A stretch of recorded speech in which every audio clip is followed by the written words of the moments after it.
just have a cigarette on it?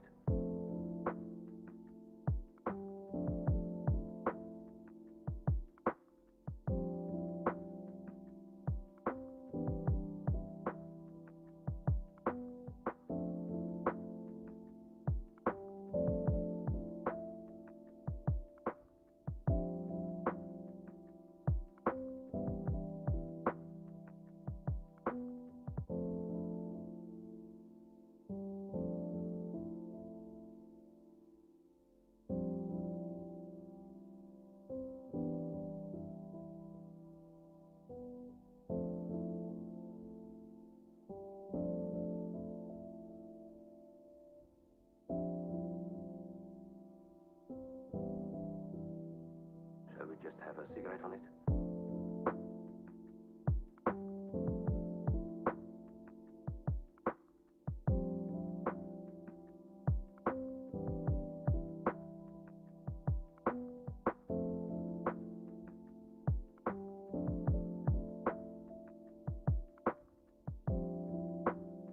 Okay, okay. Okay, okay.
Good morning, everyone.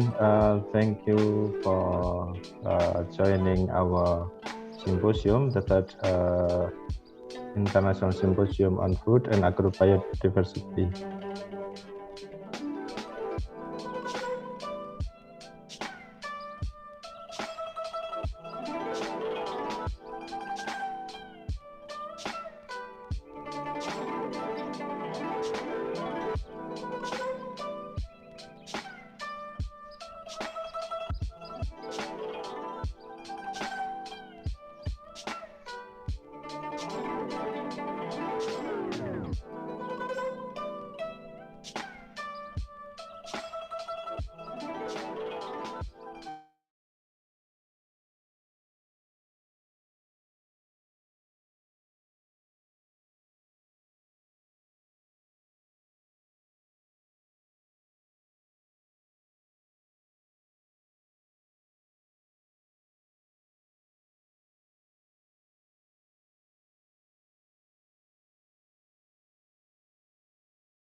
Dear everyone, good morning. Thank you very much for joining the ISFA, the third ISFA.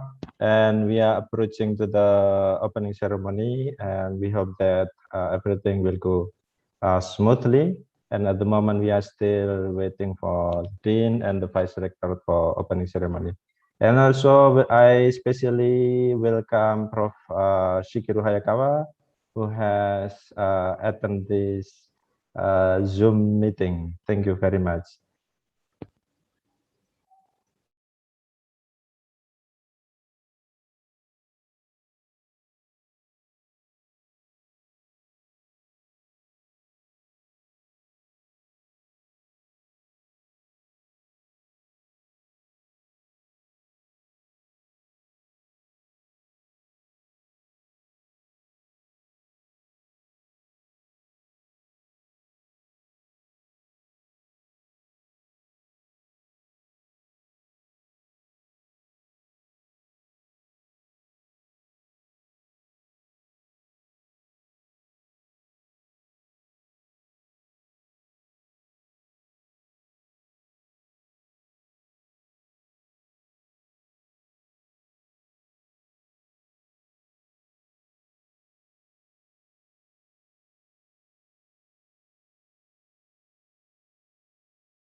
Good morning, Prof. Ambar.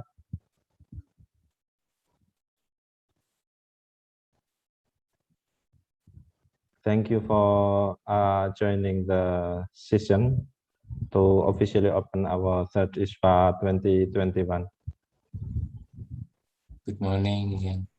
Barusan di mute. Oke, matur nuwun Prof. Ambar. Prof. Ambar, good morning. Thank you so much, Prof. Ambar. Thank you.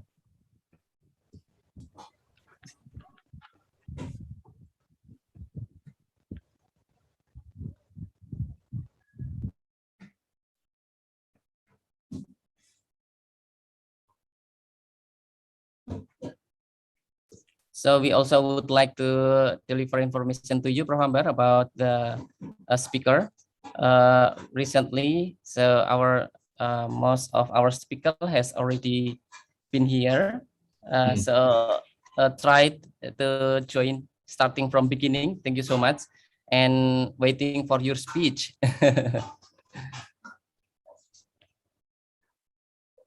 Okay. Good morning, everyone.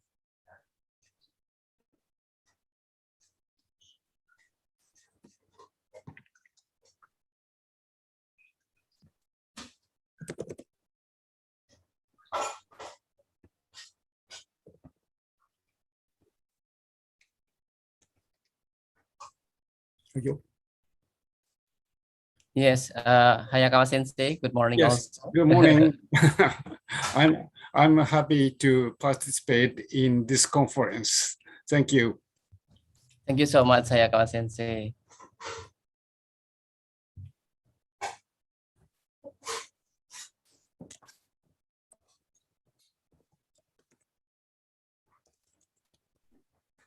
So soon we will start the event.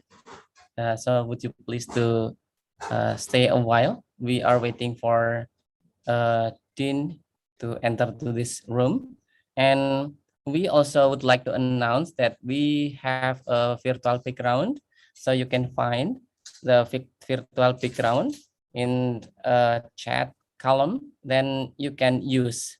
But if you are unable to use this one, so it is okay.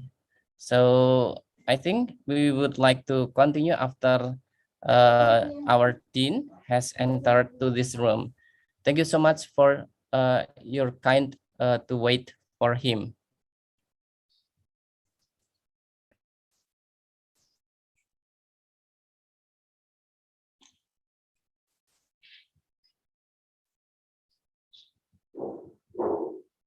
Okay, we would like to say good morning to Prof. Bambang Webb as a dean. Good morning, Prof. Bambang. Good morning. Yeah, good morning. Dr. Nice to meet you. Albari. Thank you so much. And good morning for everyone. Good morning, Prof. Bambang Good Webb. morning, Prof. Ambar. Morning. Yeah, so we almost in the finalized to our preparation. So I think the time is yours, Mr. to handle all of this event. Okay, thank you very much, Dr. Albari. So it is the time for us to initiate the program. So we hand the program to the Master of Ceremony, please.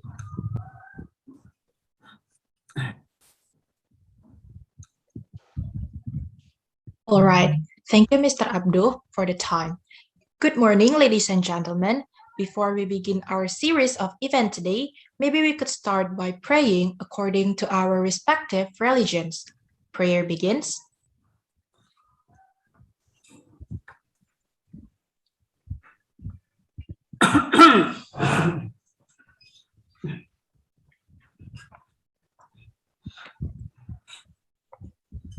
Prayer finished. Good morning, our dearest invited speakers, lecturers, committee, and all participants on today's event.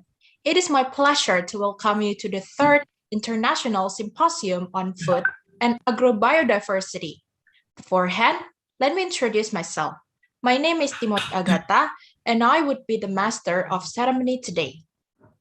Today's event will be opened by a welcoming speech by Faculty Dean of Animal and Agricultural Science and Vice Rector of Diponegoro University. There are 6 sessions today with such an amazing invited keynote speaker from various countries. The first session will have Professor Indrawati Oy from University of Otago as a keynote speaker. The second session will have Professor Peter Gibat from Curtin University, Australia. The third session will be filled by Professor Shigeru Hakawa from Kagawa University, Japan. Then, we will have a lunch break for 45 minutes. We will continue to the fourth session that will be led by Professor Maurice Gu from National Chiayi, Taiwan. To the next session, we will hear a presentation from Dr. Ching Liki from Nottingham University, Malaysia. And the last session will have Professor Jus van den Born from University of Applied Sciences, Netherlands as a keynote speaker. Before we begin today's ceremony, let us sing Indonesia's national anthem, Indonesia Raya. For all participants, please take a respectful position.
Thank you. Next, we will have a welcoming speech by Faculty Dean of Animal and Agricultural Sciences to Professor Bambang Walio Hadi Eko Prasetyono. The time is yours.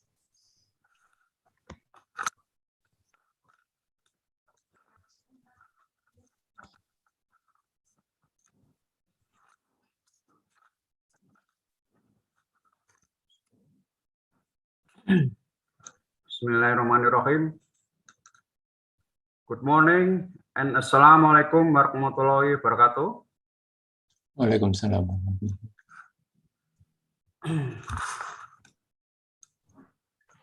Dear Professor Ambarianto, Vice Rector of Universitas Diponegoro for Research and Innovation, dear distinguished guest speaker and all participants of International Symposium on Food and Agro-biodiversity, or ISFA 2021.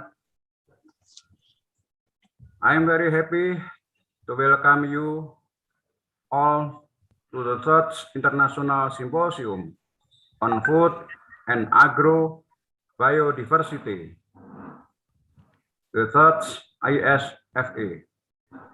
The symposium will be held in today's webinar on today, 14 September 2021, and tomorrow, 15 September 2021.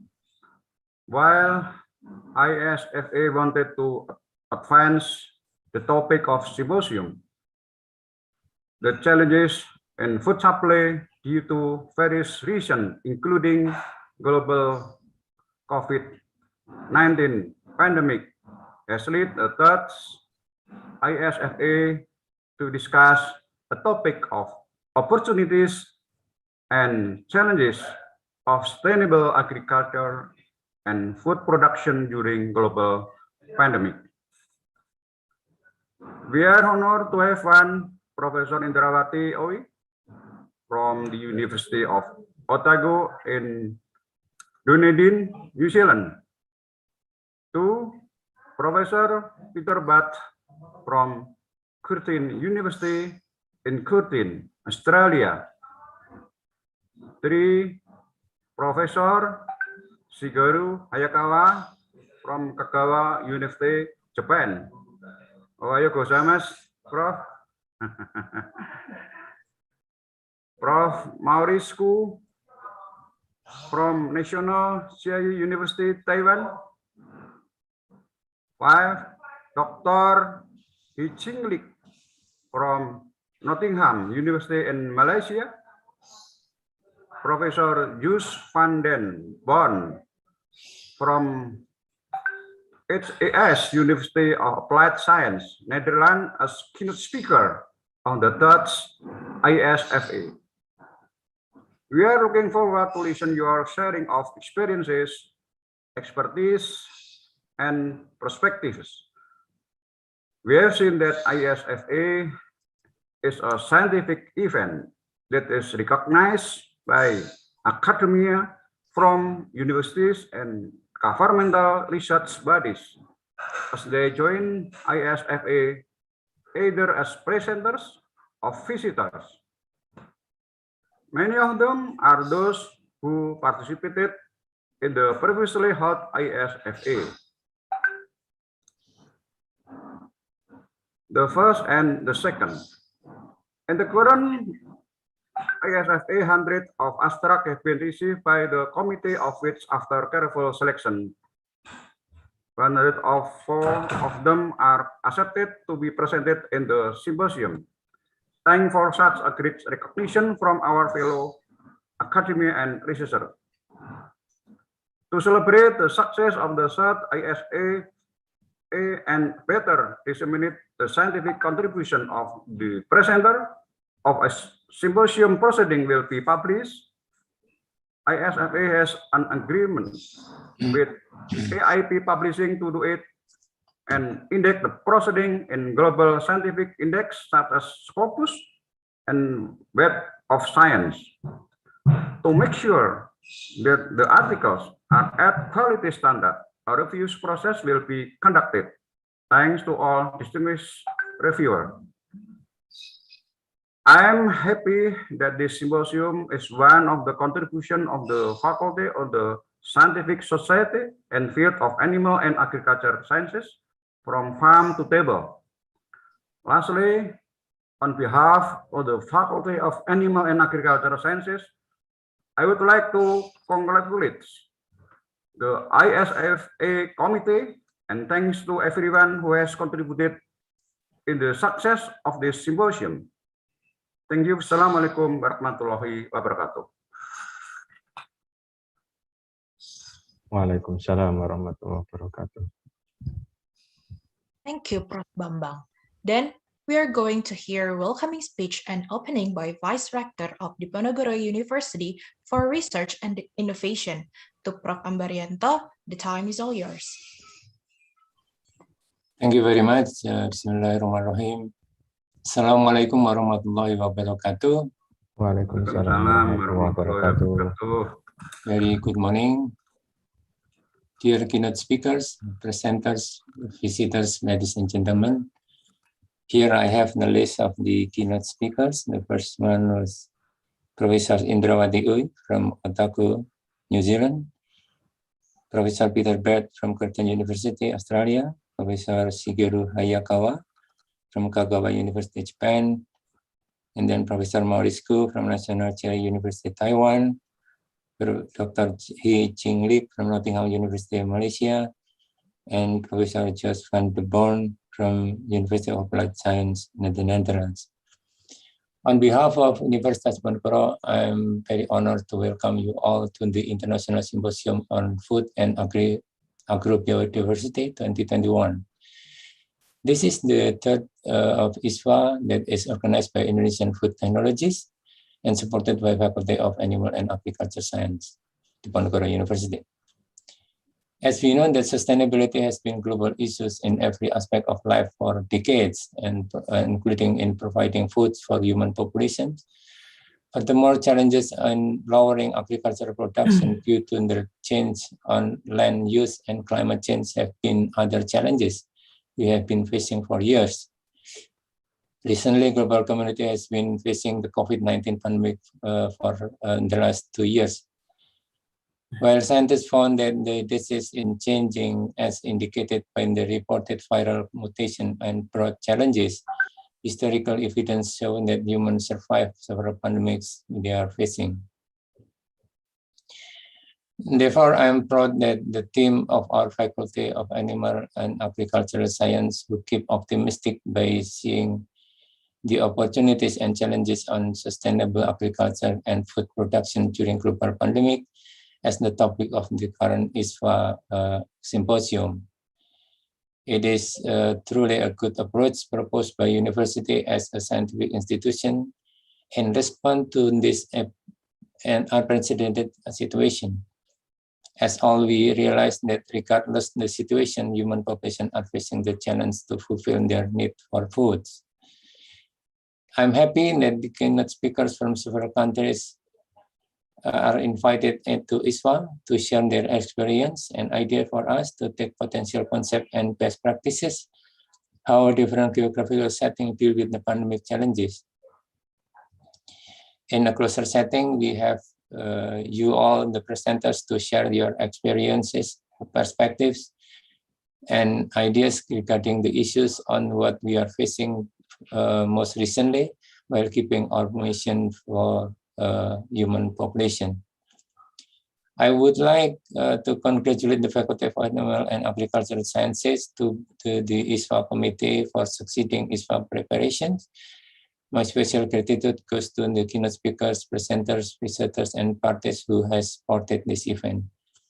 Finally, on behalf of all of you and on the permission of Allah Subhanahu wa Ta'ala, the third International Symposium on Food and Agro-biodiversity is officially open.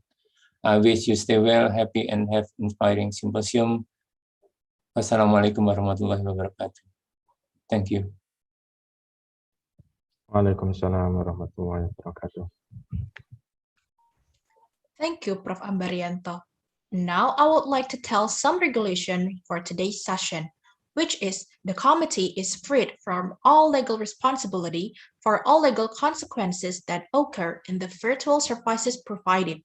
Next, in this meeting will be recorded and will be live streamed on YouTube, so we hope all participants agree in participating. The last is, we hope all participants that is not presenting to mute their microphone and unmute it when you are asked to. And there will be a link of attendance that will be shared before the lunch break and at the end of today's session.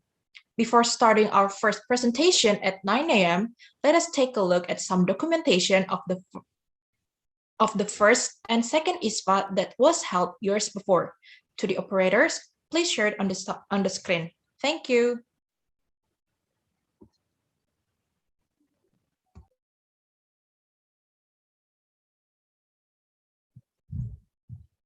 Good morning and welcome, Prof. Mauriscu.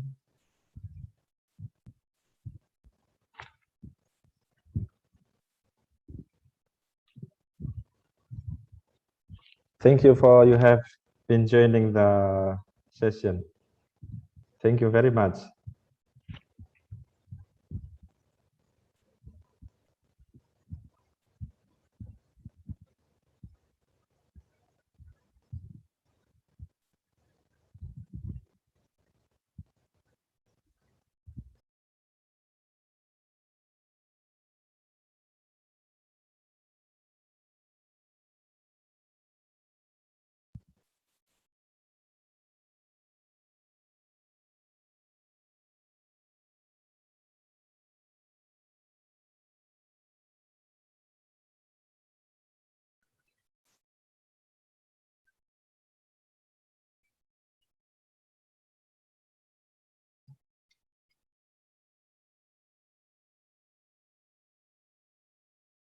现在是怎么样？我要把它关掉吗？还是怎么？没有问题，你刚好按光明，不知道按到什么东西？那就按。没有，就是关掉。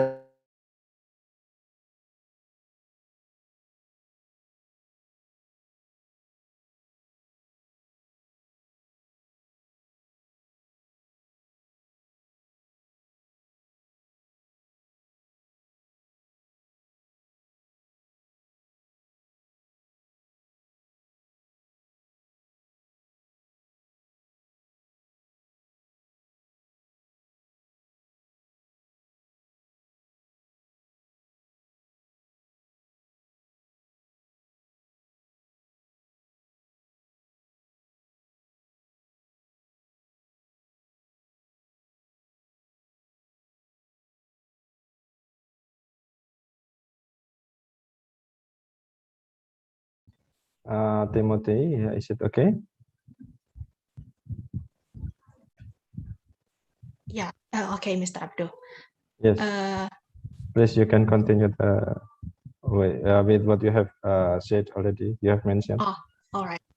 Before starting our first presentation at 9 a.m., let us take a look at some documentation of the first and second ISFA that was held years before. To the operators, please share it on the screen. Thank you.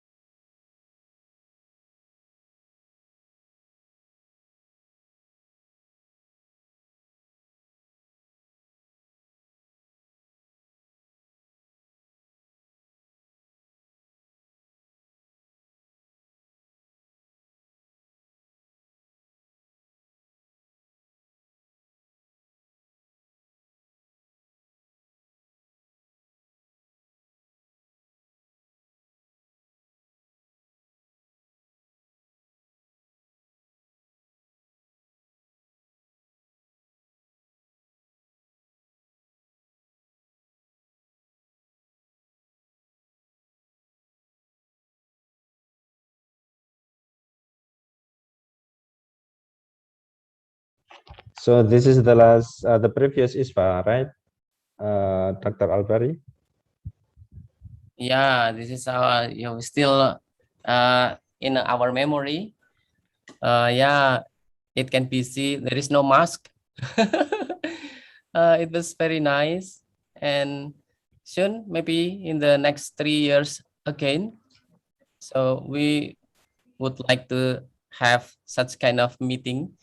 Yeah, so this is a committee with young scientists also. Interesting, nice, fresh smile. So I was in the 20 years old, maybe. No. Oh no. Yeah, so we held this in the hotel. Okay. Yeah, and yeah, it was very interesting topic that we have, and then we continue to the third of ISFA. Yeah. So it was in 2017. 17, yeah.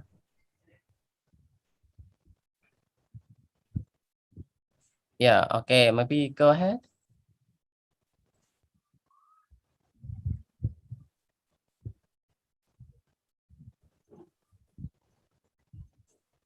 Yes, everyone, we are still waiting for the keynote speaker of the first keynote speaker so that we can use the rest of time maybe for you, for Timothy, for present what is available, like our documentation, and also we can also use our time to do something else shortly. Probably I hope that Prof. Indra can join early before the schedule.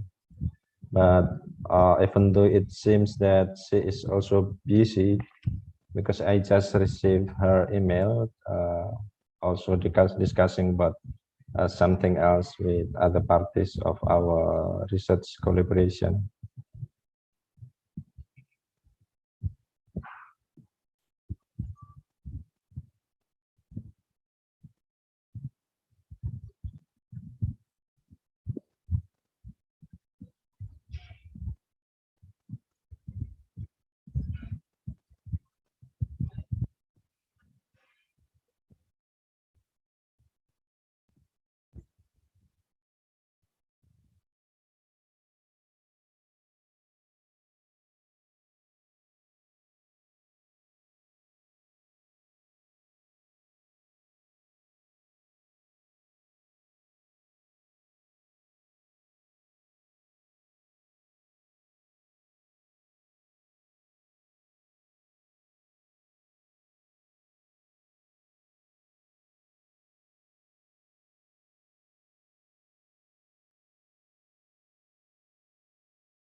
Diponegoro University has been moving ahead to be the best university in Indonesia by providing 13 faculties of undergraduate and postgraduate. Diponegoro University has graduated 300,000 qualified alumnus. Diponegoro University also establishes vocational schools to generate a ready-to-work alumnus.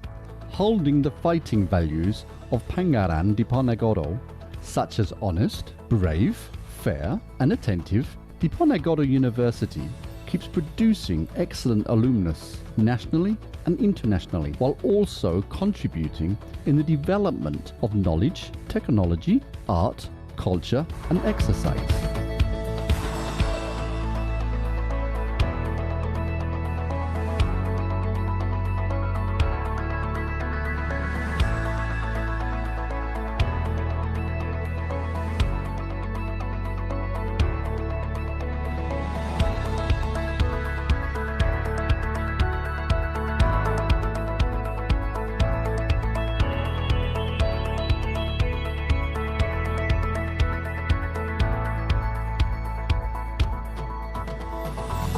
Diponegoro University now is a rising star. We have planned to become one of university in 500 world university rank.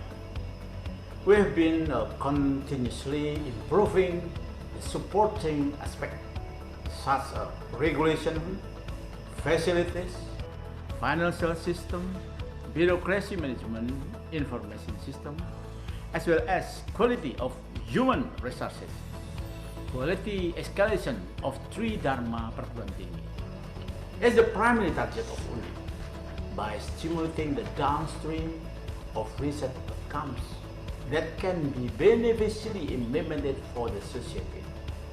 We are also keen to improve the quantity of national and international academic publication, as well as the number of doctorates and professors in Diponegoro University. Now, Diponegoro University has been improving in two important aspects of achievement: institutionally and student achievement. Diponegoro University has become a world-class university by being ranked 5th amongst almost 5,000 universities in Indonesia. Meanwhile, the students' achievement in both national and international scales of prestigious events are increasing.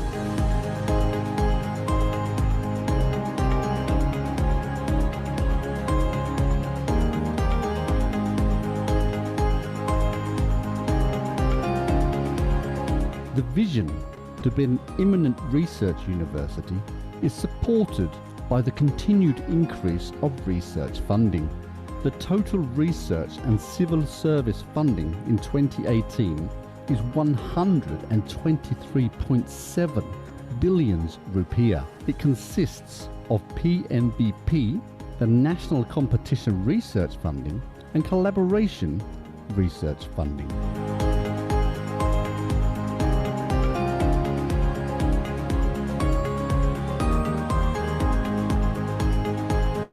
The intellectual property right becomes the indicator of significantly improved research. The patent consists of simple patent, patent, international patent, software, and invention legal letter.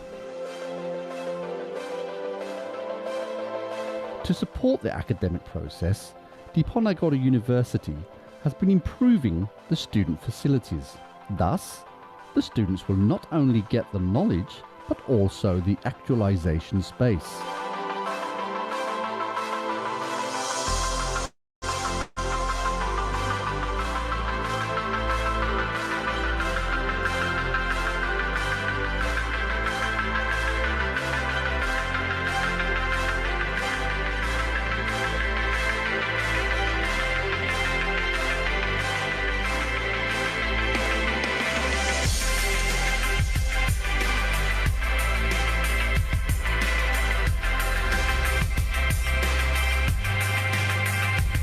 As for the academic service, Diponegoro University has built a central computerized system that includes the the service for the online study plan and online registration.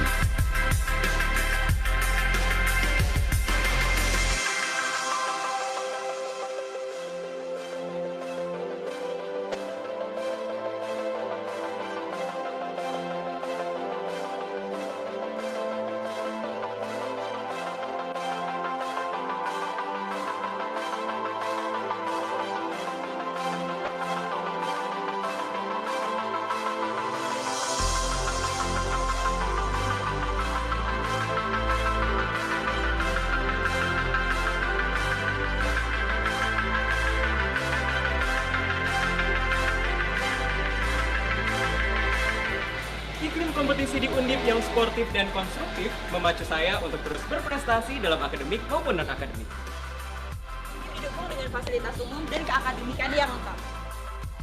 Sehingga membawa Undip masuk 10 besar universitas terbaik di Indonesia. Undip berada di daerah beragam budaya yang harmonis. Yang pastinya Undip lebih baik. Undip lebih baik.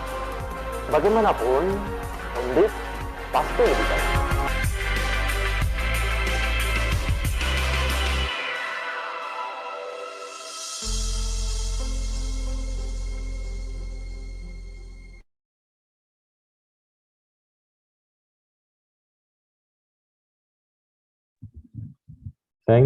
Thank you, Moti, for the video, nice video of our university. And thank you very much for Prof. Ambar and Prof. Bambang Web for opening the session and welcoming the participant, all the participants. At the moment, I would like to say thank you again for you, and probably if you have time, maybe you can let us continue our agenda. And then, because Prof. Indra is still on the way, she will join after 10 minutes approximately, so we can use our time for our individual interest. Okay, thank you.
So while waiting for the next speaker, so I would like to announce about the meeting.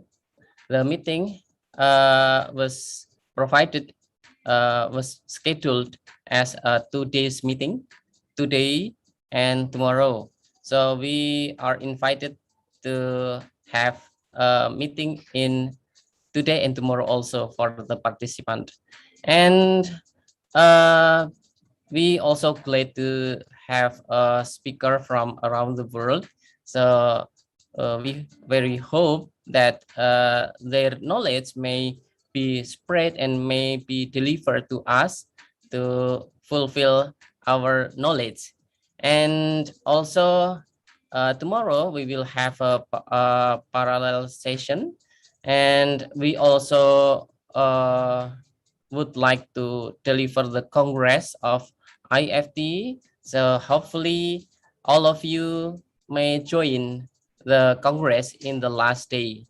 And in the Congress, we also would like to inform you the possible activity. So we offer the activity from all of the participants. Who knows, the activity may be covered and may be conducted by us. So we provide our challenge to all of you to join the Congress. And we also would like to deliver the programs. I think this program is on the track with our needs. For example, authorship in the book, and then how to increase our article in Web of Science and Scopus also, and how to increase our reputation. So I think through this agenda, so we also do very hope to all of you may participate our programs. So I think this is a good idea, because since 3 years we don't have any activity of ISFA. So I think the idea may came from you to us, and then we would like to hear the kind of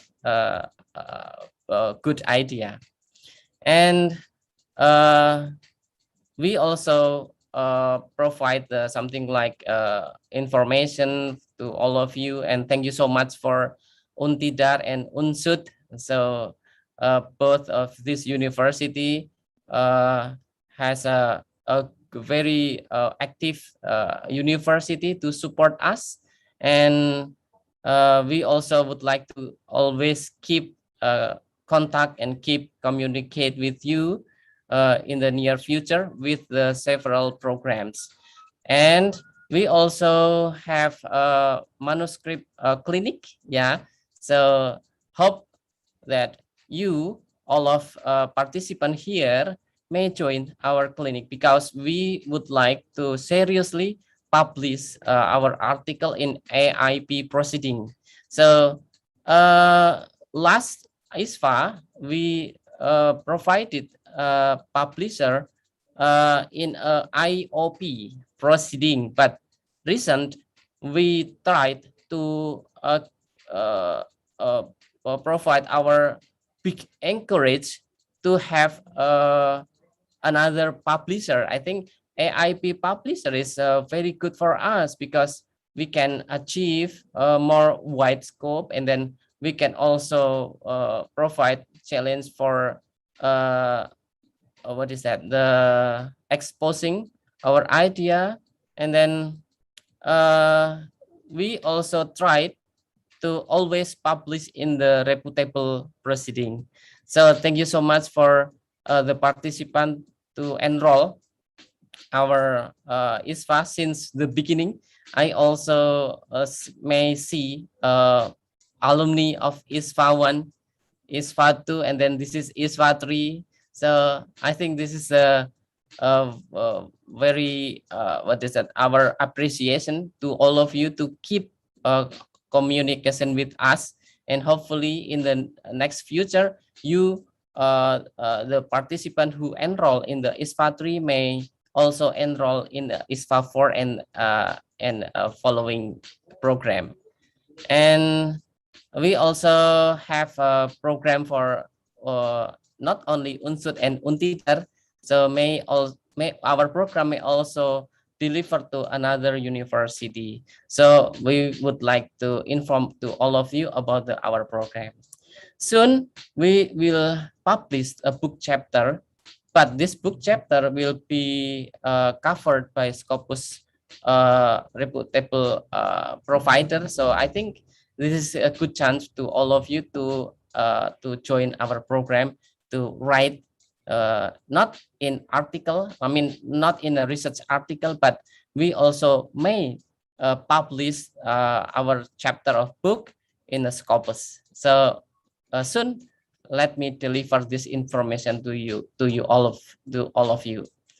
And maybe because the time right now is almost in the session 1, so I think that's all my announcement at the conclusion. So we waiting for you all in the Congress. So the Congress will be started tomorrow after the parallel session.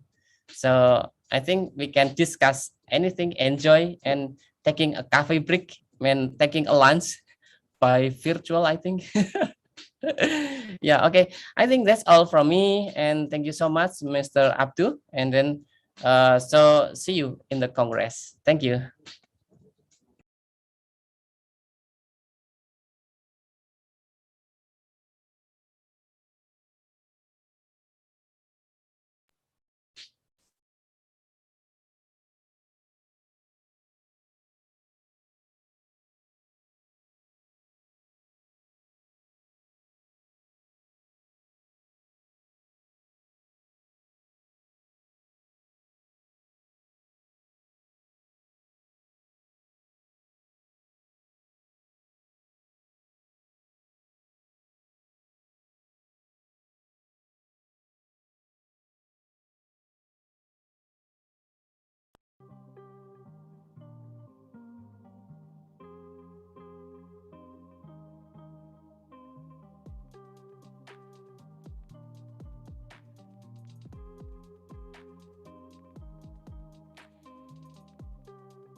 All right, seems like Professor Indrawati has joined this Zoom. Soon we will start today's first presentation.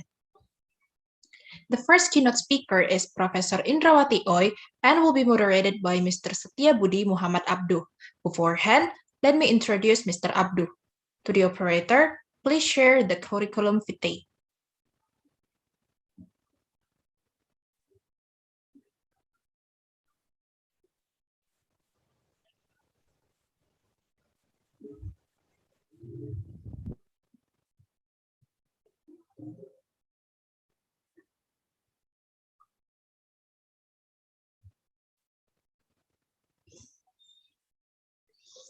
All right, thank you. Mr. Abduh, with a full name Dr. Setia Budi Muhammad Abduh, is a lecturer at Diponegoro University, Faculty of Animal and Agricultural Sciences. He took his Bachelor of Sciences at Gadjah Mada University, majoring in Processing Technology. 6 years later, he took his Master of Science at Gadjah Mada University, majoring in Food Science and Technology. He also took his Master of Science degree at University of Hohenheim, Germany, majoring in Environmental Protection and Agricultural Food Production. And last year, he finished his Doctor of All degree at University of Otago, New Zealand, expertising in food science. I think that is all I can tell about Mr. Abduh, and to Mr. Abduh, the time is yours. Thank you.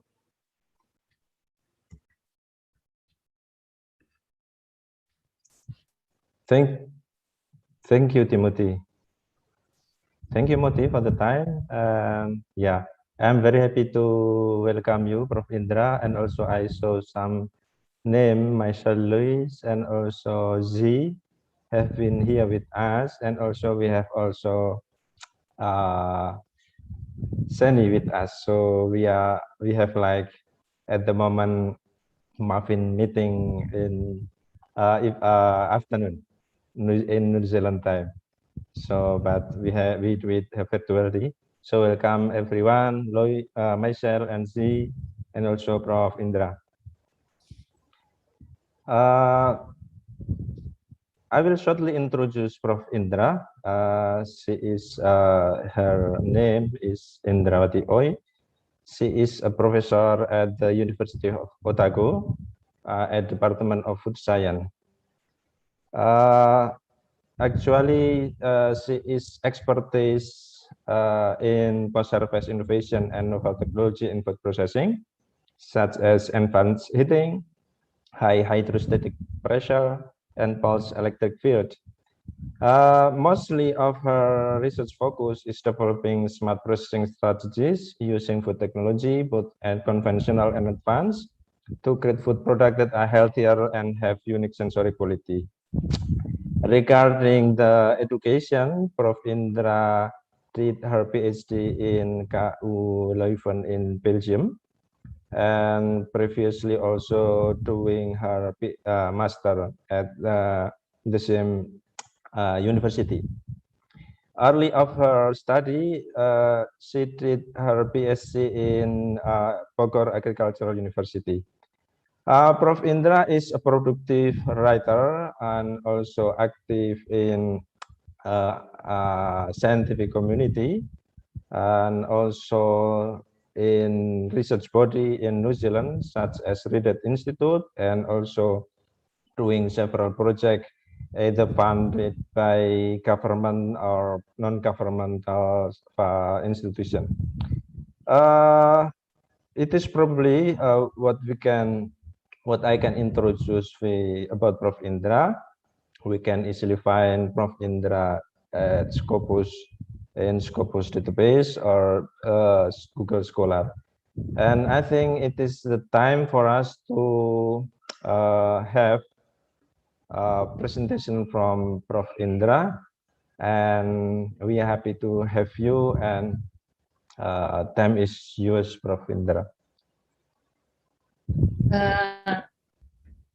Thank you, Abdul, for introducing me, and thank you for the organizing committee to invite me in this international symposiums on food and agro-biodiversity. So I want to share my screen. So hopefully that you can see my screen now. Yeah, thank you. Yes, perfectly. Yeah, thank you. So good afternoon, everyone, or good morning. Thank you for having me in this international symposium on food and agro-biodiversity. So the topic of this year is quite interesting because the talk is more around focusing on the opportunities and challenges of sustainable agriculture and food productions during the global pandemic. So today, I would like to raise your attention with regard to the current productions that we have currently. And also we want to see how is a future look like if we want to have a more healthy diets coming. So currently the product globally, the productions of our agriculture, 47% is producing the cereals and starches, but also 16% sugar here. And we have a production that's quite low percentage for fruit and vegetables. And we have low productions around protein, not only coming from animal, but also from plant-based protein is quite low here. So according to the Hartford Healthy Eating Plate models, that we would like to have more healthy diets. So what does it mean by that? We need to shift the consumptions of fruit and vegetables around 49%, and we need to reduce the consumption around cereal and starch, and then no sugar. So in this case, we try to have more also productions and protein, not only in the animal or also the plant source. So that is a shift that actually we would like to see if we would like to have a healthy diet. At the same time, unfortunately, last year, we have been hit by COVID-19, and we have seen globally there is an increase in the poverty. It is not only for developing country, but all over the world, we have a problem with the poverty, which is we need to think carefully that the capacity of people to purchase food product and also to consume food product can be limited and also distracted too. The question sometimes, what is the opportunity and what is the challenge we can in the short term to achieve in the coming future, especially if we know that by 2030, we need to achieve the sustainable development goals. So there is no poverty, zero hunger. We need to keep the good health and well-being, good education, equity. Importantly, we need to provide clean water and sanitations and more affordable clean energy. But for food scientists and also people working in the agriculture, we need to make sure that we have responsible food consumptions and productions. And also we need to make sure that we look after our climate. We look after the life below the water, especially in this case for aquaculture, the life on land. So it is very attached to our agriculture. But also we need to increase again the economic growth so that the poverty can be overcome. So what we want, we know the supply is quite depending on the demand. So the demand is coming from the consumer, and we need to understand that the consumer desire always want to have the high quality product, safe product, not only for the microbial and chemical safe product, but also in the quality is not only about the sensorial properties, but it should be healthy. So back again to the concept about agriculture, and then the topic of this conference in this 2 days conference around how we can make an opportunity to face the challenges in the sustainable agriculture and food productions. And the wording of biodiversity is the key here, because currently we need to make sure that when we eat the healthy diet that we have also big variations in the commodities that we consume, but also we need to think ahead about the practice in the agriculture, especially in the farming. So in this case, how actually, if you see the plant, how we can see the diversity in the bioactive profiles, for example. So the topic of my talk today is what can we learn from the nature. So I will take two case studies. That one case study, we can see directly how we can, from learning from the nature, we can have more diversity in the profile of bioactives, vitamin, minerals, but also antioxidants. But at the same time, because we are working with a lot of technology, how we can use the technology, which is green technology, that can also help us increasing the antioxidants, for example, like in the seedling. As we know that during the growth, there's a changes in the bioactive profile.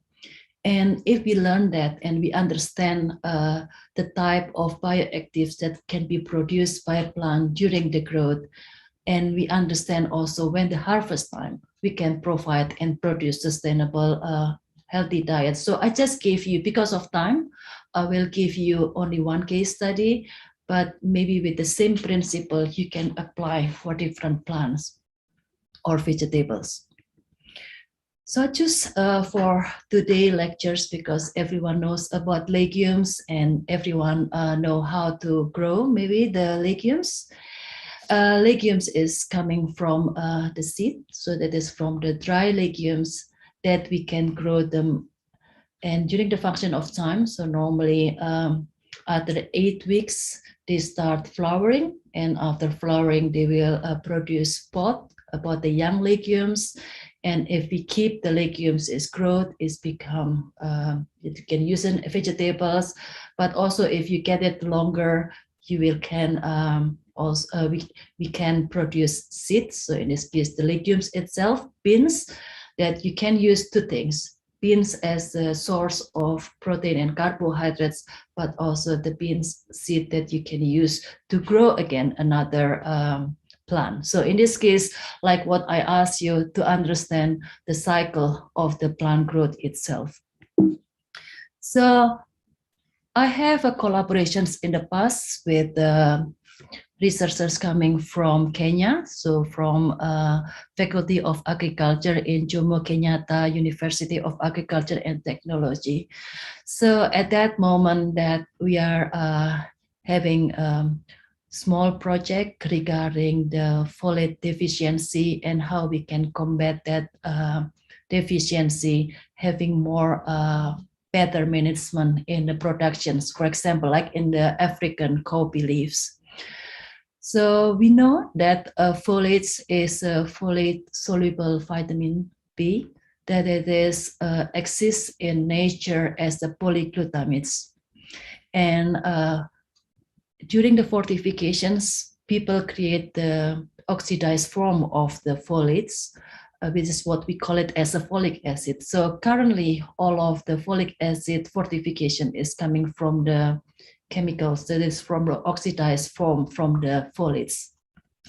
So in nature, I mean, naturally, so in the plant, folate is produced by green leafy vegetables.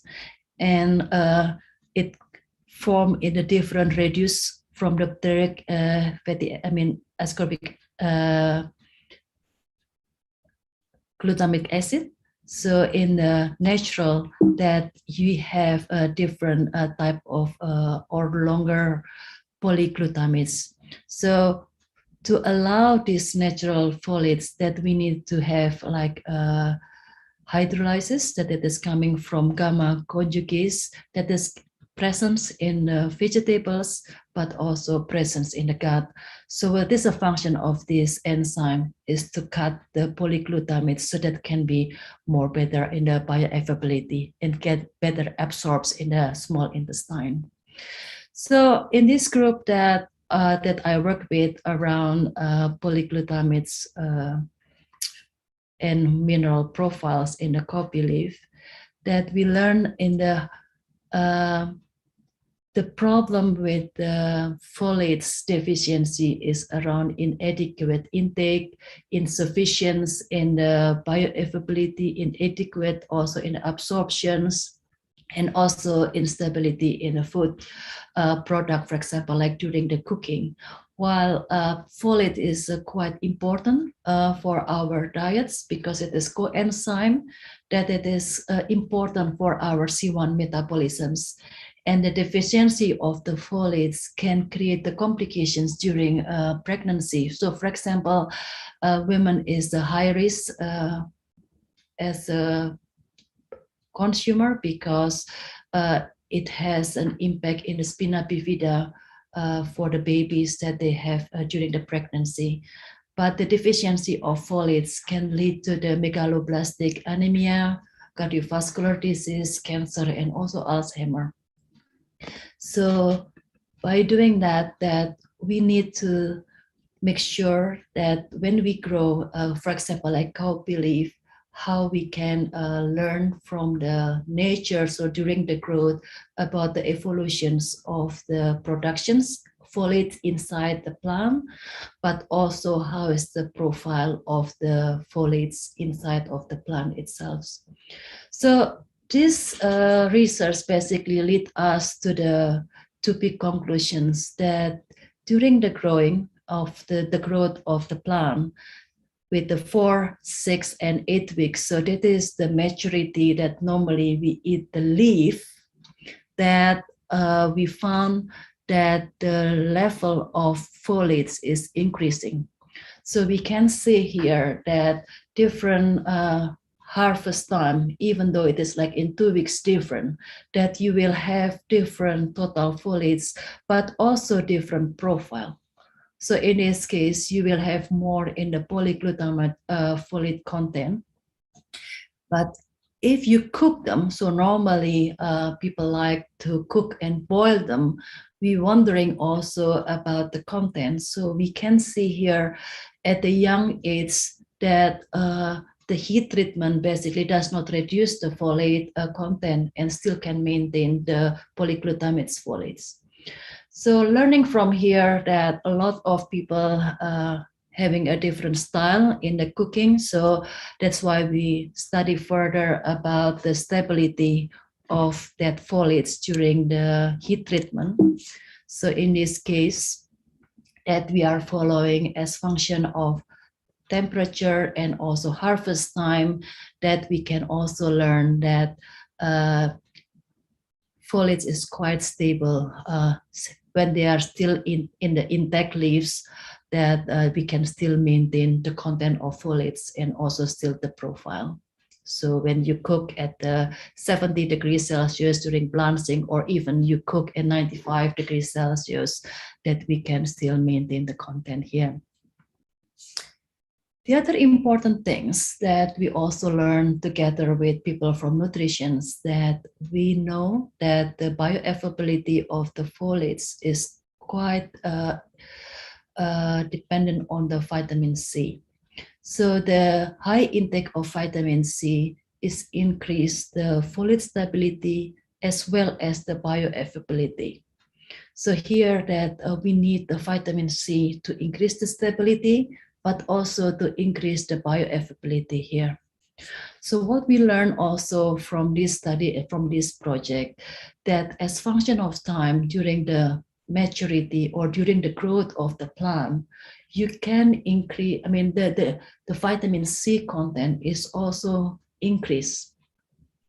And also the profile, so as we know, vitamin C consists of 2 forms, L-ascorbic acid and dihydroascorbic acid, that the proportion of L-ascorbic acid is quite high during the maturity, so especially at 8 weeks. So what we learn here, if you want to optimize the high intake of folates and also vitamin C, especially in the L-ascorbic acid, it is the highest antioxidants potential, that we need to harvest it at the 8 weeks.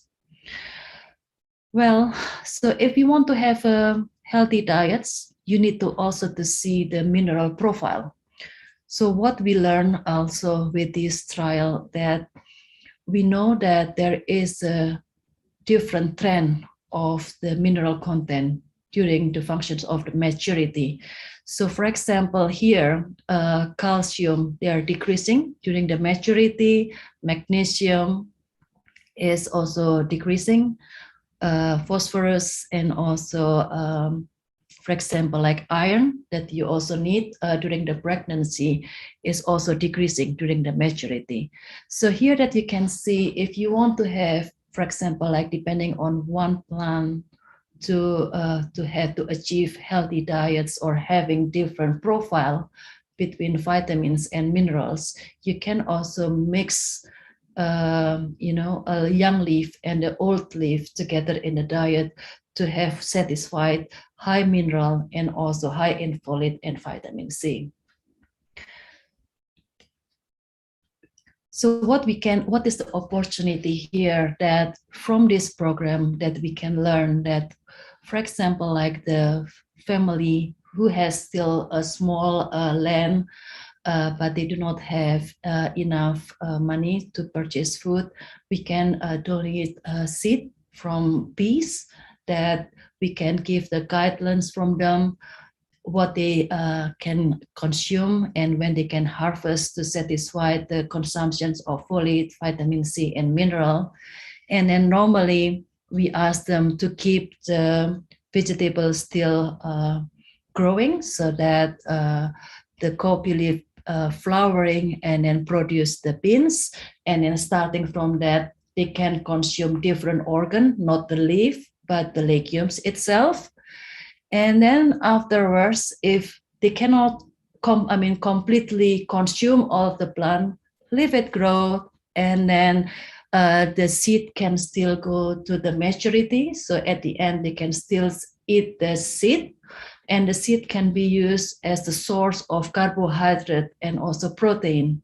So if they cannot consume like all of the seed that they have, or they can spare some seed actually to grow back the plant. So with life cycle from the plant, we can have a different type of diets, and then the source of macro and micro and macro molecules or macronutrients to the diet. So that is one of the examples, learning from the cycle that you can provide different diversity, vitamins, minerals, bioactives, but also afterwards you can grow to the starch and also protein source when it is become seed as legumes. So as we know, plant growth is also affected by biotic and abiotic factors, and it will give a different profile in the antioxidants and health benefits.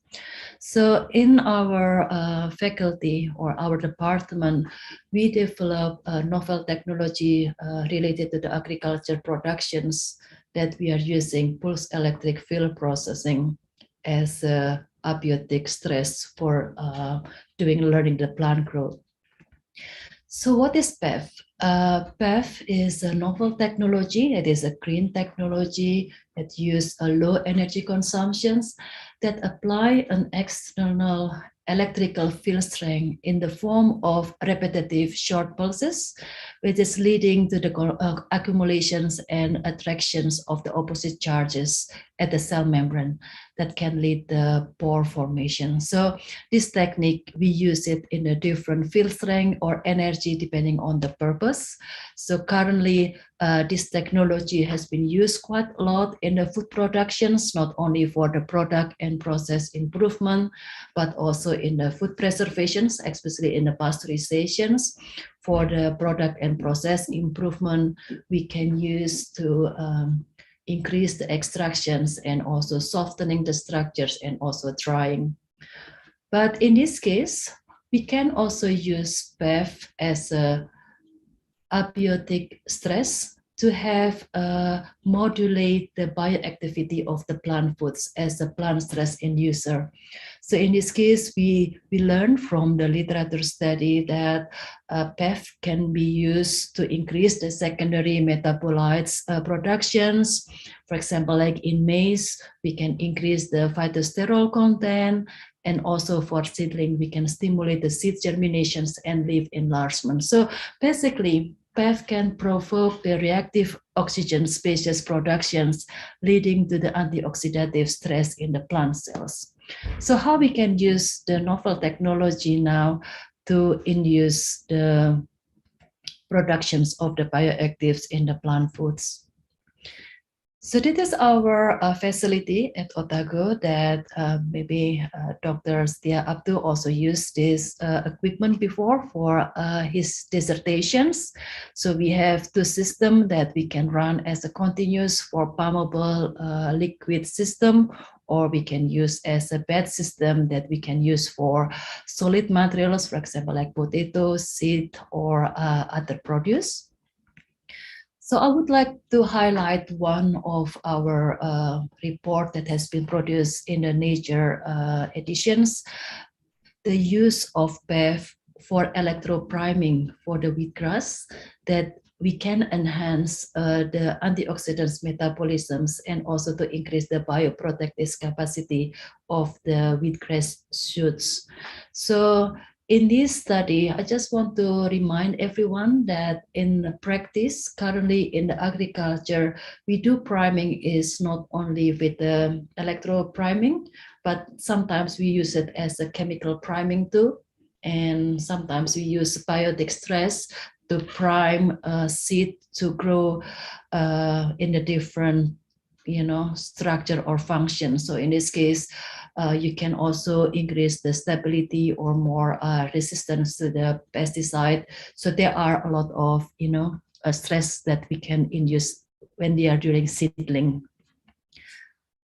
So in this topic that we are using the wheatgrass, that after imbibe the seed in water, we have a PEF treatment, and then afterwards we do the germinations, and then we harvest the shoot after 7 days, because it's normally we consume the wheatgrass when they are still young, and then we are measuring the antioxidants enzyme and also the bioprotective capacity of the seedling.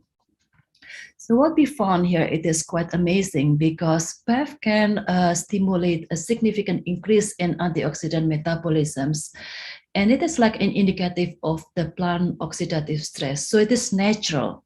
So natural happen because of defense mechanisms of the plant. They produce more enzyme to produce more thiol antioxidants. They produce more glutathione to do the more protections because you give them stress.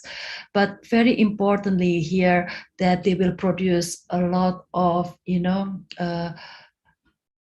enzyme that can neutralize the hydroperoxide that is produced by oxidations of the ascorbates. So that is a natural that coming in the plant stress response that they will produce when you give a stress. So basically, we are using technology to give or to induce that stress metabolisms. So what we learn that what happened if we consume them, because we need to make sure that those antioxidants can also beneficial to give the bioprotective capacity. So this grass basically produced from the PEF treated seed. We put it in the in vitro simulated gastrointestinal digestions, and then the digest, we expose it to the Cacao2 cell culture with the Cacao cell that we stress them with the hydrogen peroxide. And then afterwards, we provide the juice digest on the cells, the stress cells. And then afterwards, we determine the biomarkers indicating the general cell health and integrity. So we are using MTT with the cell viability assay. And that assay show us an indicator for cellular mitochondria metabolic activity, but also we follow the productions of lactate dehydrogenase LDH. So this marker, this enzyme, it is like an indicator for the cellular membrane integrity. So if you can stop the leaching of that enzyme, that we can still keep the cell membrane still attached. So this work I have been working with together with my colleagues, Professor Purit from Department of Botany, and Dr. Si Ying Leong that currently also attending this conference. So this one is a quite great proof that our technology can induce the antioxidants productions, but also the functionality to bioprotective to the stress. So that is one of the example of the result that we obtained, that the seedling that it is coming from the PEF treated basically can enhance the antioxidants metabolisms and can provide in better protections in the CACO2 cell. So this is the seedling that can give higher in the viability cells. So this indicate that you have higher in the cellular mitochondria metabolic activity. And then the reasons behind that, you can still keep the cell membrane still in touch, so that it is still integrated. So what is we learn, the key message from my presentations today, that learning from nature, that if we know the plant cycle during the growth, we can have a smart selections of the harvest time, and also good farming management that can also provide the sustainable healthy diet. So for example, I give you in the first showcase, like in one vegetables, you can have a different profile of bioactive, different profile of mineral. And then afterwards, if they let it go, you can have different, macronutrient source that you can obtain. So for example, legumes. My second message is around the use of the non-thermal processing, because we already use quite a lot in the industry, but you can also use this technique as abiotic stress that can induce the production of antioxidants in young seedling. So in this case, around sustainability, we have to try to eliminate the use of chemicals for the priming, and you can use the physical stressor to induce the production of antioxidants. And lastly, the key message of today, I encourage all of you that food and agro-biodiversity should be promoted, especially to produce sustainable food productions. We need to teach our consumer to eat more diversity in our, our plate. We have more plant materials that we can offer together with the animal based type of source diets. So thank you all for your attentions. So thank you, and I welcome all of the questions and answer sessions. Thank you.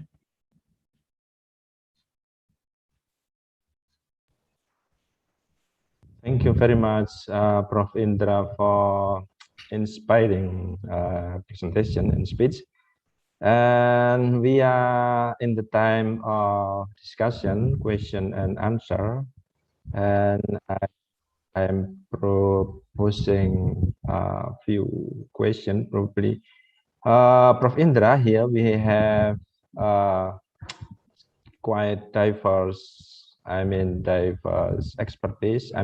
We come from different laboratory, department, and institutions, and also have different background from agriculture, animal production, agricultural, economic, and also for sure from food technology and food processing aspect. And as we see that we can learn from the nature to have sufficient and healthy diet for ourselves, for human population in wide scope.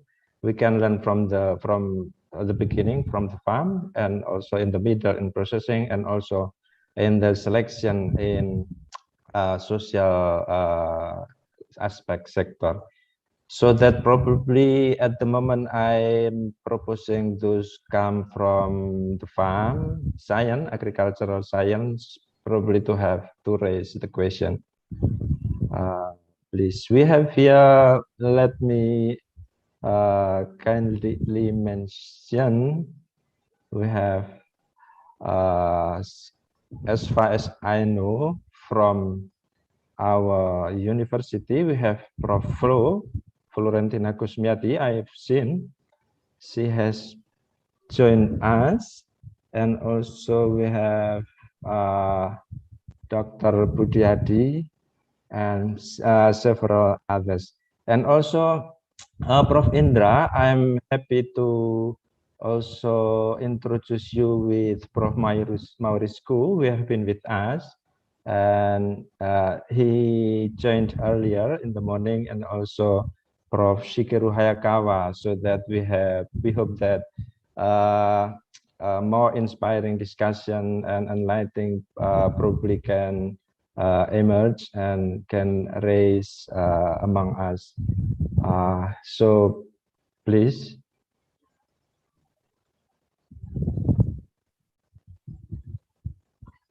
Maybe please, you can please raise your hand.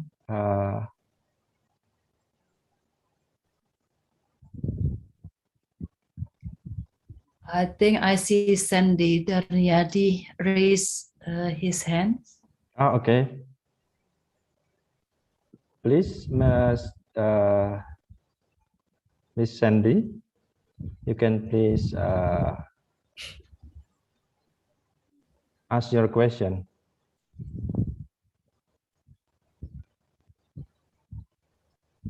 Mr. Sandy.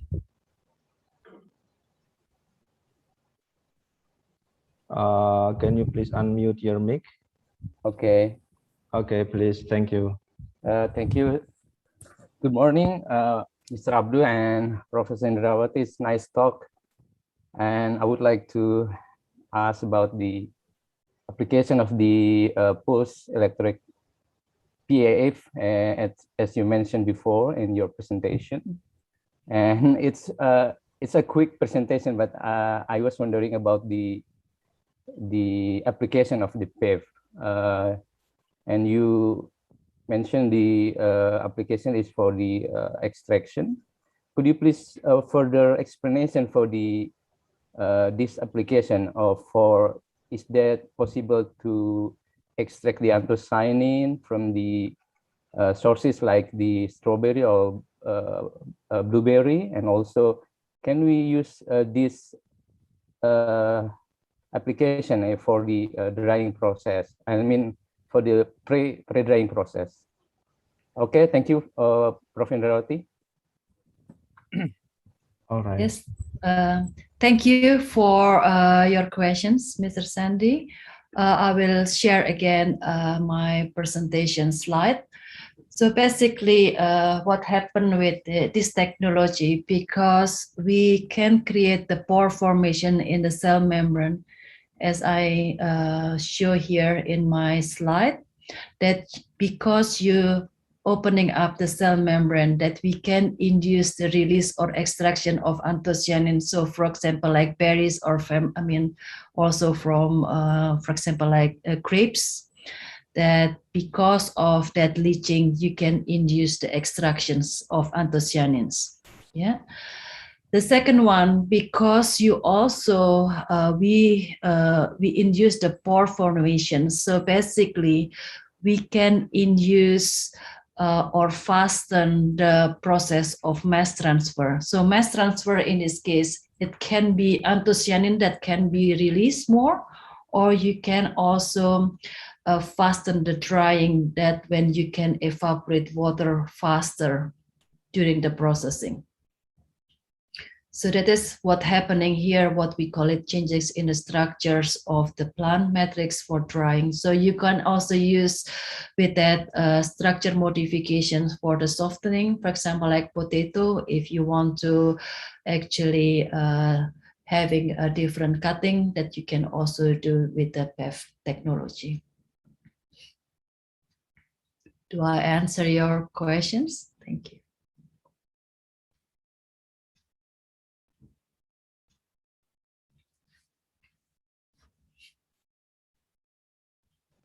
Sorry, I need to unmute my mic.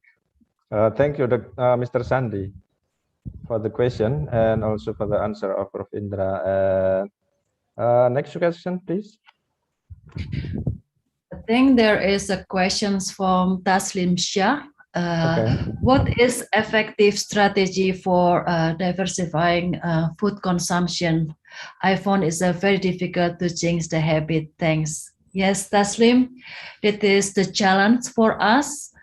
The consumer has to change the behavior first, that they can move to the more diversity in the product. So basically you need to try to have like a promotions and the healthy diets to have more appealing in sensory properties, for example.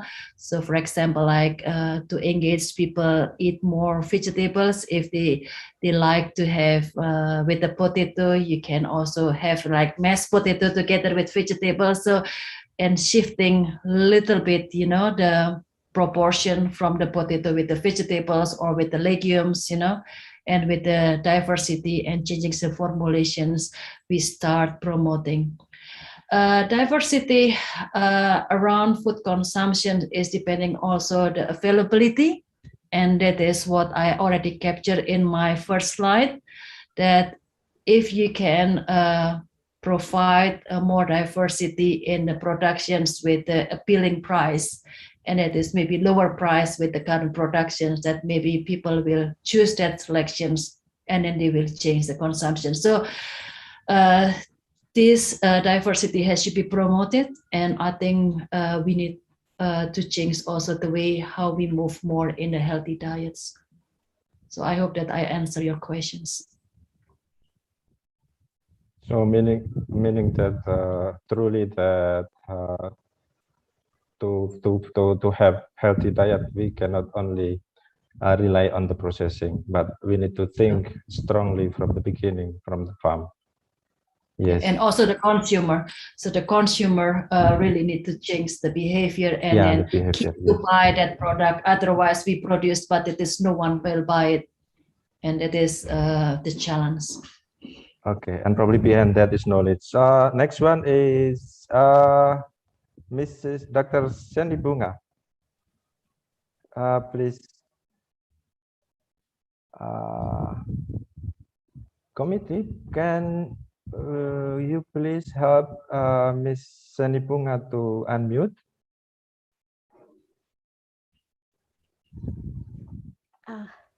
Hello, good morning, Prof. Indra. Morning, Sandy. Yeah, hopefully you still remember me. Of course. Of course. Yeah. Okay. So actually, I'm so impressed with the inducing stress to plant. For example, in my area in Timor Island, we have a dry land area. So I think that in natural, we already natural already put stress to the plant, especially for the crops. So do you think we can play around with the environment stress instead of like put a PEF? Because in developed country, their weather is different with us in tropical areas. So they just play around with the equipment to give stress, to increase some nutritional value. So in our area, in remote country like us, it's very hard for us to like play around with the equipment. So can we like just manipulate the environment stress to increase the value of the nutrition of the plant or crops? That's it. Thank you. Thank you, Sandy. It is a good question. Yes, so traditionally we induce the stress can also with the climate. So we also work with different areas. So if you have more hilly, more in the mountains, go to the close to the coastal, you will have different stress. And we also found in the other project that the profile of the produce is different. So you really need to start with that own research around similar concept like us, that you are producing maybe the same seed stock that you planted in the coastal and also in the highland. Yeah. And you need to remember too that the soil composition is very important.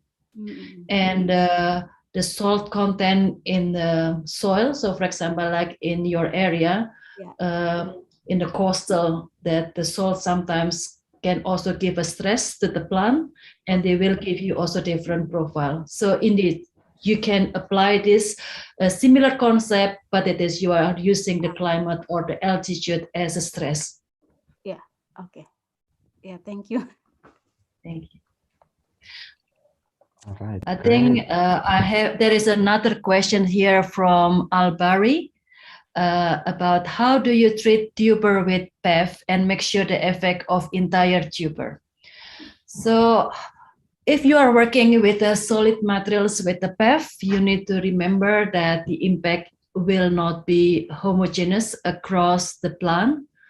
If you know more about the tuber structure as an organ, that the electric current will be passed through the area that having higher in the conductivity. So you need, again, depending on the vascular bundle inside of the tuber, and that is actually the stream of the electric current will pass through. So again here that we also created like more like turning or mixing in the solid materials during the PEF so that you can have more homogeneous impact. Hopefully I answer your questions here from the chat.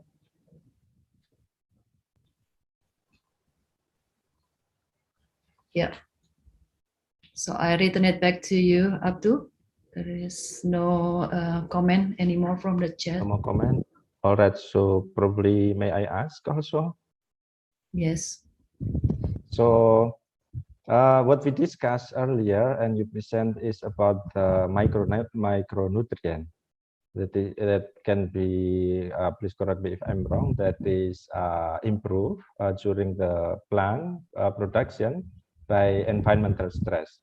What about the macronutrient? And the second one is in our geographical setting, which one is better to prioritize? I mean, in general, either macronutrient or micronutrient, or we can surely think selectively depending on the population. Thank you. Thank you. Good questions. I think I will answer your first questions. I do not know much about the macronutrients, whether it will be much influenced by the stress at the beginning, but the maturity during the harvest basically changes also the percentage of the starch and protein depending on the commodities and depending on the organ. Okay, so if you are working with the beans and also with the tuber, they have a totally different profile, and it is depending on the harvest and maturity. The second questions, you need to make sure that we have a balance. So, and that is the challenge, I think, in our current sustainable diet and sustainable system, because we cannot see only one aspect, which one is more important. To have a balance is always difficult. But what I want to apply here, that depending on the target problem that you want to solve, you know, if you have in that populations, for example, like in the populations that I work with, it has a low in the folate consumptions, and we have high risk person, that you are really thinking ahead how you can fortify it with the plant, right? Because we cannot buy a lot of vitamins, for example, or sometimes fortification also not possible. Yeah. And with that way, if you want to say, look, in that population is like in danger, you need to have more enough bioactive, then you need to shift more in the eating the leaves.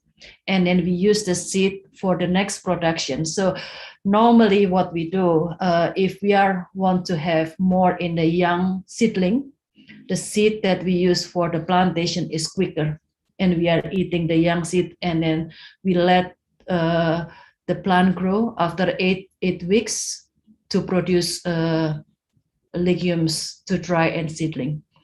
But if in that area has enough already vitamins or minerals coming from the other source, but you are, for example, like struggling with the protein source, then you are aiming to the legumes. And we are harvesting the legumes as such to provide enough, plant protein. So for example, like for tofu or for tempeh, that type of produce that we are aiming. So again, here, when you are talking about the sustainability, you need to talk about this environment aspect, social aspect, but also economic aspect. And to have that balance is more important rather than which one is more important. It is not only two, but it's many directions you need to balance them. All right, thank you very much, Prof. Indra. And while we are waiting for other questions, let me welcome Prof. Peter Bhatt, who has been here with us. Welcome, Prof. Bhatt. Sorry, let me unmute your mic first. Okay. My pleasure, thank you. Pleasure to be here. Yeah, thank you very much. Yes. And next question, please.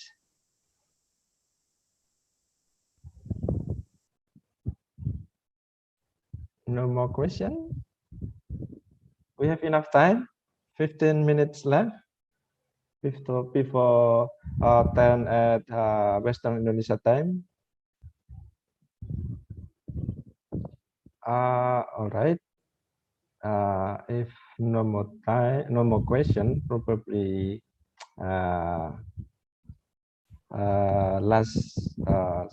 last speech, probably Prof. Indra.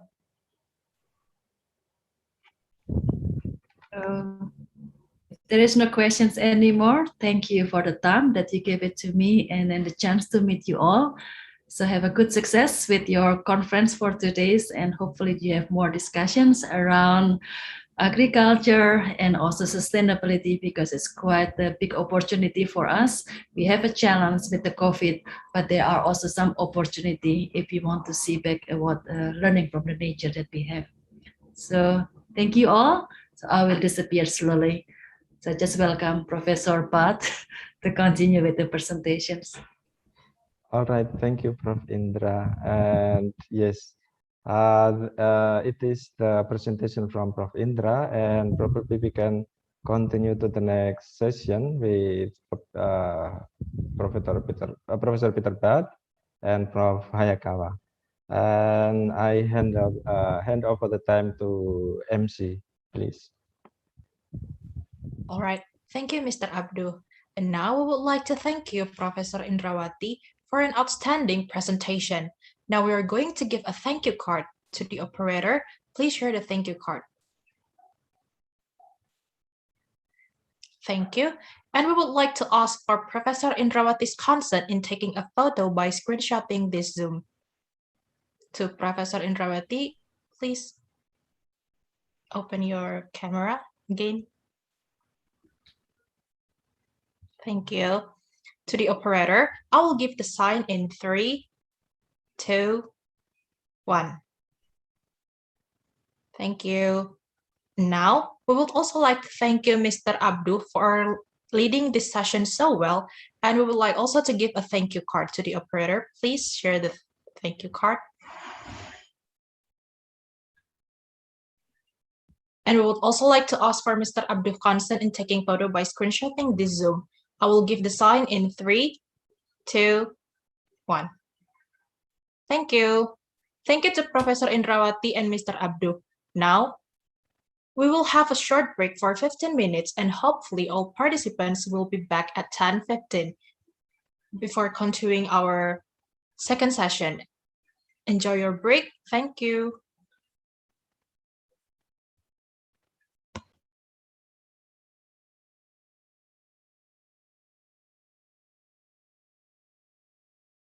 Prof. Indra, can we?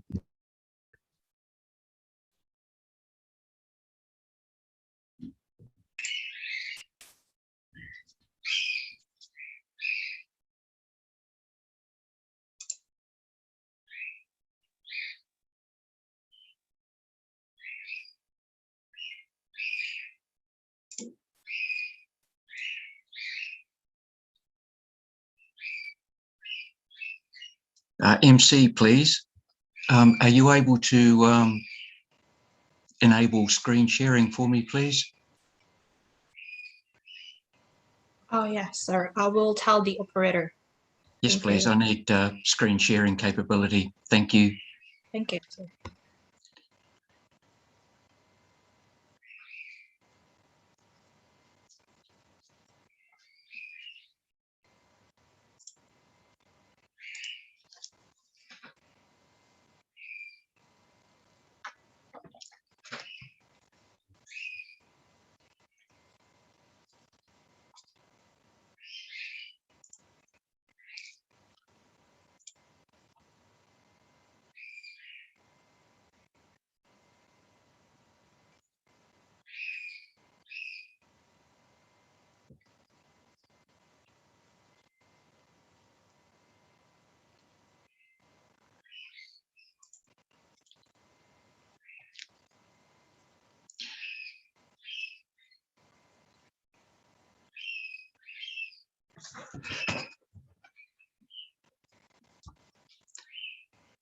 MC? Yes, Yeah, sir. I actually do have another presentation here, but which is fully illustrated. But I need your organizer to enable me to share my screen. Oh, all right, sir. Yeah, thank you. Yeah, Wait a minute. thank you.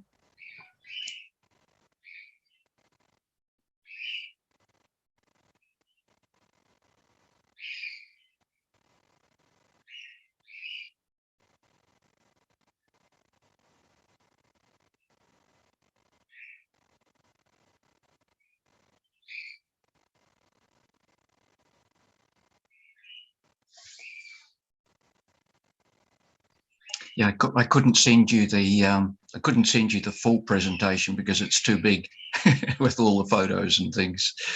Sir, our operation has enabled you to share the share screen. Maybe you could try it Ah, again now. fantastic. Thank you. Thank you, sir.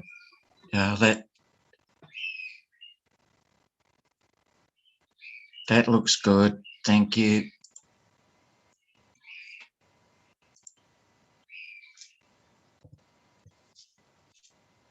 Beautiful. Thank you.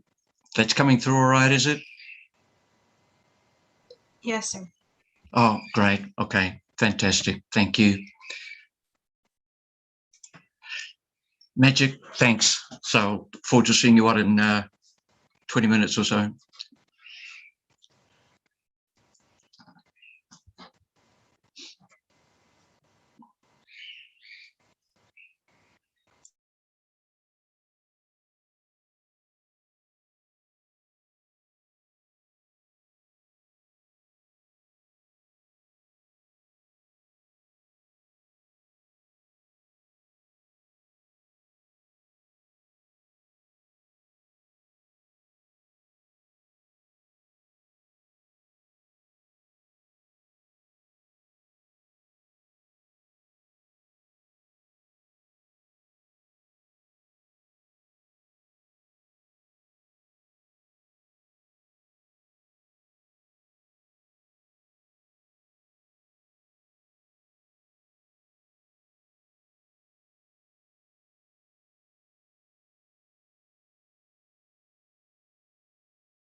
Okay, maybe host can withdraw the sound and the share screen. Yeah, so we about to start the meeting. Yeah, thank you so much. We will start the meeting, and firstly, let me have a greeting to Professor Peter. So how are you, Prof. Peter? Very well, thank you. Very well. Bye. Bye. Again, are you still remember me? Indeed, I do.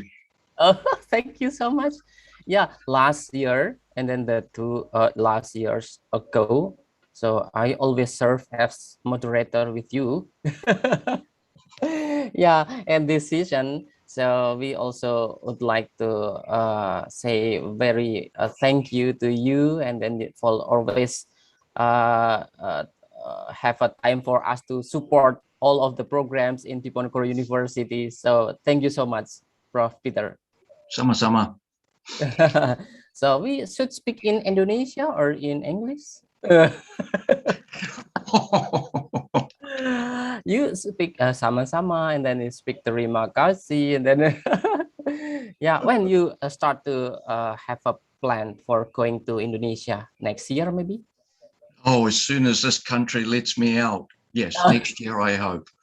Oh yeah, hopefully. Yeah, so soon we are waiting for your coming and your time for visit in Diponegoro University. Yeah, because recently, so we didn't our program don't allow for the staff, and then something like a true exchange, so only meet with Zoom and then other else platform.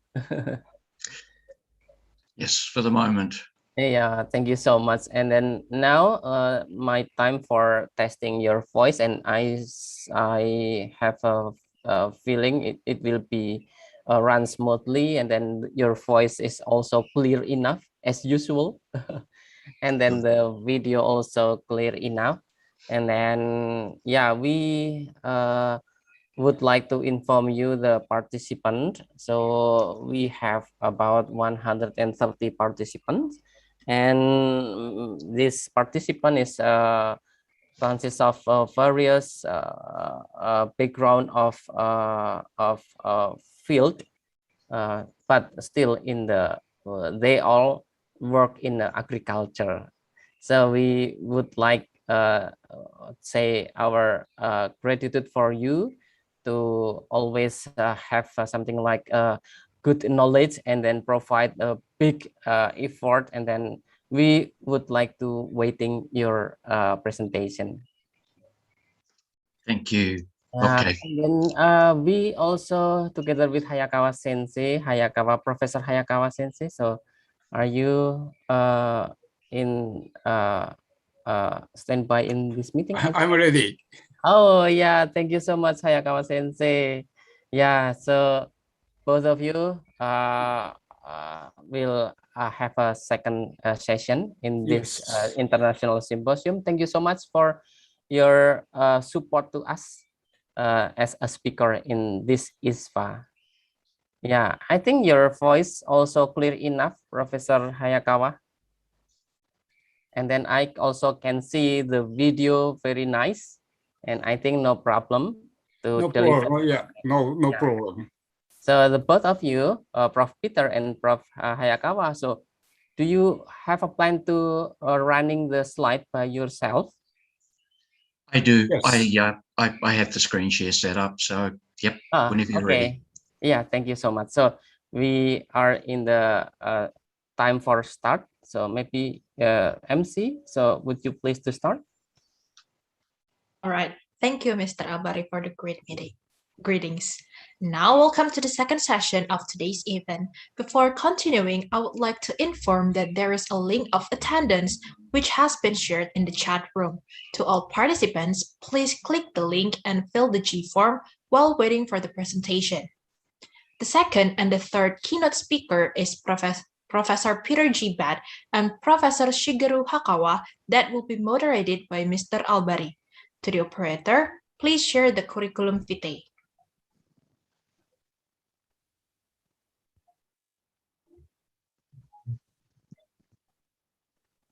All right, thank you. Mr. Albari, with the full name Ahmad Nimatullah Albari, is a lecturer at Diponegoro University, Faculty of Animal and Agricultural Sciences.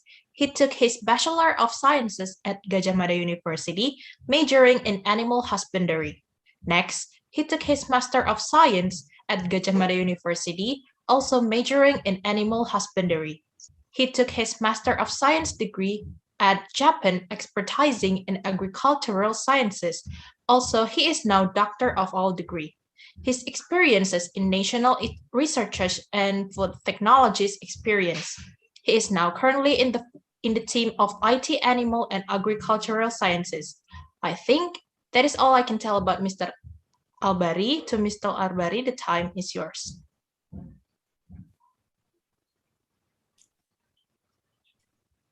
Okay, Timothy. Thanks so much for introducing me. And I thanks God not to mention about the how old is am I? So I worry about that one, and then the birth, and then the year of birth. So I think, but no problem because I'm still in 20.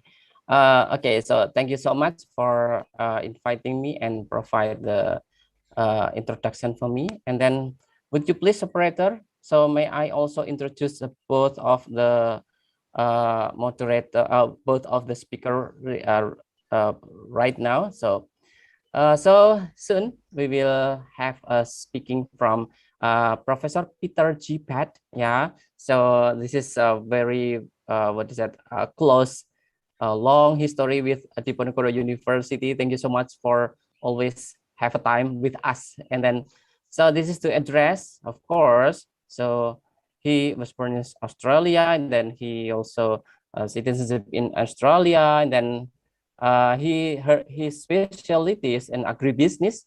So we also would like to share the material about the agribusiness.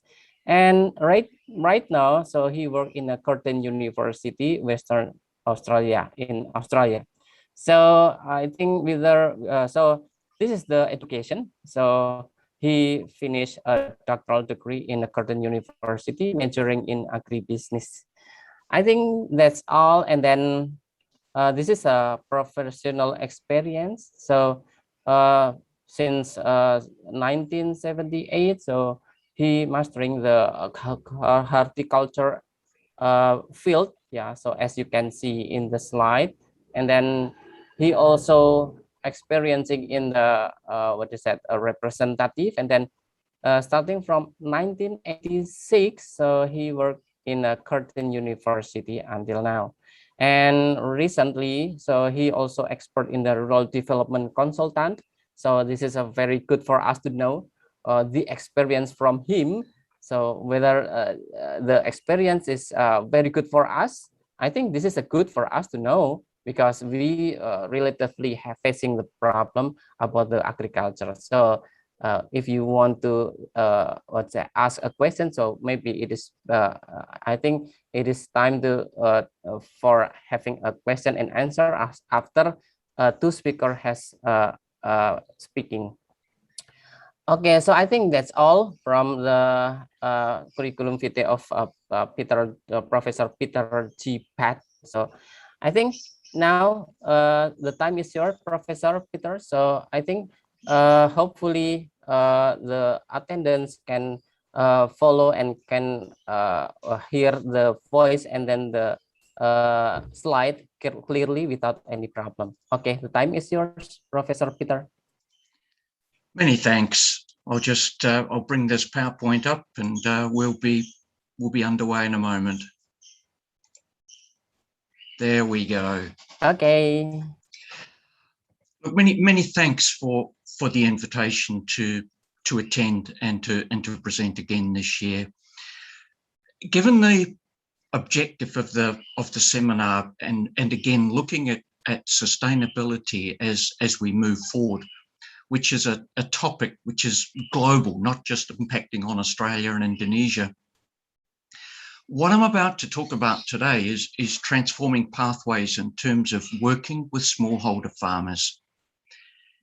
If you look at most of the other presentations that you have today, and no doubt that will be coming in the next day or so with your symposium, you're dealing with technical issues.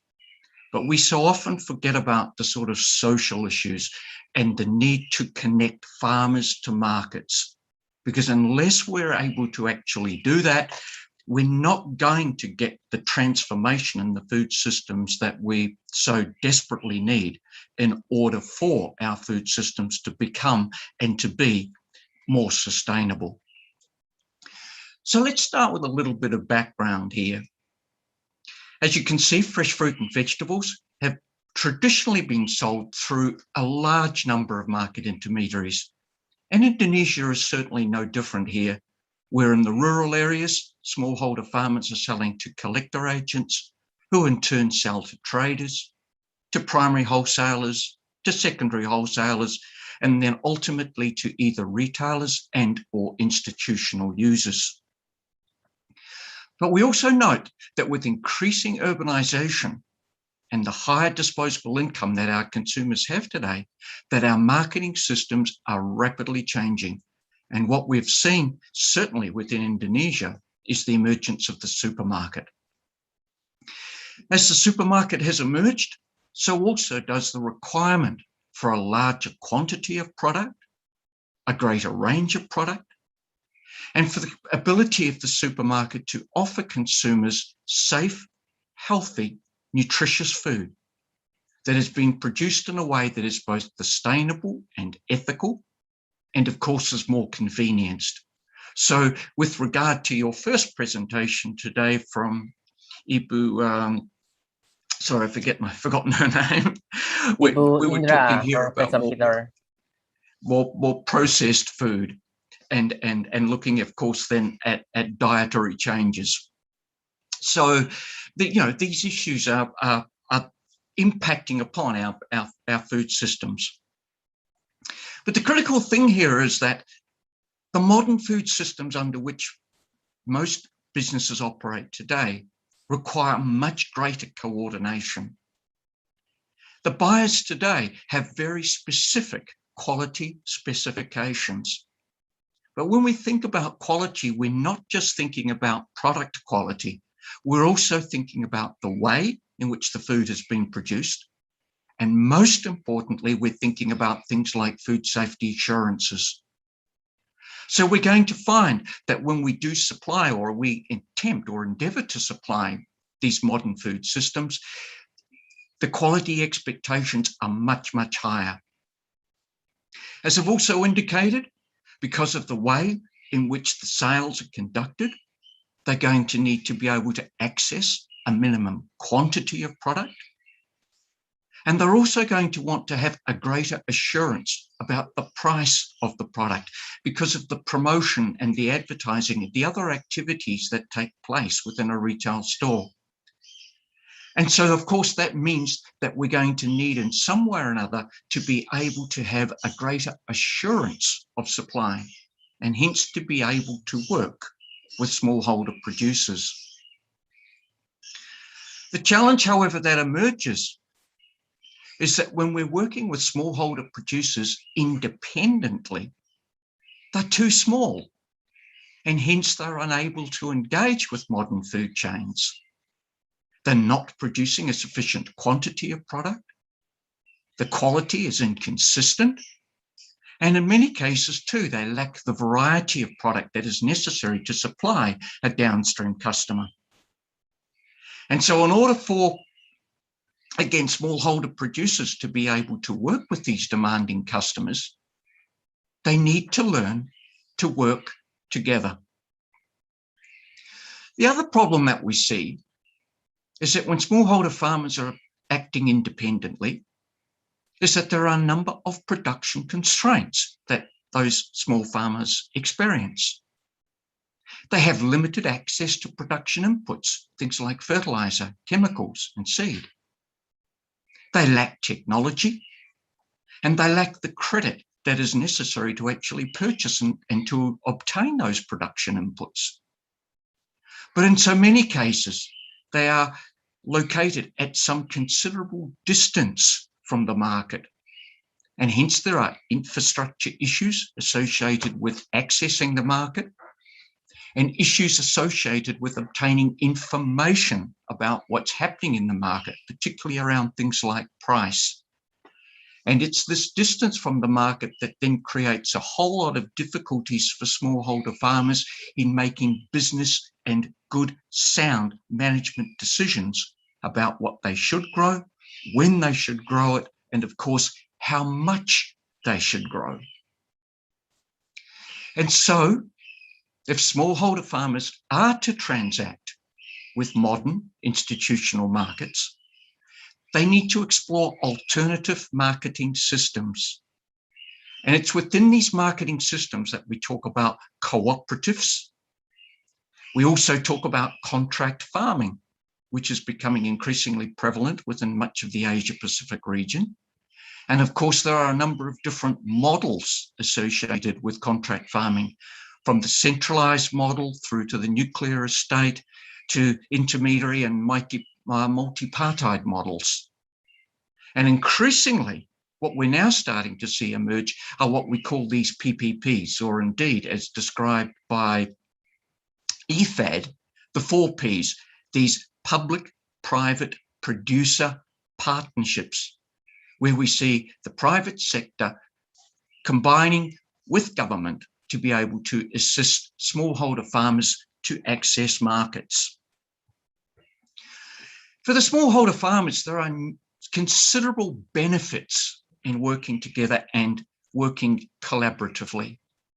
As we can clearly expect or anticipate, they will be able to access markets, things that they're unable to do individually. What they're also able to do when they work together is to increase productivity. Because when they work together, they're able to get a more secure supply of inputs, and or in many cases, by acting together and by approaching a cooperative bank to be able to obtain credit, to be able to purchase those inputs. But when farmers work together, it becomes easier for departments of agriculture and other technology and extension services to work with the smallholder farmers. It's impossible in a country like Indonesia, for example, for the Department of Agriculture to give one-on-one advice to smallholder farmers. There are simply too many of them. And so by working together, we provide that critical mass that makes it possible for technology transfer to take place. When smallholder farmers work together and they're able to negotiate with their downstream customers, they have a guaranteed price, something that they do not experience on the traditional wet market systems. They're also able to reduce their risk. And we've seen this, for example, in places like the Philippines, where smallholder farmers will tend to collaborate and cooperate with trialing and experimenting with new crops and new varieties. The village, the community, they all take the risk together rather than just one farmer shouldering the burden. But the other big advantage that we see when smallholder farmers collaborate is that there is capacity building. Not only are the farmers learning about farming and learning about markets, but they're also learning about business and learning how to conduct business, how to negotiate. And of course, that has a significant improvement for their long-term welfare. For the buyers, there are significant advantages in working with farmer groups. They're able to overcome the land constraints that they would otherwise face. They get an assured supply of product that is of a consistent quality, and particularly again in relation to things like food safety, where they have traceability. They can be assured that the product that is being supplied from the smallholder farmers is safe and that it has been produced in a particular or specific way. It also means that for the buyers, there is shared risk.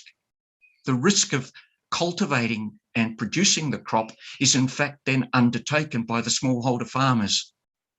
The buyers can concentrate on what they do best, processing and or retailing the product that the farmers supply. And of course, when these multinational companies or these larger organizations are engaged in what they do best, and where they then in turn engage with smallholder farmers, this is seen as being much more socially and politically acceptable. So there are benefits then for their long-term corporate social responsibility.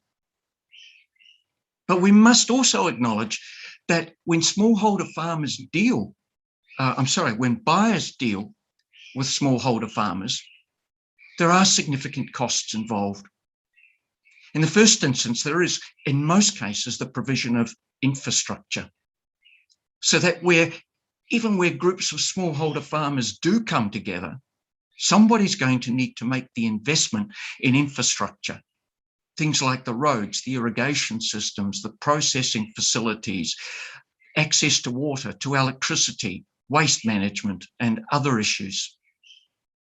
So there is going to have to be some sort of technical and financial assistance provided to the smallholder farmers. But there are also significant transaction costs associated in dealing with a large number of smallholder farmers. And not all of these farmers are going to act in a way that is appropriate.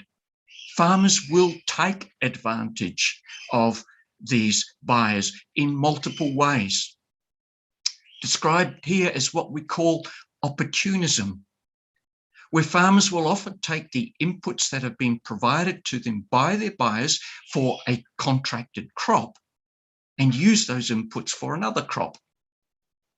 Or alternatively, when the crop is ready for harvest, rather than to supply all the crop to the buyer, they'll offer it to other buyers who are able to offer a higher price. And of course, this opportunism undermines the relationship that the smallholder farmers have with the buyers. But buyers do prefer to transact with farmer groups because there are reduced costs in transacting with those farmers, particularly in relation to the efficiencies of scale, in terms of both the collection of outputs and the distribution of inputs. There are also economies of scale in transport and distribution, in the delivery of training and extension programs, in contract negotiation, particularly where there are multiple farmers involved in contract farming agreements.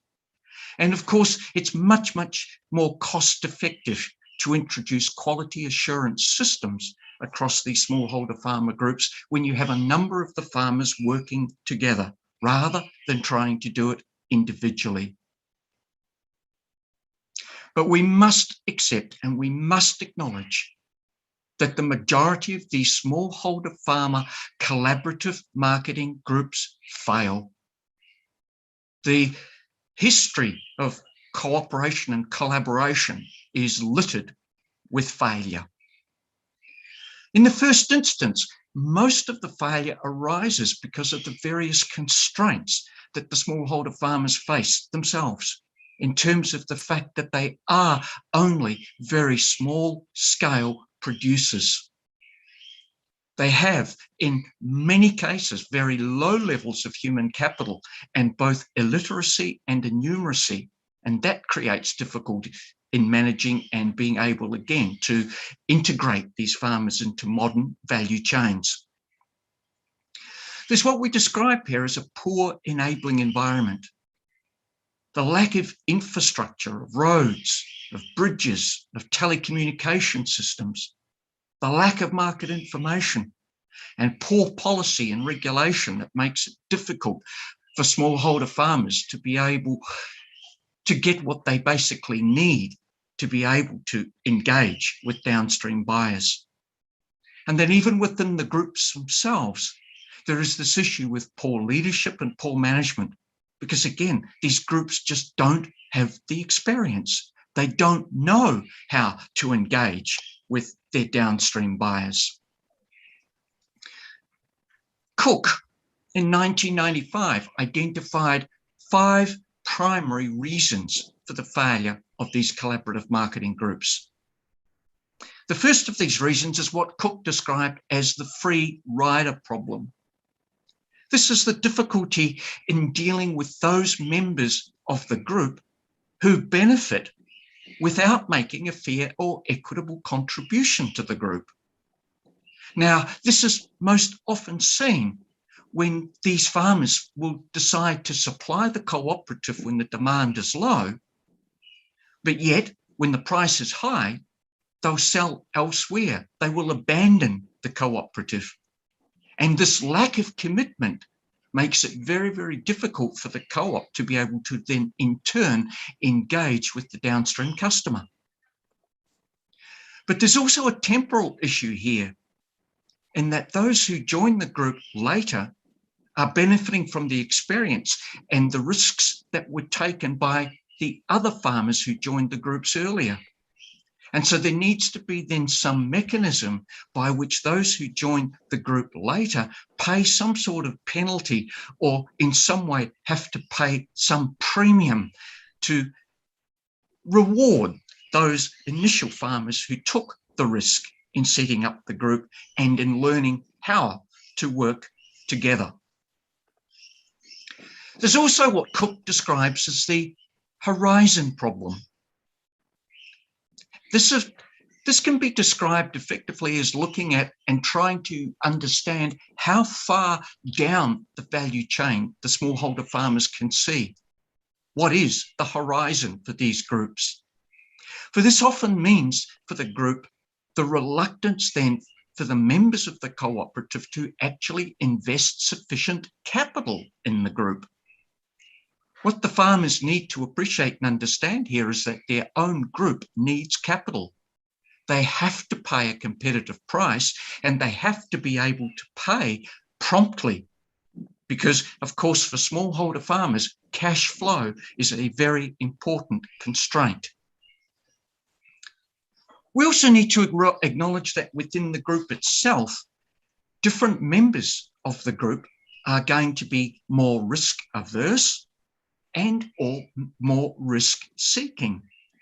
And as different members of the group have different attitudes to risk, that's going to create difficulties in defining the middle ground or where the group should position itself in terms of its ability and capacity to take risk. The control problem is a significant issue for these groups.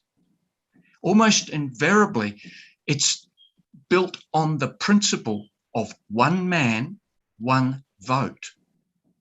But what about the bigger farmers? What about those farmers who contribute more? They, in turn, want a greater say about the way in which the group is run. And of course, the bigger farmers then find themselves in competition with the smaller farmers and or the landless farmers, and that creates conflict and difficulty within the group. When you've got a large number of members within the group, your communication and coordination costs are significant. There are issues also around accountability. And the difficulty here within most of these farmer groups is that when people have access to capital, and particularly to money, then people start to help themselves. And suddenly money starts to disappear, and that becomes a problem. But one of the other problems is quality. The variation of the quality within the group and the need for there to be quality standards and for those quality standards to be applied consistently, irrespective of who the people are within the group. And finally, we have the issue of group diversity. The more diversity there is within the group, within the members of the group, then the more problematic it's going to be. Again, different people from different backgrounds are going to have different expectations. And as we'll see a little bit later, this concept of social capital becomes very, very important for the way in which the group functions.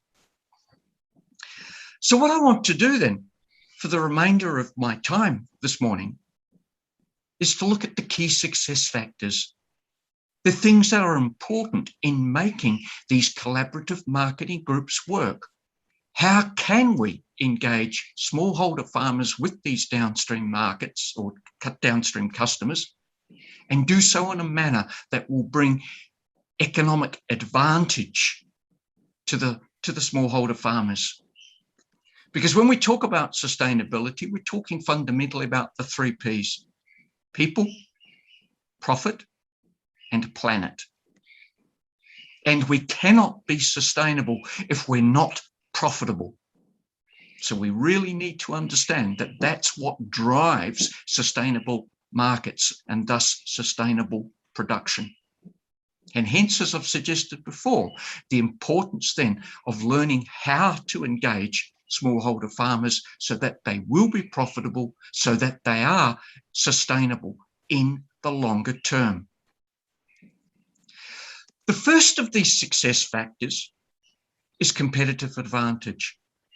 There has to be a benefit to the smallholder farmers of working together, a benefit that they could not obtain if they worked individually.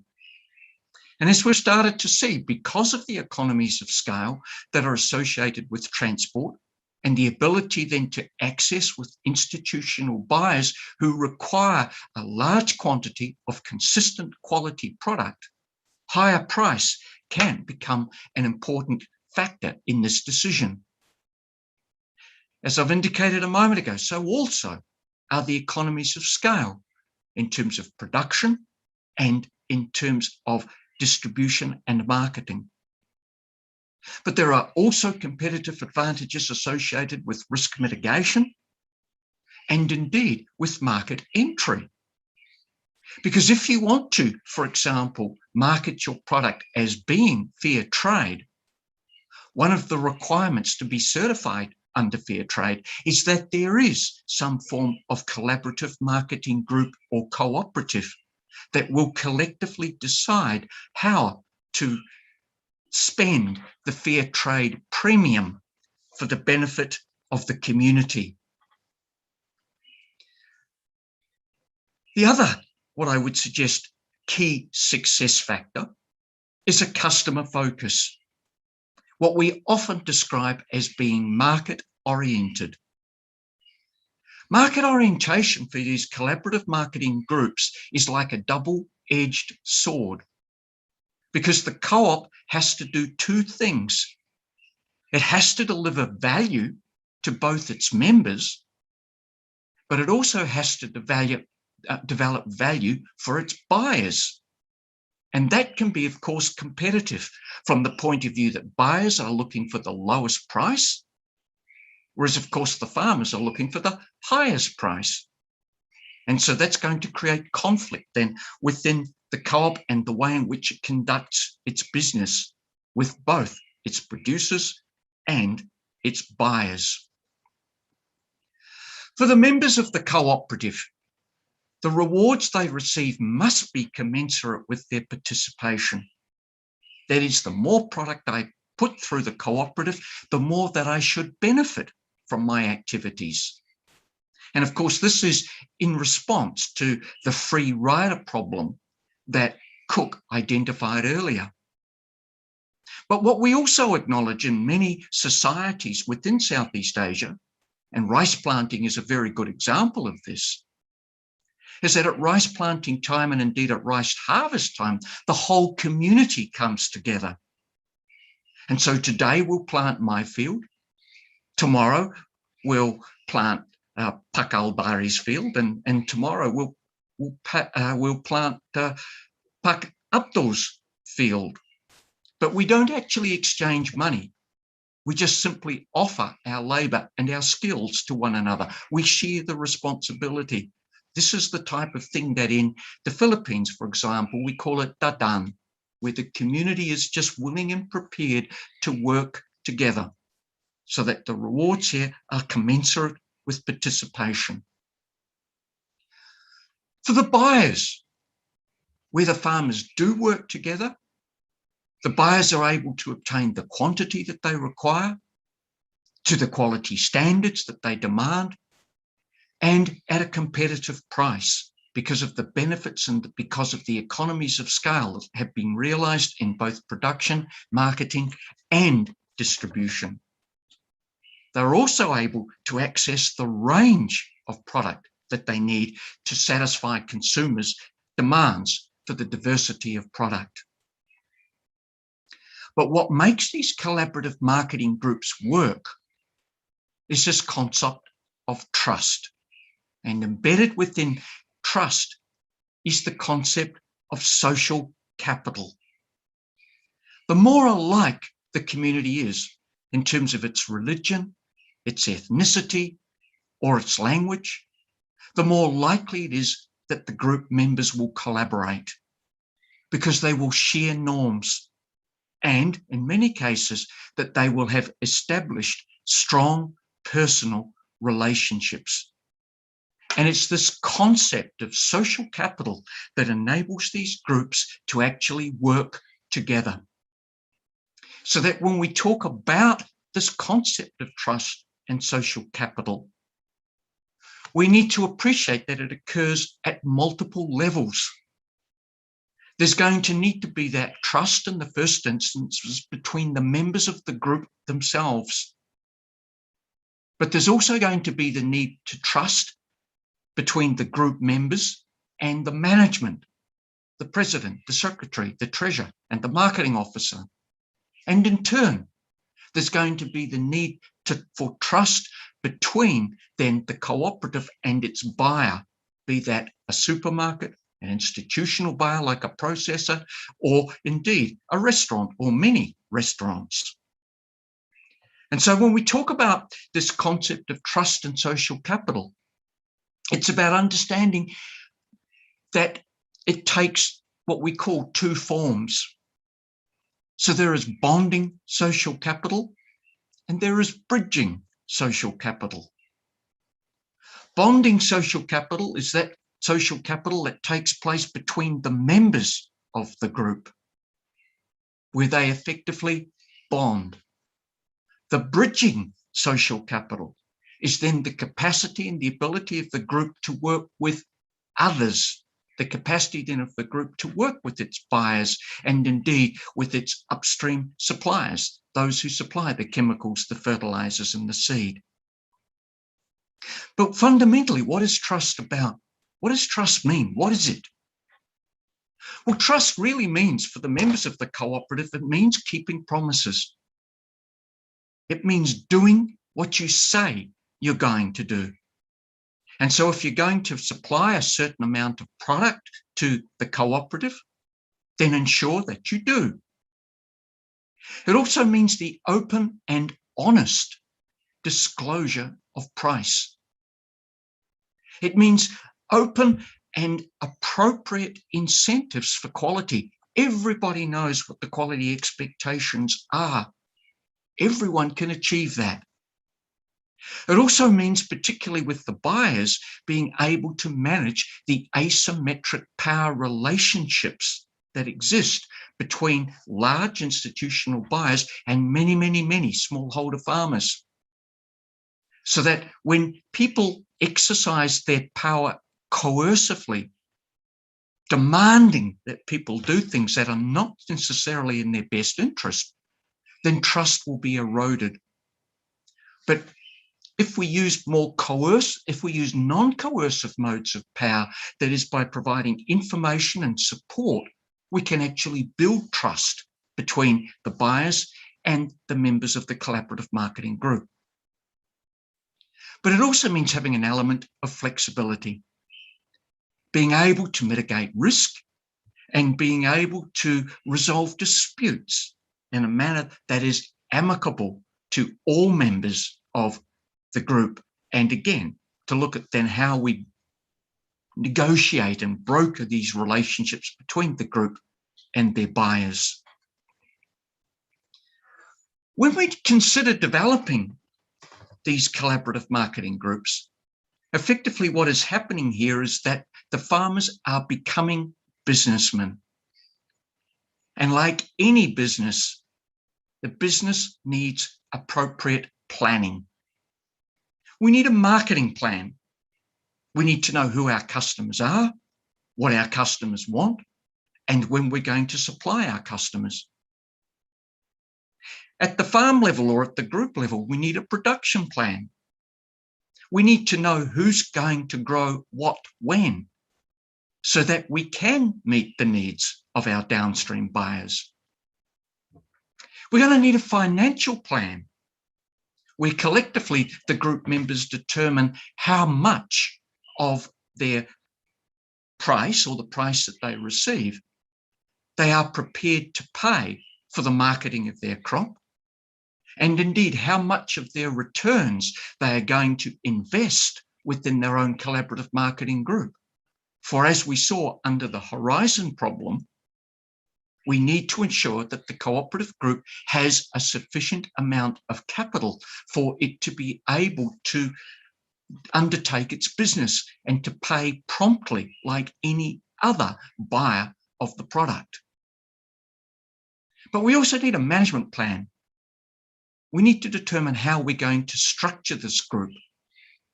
We need to have a president, a vice president, a secretary, a treasurer, and a marketer. But we also need to ensure that we have contingency plans in place where no one sits long enough within the chair that they can take advantage of their position, and hence the accountability problems that we saw earlier emerge within the group. If the groups are going to succeed, we need capacity building. We need to empower the smallholder farmers. We need to facilitate and to adopt new technologies. We need to teach negotiation skills and marketing. The farmers need to adopt quality management systems and to understand what quality means and how they can use quality management principles in a way that will again support their business in the long term. Quality does not mean best. Quality means delivering product that meets customers' expectations. But what quality also means, though, is constantly working together, constantly improvement. This concept of continuous improvements in productivity. And it's through that that we're able to gain, again, long-term advantage. But we also need financial management skills, and we also need record-keeping skills so that we're able to determine that farmers are actually being paid what they should in terms of the quantity of the products that they have delivered to the group and the prices that have been obtained. For these groups to succeed, there must be some commitment to the group. Farmers must be willing to commit a proportion of their harvest, if not all of their harvest, to the group. Experience tells us, however, that it's better to actually have a smaller commitment, because there's not always the trust that we see within the group. And therefore, in order for farmers to be able to assure themselves that they are being treated fairly and equitably, if farmers only commit, for example, 60% of their crop to the group, the other 40% they can sell to other buyers. And that allows them to see how the co-op actually compares. And that allows them, of course, to build that trust within their own group. But as we'll also see in a moment, it's important that we deal with not one, but in fact that we have multiple markets. And so where farmers do in fact then have some surplus to dispose of to other buyers, we're able to maintain not one, but two buyers. And as we'll see in a moment, that's really, really important to these smallholder farmers. The commitment also means meeting and adhering to the quality specifications of the buyers. That is not cheating by putting poor quality product at the bottom of the box and then putting the good quality product on top. But it also means attendance in meetings. It means that when we attend meetings, we know what's going on and we can be a cooperative member. Whereas if we don't go to these sort of meetings, there's an awful lot of talk. And when the talk is not correct, then what tends to happen, of course, is that the cooperative itself is undermined by the grapevine, by gossip, and we don't want that happening. In every instance where there is a successful collaborative marketing group, that group is led by a prominent and empowered farmer leader. Now, we accept here, of course, that leadership is both a process and a property. But what we need to acknowledge is that it's the leadership itself that is the important thing here, the capacity and the ability to bring people together and to work together for a common interest. So leadership is a critical component of the group dynamics. The group must develop rules and sanctions. Prescribed rules need to be developed that will guide the decisions that the group undertakes. But the rules need to be applied fairly and equitably. Everyone must be treated the same. And of course, we need appropriate documentation.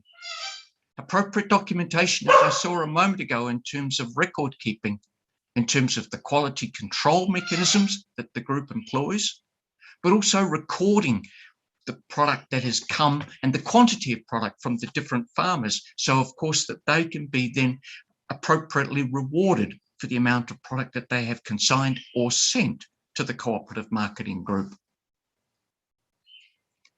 As I indicated a moment ago, we need to transact with not one buyer, but in fact with multiple buyers. And this means in most cases dealing with the traditional market and the modern institutional market. And there are a number of reasons for that. There are often delays with payment when we deal with institutional buyers.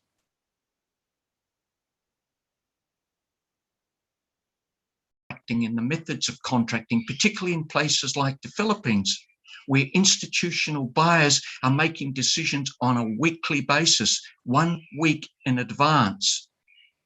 So if you lose the market for 1 week, what are you going to do with all the product that you have?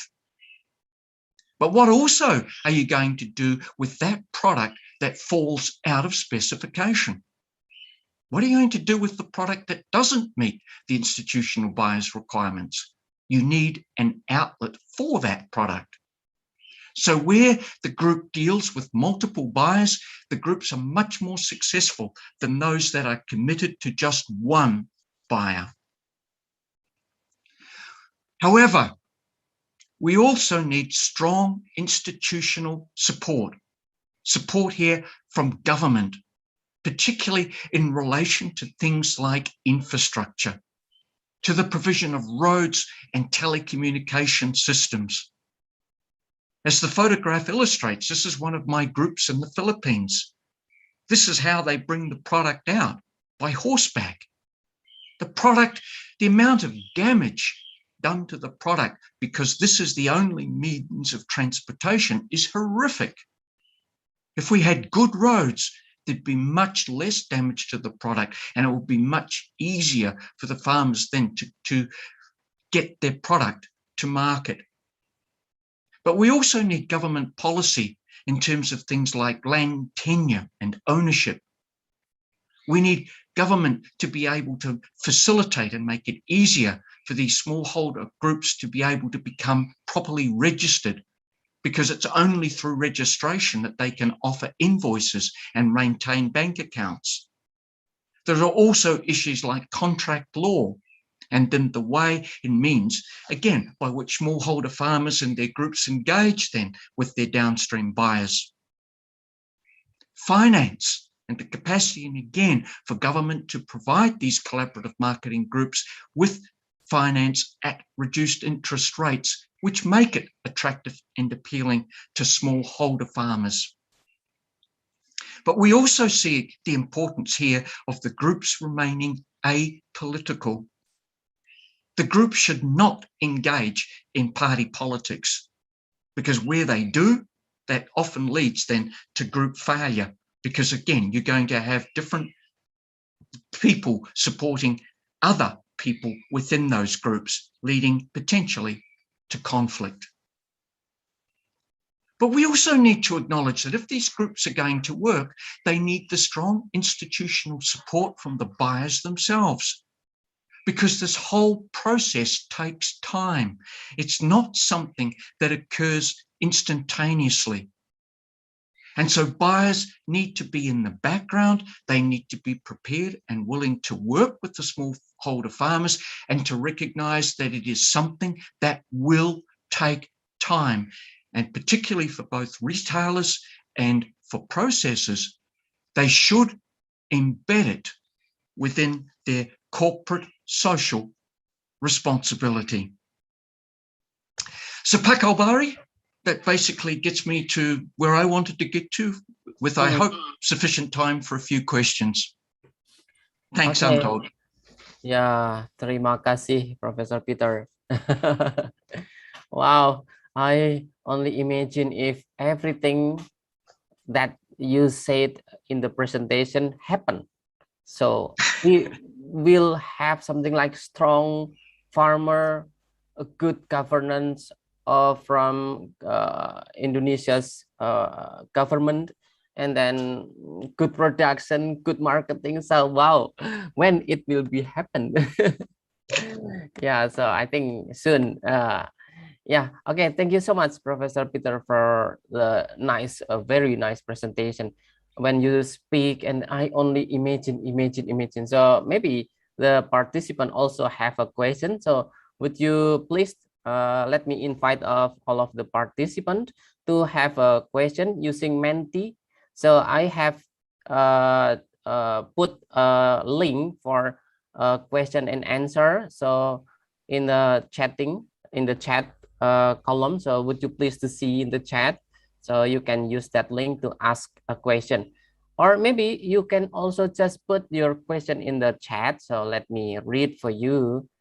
And okay, so thank you so much again for Professor Peter. Right now, so we will move into the next speaker, Professor Hayakawa.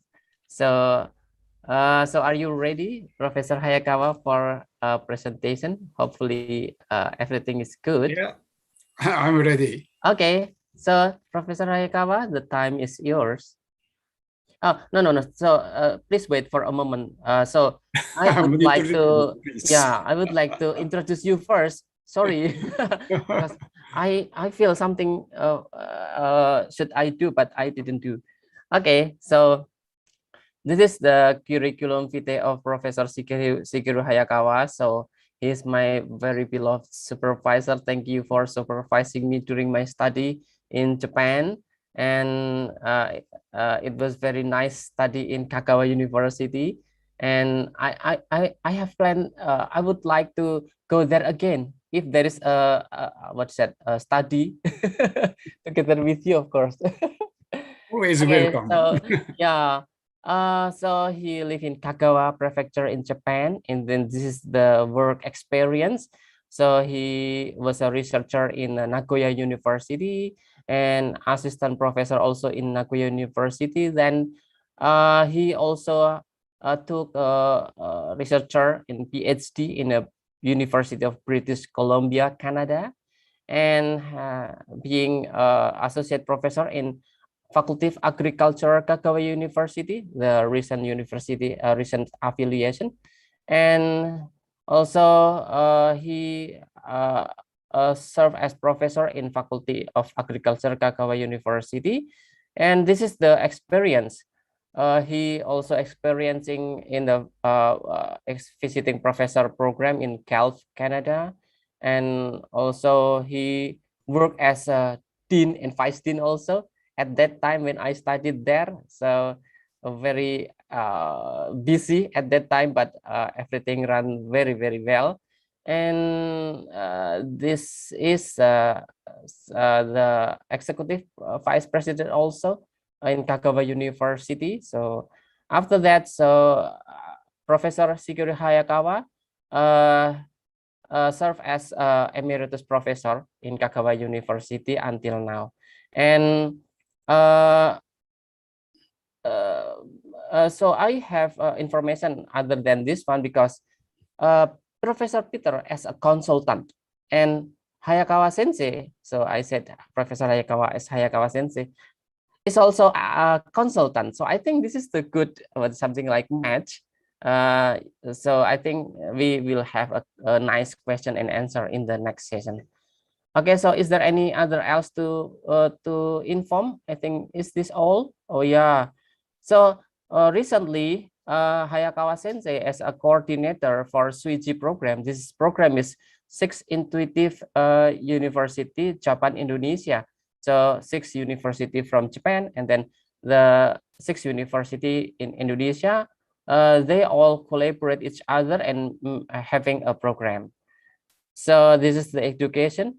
Take a bachelor in Nagoya University and also master in Nagoya University and PhD degree in Nagoya University.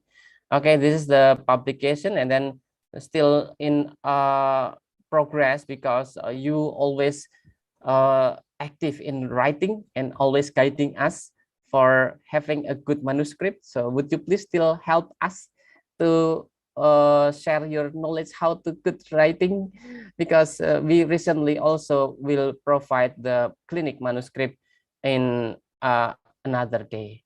Okay, I think is this all? And then can you scroll? Okay, so I think this is all. Thank you so much for committee for presenting the slide. Now we will go for the session for you, Professor Shigeru Hayakawa. So the time is yours. Okay, thank you very much, Dr. Alvari.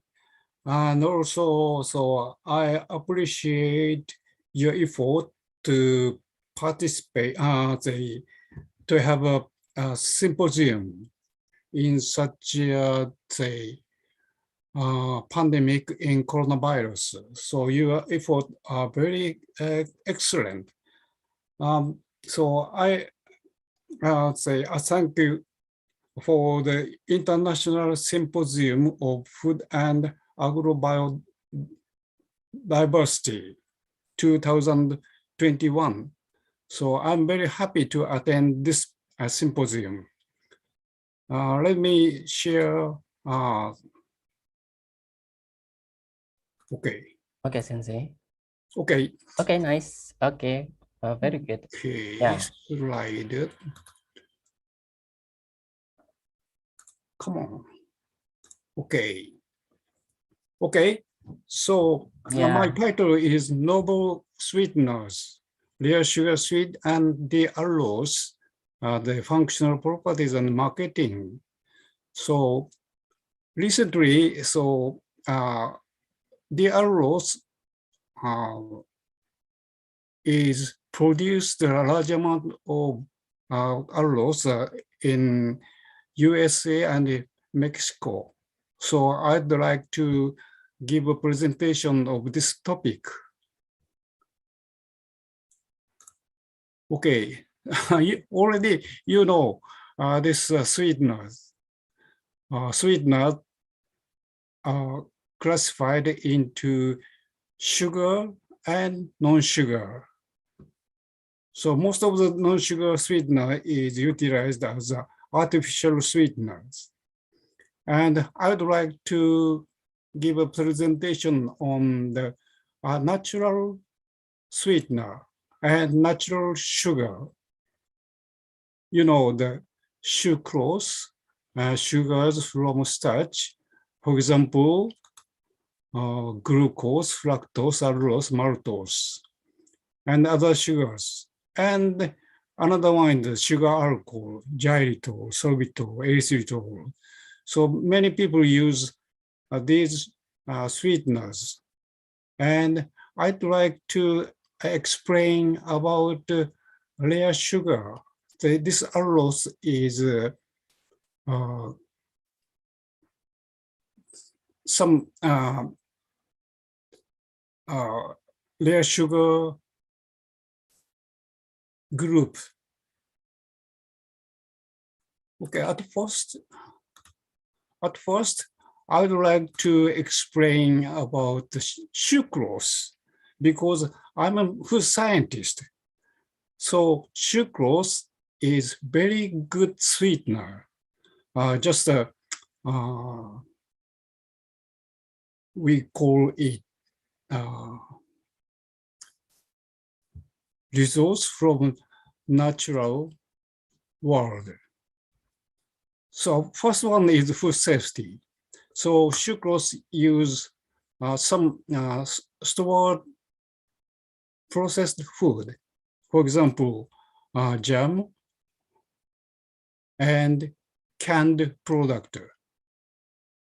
So we can store these processed food for a long time. Next one is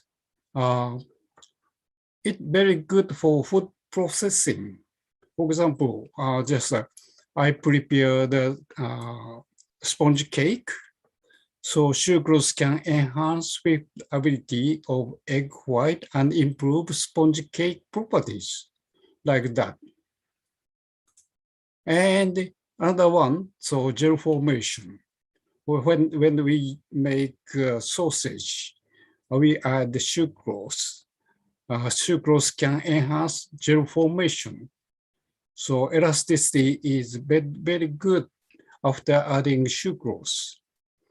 And another one, maybe most of the people like ice cream. Sucrose can make smooth mouthfeel and improve frozen stabilities. So sucrose are very good for food processing. And third one is nutrition. You can see as a sucrose, as the structure of sucrose is like that. The glucose and fructose binding by the hydroxy residues. Okay, so energy of sucrose is 4 kilocalories per gram. Glucose and fructose are same, 4 kilocalories per gram. You can see the sugar, white sugar and maple syrup containing a large amount of sucrose. And another one is honey. So honey contains glucose and fructose. So glucose and fructose, sucrose are very good. So we have accept the benefit from these sugars. And in Japan, consumption of sugar per person in Japan, so 16.6 kilogram a year. So it means 44 gram a day. So if we intake sucrose too much, the risk of lifestyle-related disease is increasing. So many manufacturers recommend to make sugarless beverage. So just a guideline, we can see the calorie of beverage, usually 20 kilocalorie per 100 milliliter. So it means sucrose less than 5 gram. And calorie zero beverage, sucrose less than 1.25 gram. But this is not sweet.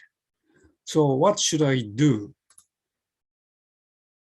And okay, so after taking sucrose, what happened?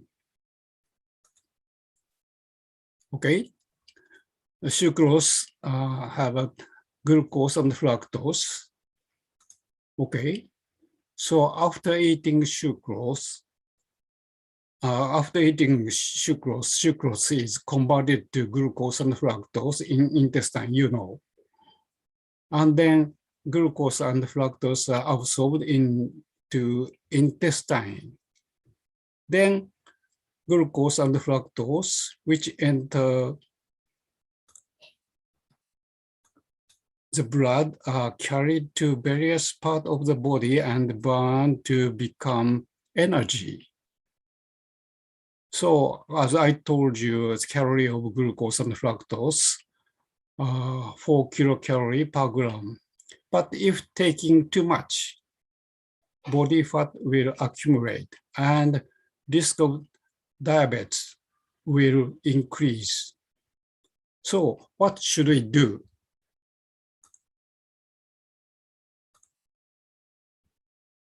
So we develop some strange kind of sugar.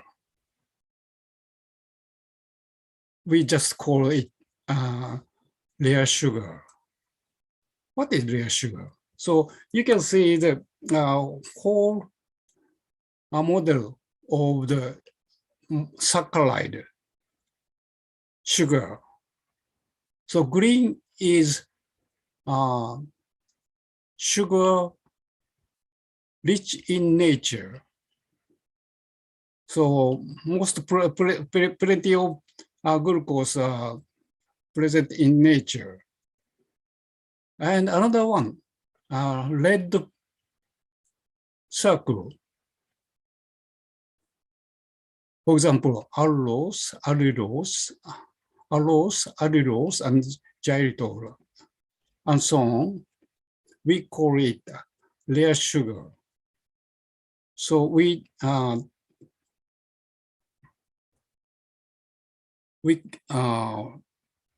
defined rare sugar like that. Rare sugars are defined as monosaccharides and their derivatives that are rare in nature. So we work on the rare sugar to use human diet to decrease consumption of sucrose. Just I showed the isomorphine. This is the strategy of to make monosaccharide, especially 6 carbon monosaccharides. You can see 34 hexoses in this figure. Red one is aldohexose. Blue one is ketohexose. And yellow one is polyol, hextol. And you can see just light up. D-allulose is one of rare sugar which are defined as monosaccharide, being there in nature, as I told you. And D-allulose is produced by bioconversion of D-fructose using the bacterial enzyme D-allulose 3-epimerase, like this, or just from D-fructose to D-allulose.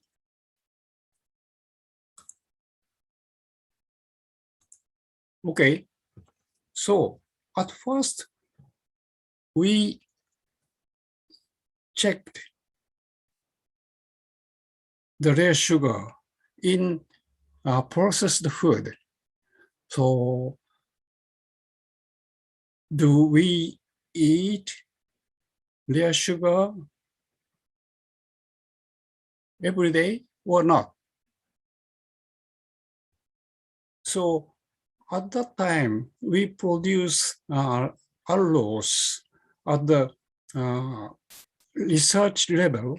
So not plenty of allulose is produced. Just a small amount of allulose can be converted from fructose. But we check the allulose in processed food.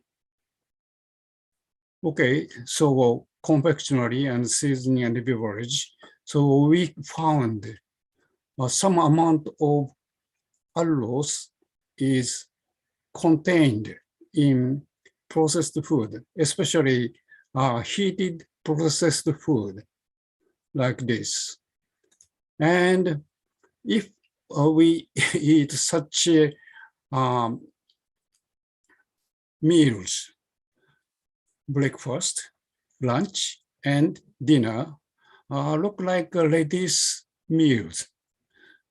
And if we eat these meals, we calculate total amount of allulose is about 200 milligram. So the allulose is rare sugar, rare in nature, but artificially we can make allulose using heat processing. So why allulose can be produced by heating? Just the showing example. We make heating meringue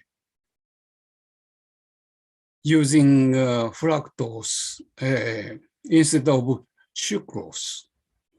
So before heating, only fructose is present in meringue. But after heating 1 hour, 2 hours, so gradually glucose and allulose is resulted in this meringue. So it means heating. By heating, fructose was converted to the small amount of glucose and allulose. So after heating, we can get rare sugar. So we just tried to make rare sugar using chemical reaction, just the physical reaction, just heating. Okay, using glucose fructose syrup and just alkaline condition and heating. So while under heating, structure of sugar becomes unstable. A part of sugar changed to rare sugar, like this syrup containing rare sugars. So we produced syrup containing rare sugars.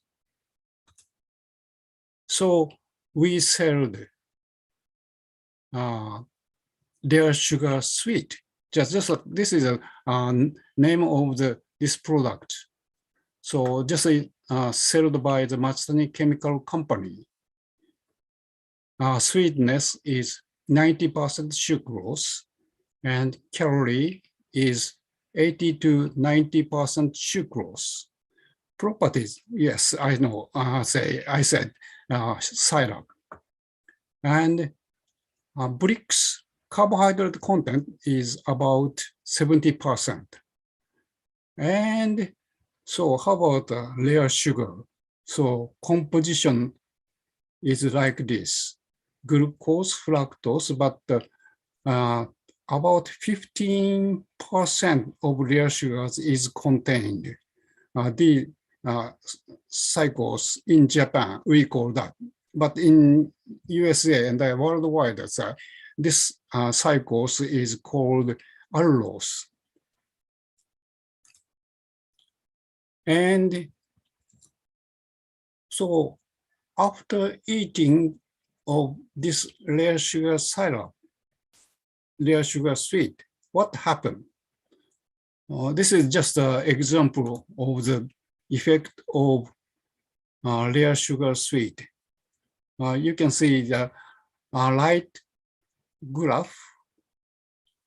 After adding rare sugar mix, it means the sorbose, tagatose, allulose, and allulose. or maybe so 20% or 30% addition of these rare sugar mix. So sucrase activity is inhibited. So we intake sucrose at the same time of the rare sugar. The degradation of sucrose is inhibited. So rare sugar sweet can reduce sucrose activity in human body.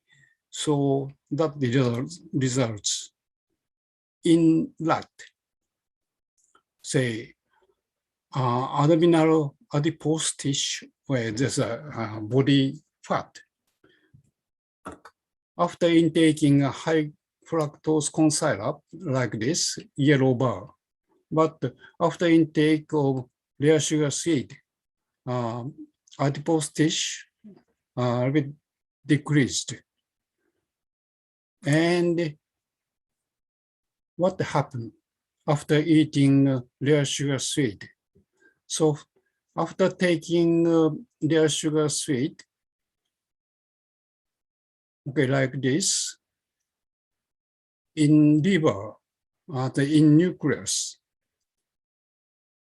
this RASS can accelerate to release glucokinase, because usually glucokinase is bounded in nucleus, but RASS accelerate to release glucokinase, and this glucokinase can make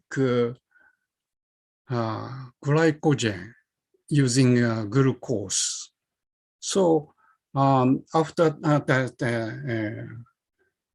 glucose, after taking glucose, liver can make glycogen. And in human body, so we checked this rare sugar sweet. What happened?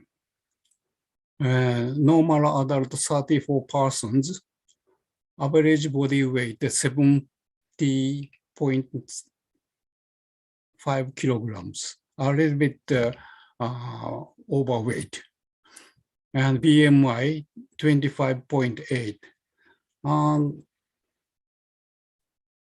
Average fat content is 28.2. A little bit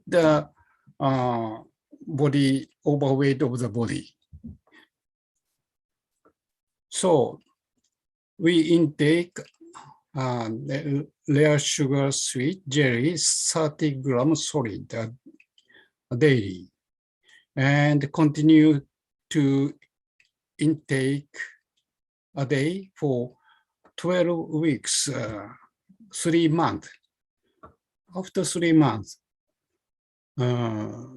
body weight a little bit decreased, just 1.8 kilograms. And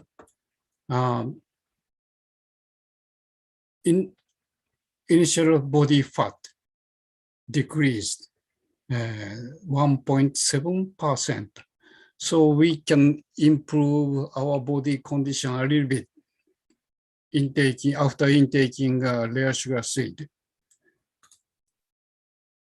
And another merit to use rare sugar sweet, just depressing egg, meat, and fish odor, improving flavor and color, and decrease sourness, improve sweet quality, and so on.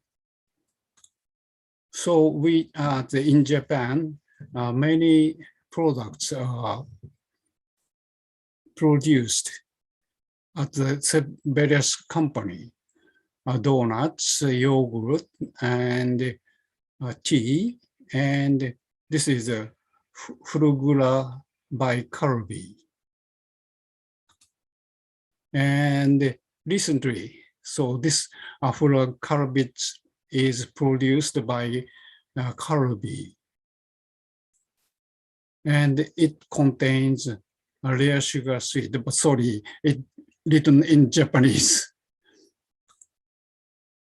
And another one is like that, hamburger steak, white crepe, chiffon cake, and pound cake. Presently, total items of processed food, including rare sugar, is 3,300 and growing more. And previously, I said it's very difficult to produce the allulose a large amount for the industrial level, but just only a research level. But nowadays, we can produce allulose a large amount. So I would like to explain about allulose. So as I told you, allulose can be produced by from D-fructose using D-allulose 3-epimers. And what is the features of the allulose? At first, is it sweet or not? Yes, it's sweet, but less than sucrose. Sweetness is 70% of sucrose. Almost same as D-glucose. And how about the calorie? Non-calorie sugar. 0.2 kilocalorie. Now in Japan, so food, say, displaying, say, government authorized, we can put the allulose calorie is 0 kilocalorie, because less than 0.5.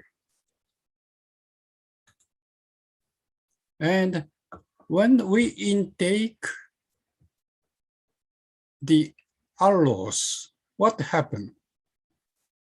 So just showing this figure, after taking allulose, 70% of allulose is excreted in urine without further metabolism. And in large intestine, some say, bacteria can metabolize. Maybe 30% of allulose can be converted short-length fatty acid. So in 30, only 30% can be utilized. So total is 9% of utilization in body. That's why calorie is less than 0.4 calories. Just actually is 0.2 calories. And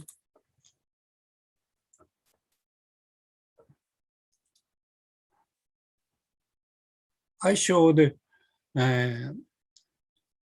glucose level in blood after taking allulose. For example, after taking 2.5 gram, 5 gram, or 7.5 gram,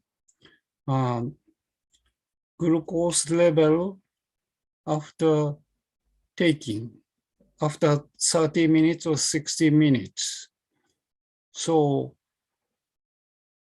when we intake 7.5 gram, significantly decrease glucose level in blood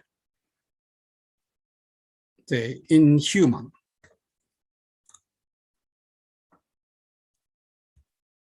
And So, okay, I forgot to explain. This is, you can see the glucose level before eating food, about 90 or about around 90. So just normal people. And this one is a little bit high glucose level people. We said that the boundary people. So after taking allulose by the boundary diabetic people, so allulose content, glucose content in blood is a little bit lower than control, just showing the AUC, so significantly decreased. Why? Allulose can decrease glucose level in blood. We speculate 3 ways to decrease glucose level by intaking allulose. One is the inhibition of alpha glucosidase maltase sucrose in intestine. And okay, second one is in the liver. As I told you, in the case of rare sugar sweet, just the same one. Promotion of glucose uptake in liver. Scheme is like this. D-allulose can be converted to D-allulose 1-phosphate and activation of glucokinase and uptake of glucose and producing glycogen. Then decrease of postgrandial glucose level. And third one is allulose inhibit transportation of glucose on the surface of the intestine. So total 3 mechanisms. So glucose level in blood is decreased after intaking meal with allulose. Just a figure of that explanation. The diet containing the allulose and the allulose 1-phosphate formation, and usually this glucokinase is trapped by glucokinase repressor proteins, but the allulose 1-phosphate accelerate to release glucokinase. Then released glucokinase can make glycogen.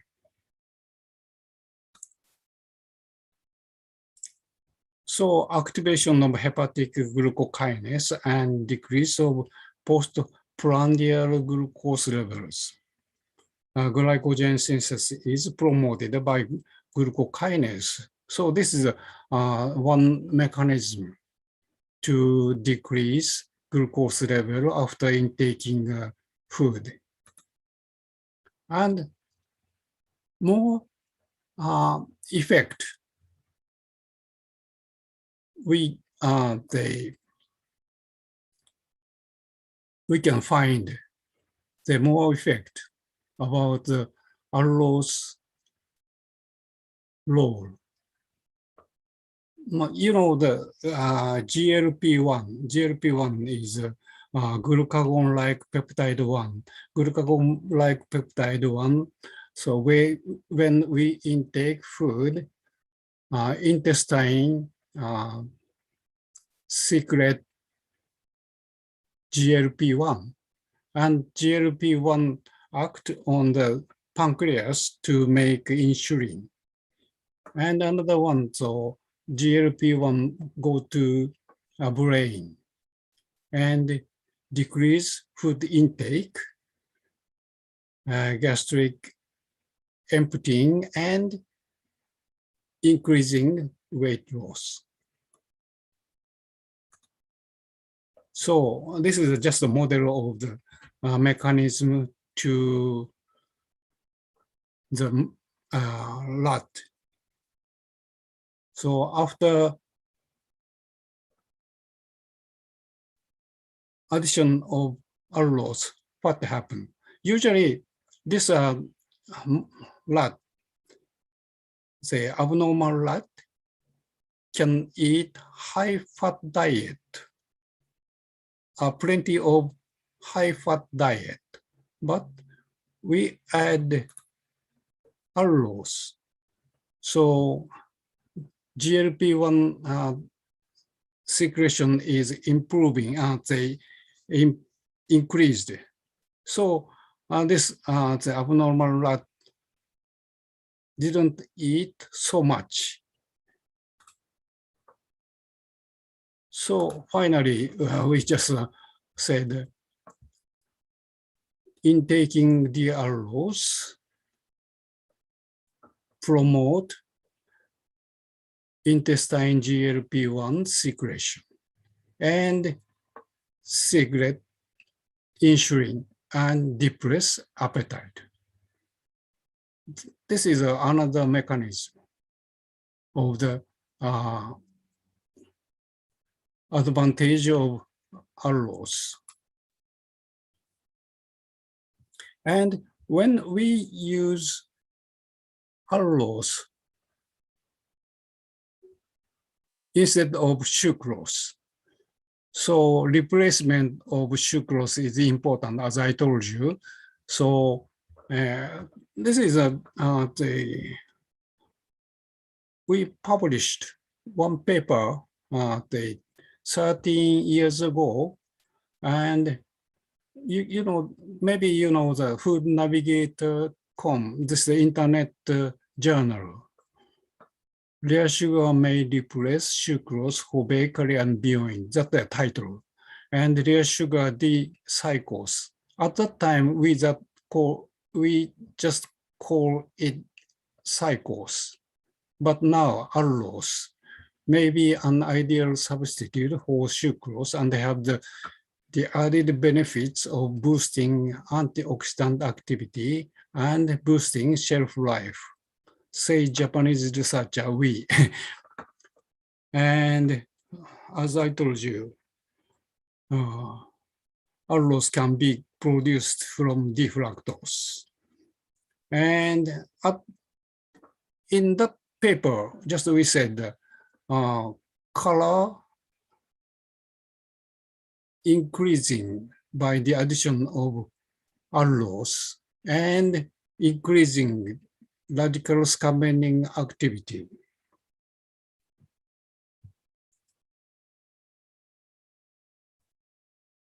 Okay, and just we measured using a sponge cake.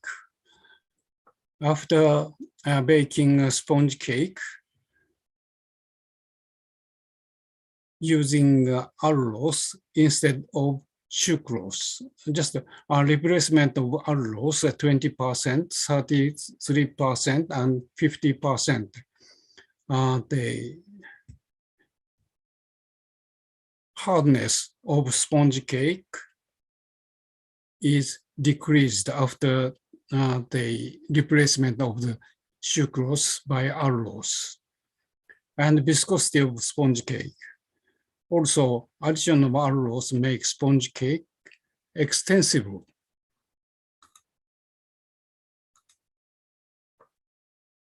When we use a small amount of allulose, replacement is about 5% and 10%, it's okay. Maybe so 10% of replacement is okay to make a soft sponge cake. And we check the sensory quality for the 21 panelists. And so panelists feel sweetness, less sweetness after replacement of sucrose by allulose, 20% of allulose. And this egg odor, say, largely decreased.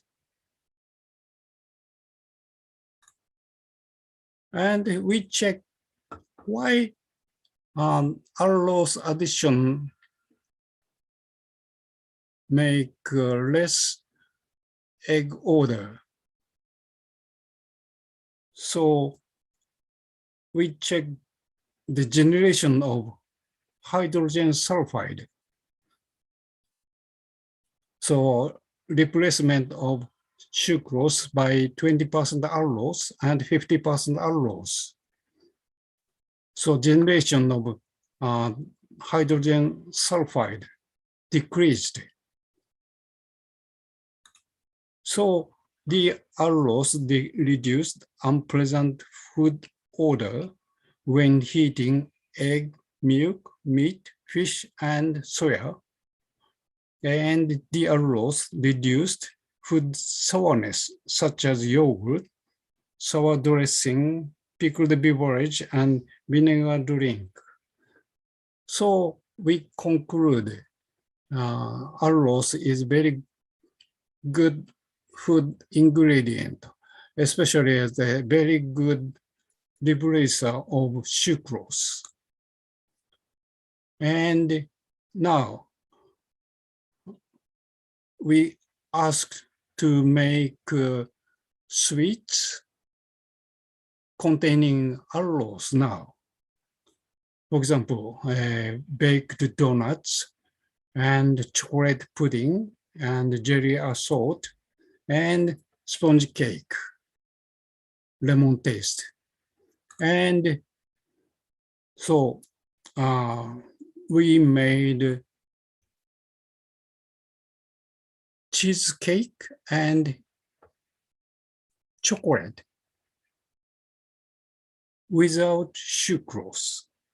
100% sweetener is allulose. And now, this is a glass recognition by FDA.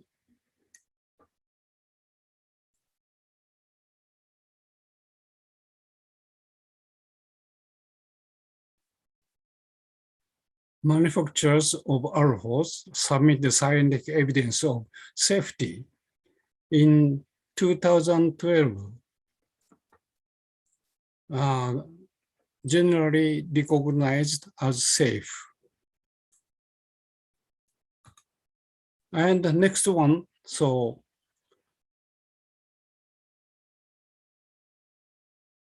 FDA, US Department of Health and Human Services, Food and Drug Administration, certify what? Allulose can be excluded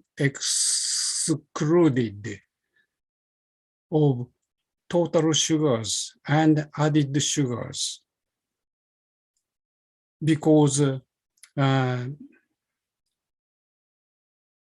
low calorie. So many companies are now producing allulose. This is a Mastanic chemical industry. The product name is Astoria, and they just said using a beverage, confectionaries, bakeries, and dairies. And feature characteristic is like this: degree of sweetness, 70% of sucrose. Already you understand. So energy, 0.2 calorie per gram. Improve aroma and color, and masking unpleasant flavor. And quality of sweetness, clean and refreshing taste, and so on.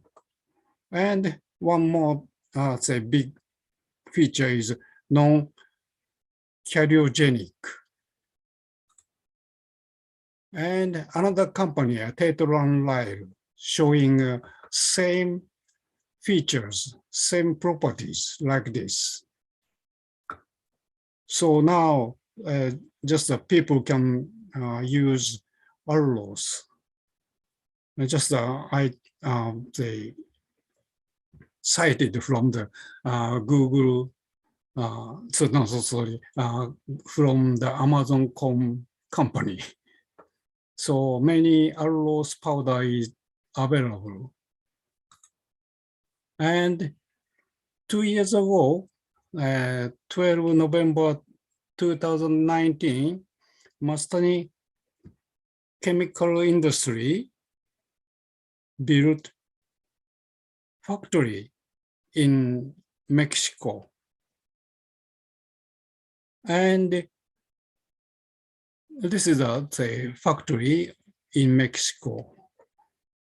And they got the certification from, you can see this is certified.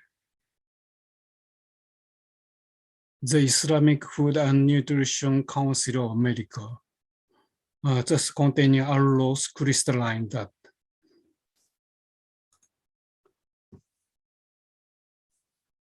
And just this is a commercial of the ingredient, Astoria allulose, and replace sucrose and cut both calories and grams of sugar without sacrificing taste and performances.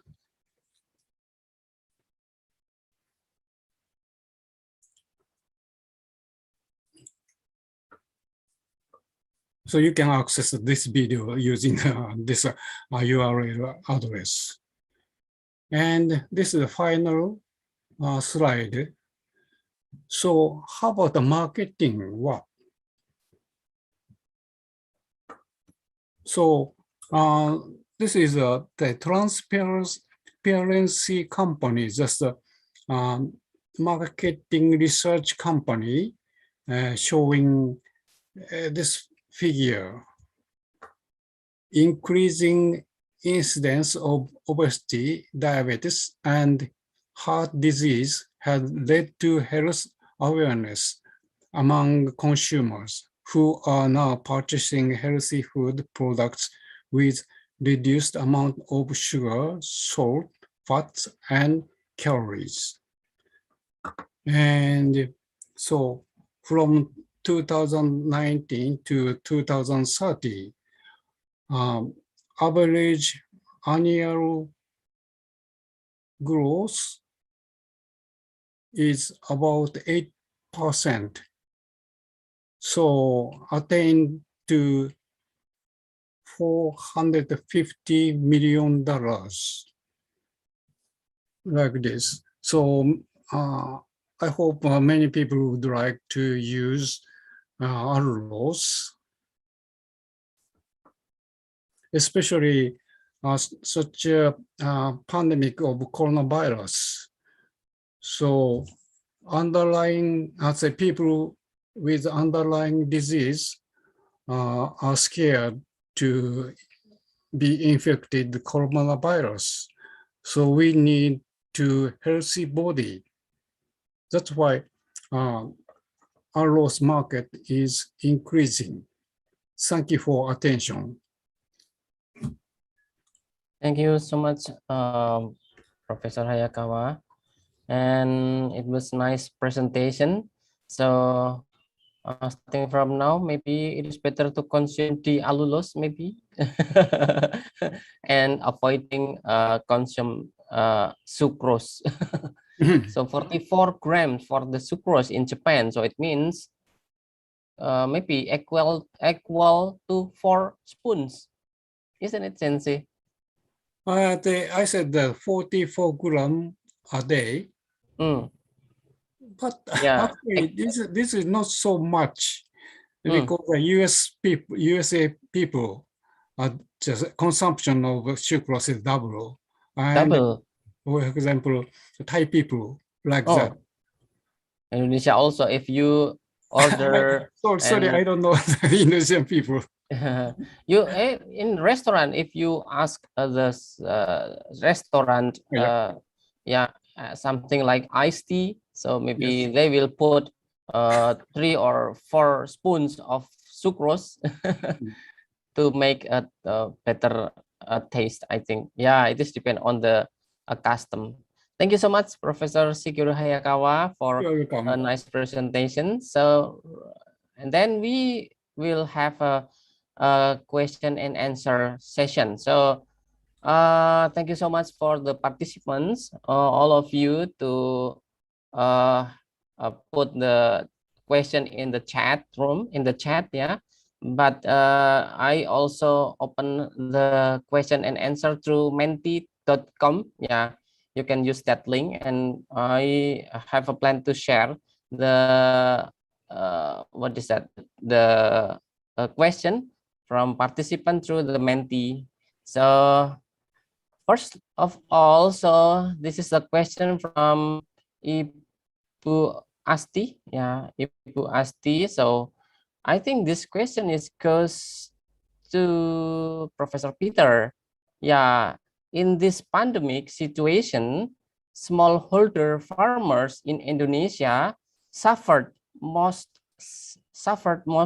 since their access to the market getting difficult and limited. Yeah, of course, PPKM. Yeah, how to make sure to make them survive. So I think this goes to Professor Peter. So would you please to answer this question from Ibu Asti, Professor Peter? I'll give it my best shot. Ibu, it's a complicated question, as there are many issues that are probably involved here. I guess the first issue is why.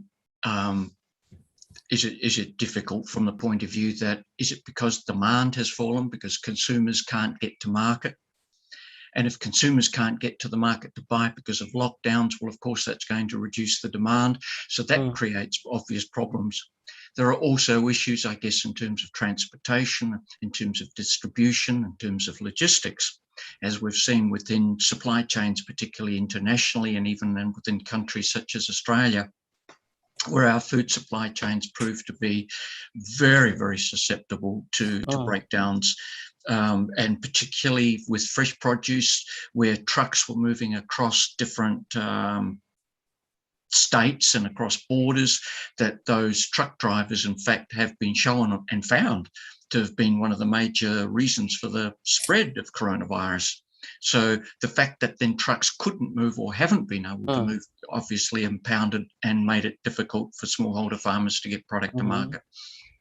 It's not that the smallholder farmers themselves didn't produce. There was ample issues with production. It's just really, as you say, getting that product to market and being able to get it to consumers out of lockdown.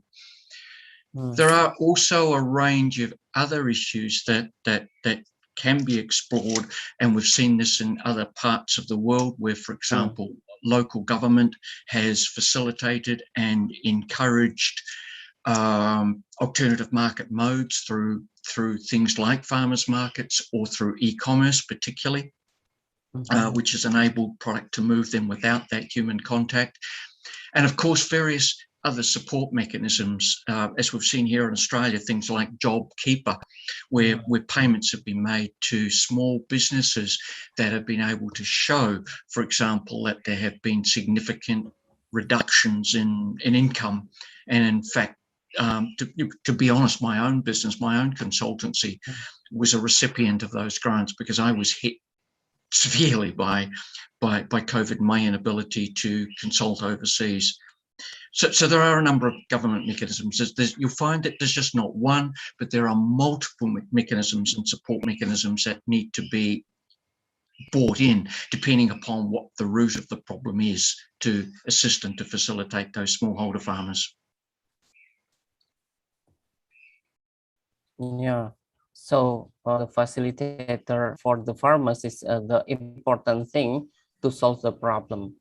Since right now, Professor Peter, so we're starting to resolving the pandemic situation through the step by step to reduce the limitation of the transportation. But since the beginning, we don't have any limitation on the farmer transportation, but still the effect is goes to the farmer. They something like distribution is limitation in distribution, but in fact the government never stop the distribution from the farmer. So I think this is what happened in Indonesia. Okay, thank you.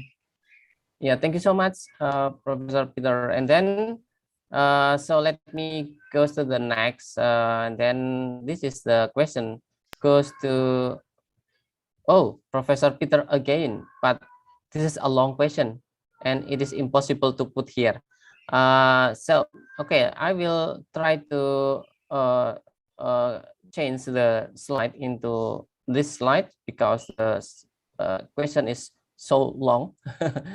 Yeah, thank you very much, Ibu Hari. So this is the question from Ibu Hari Dwi Utami from Brawijaya University. My question is for Professor Peter. In Indonesia, farmer has already applied contract farming between smallholder farmers and big industry that provides support from providing raw material like feed, DOC, management service on farm until marketing product in downstream.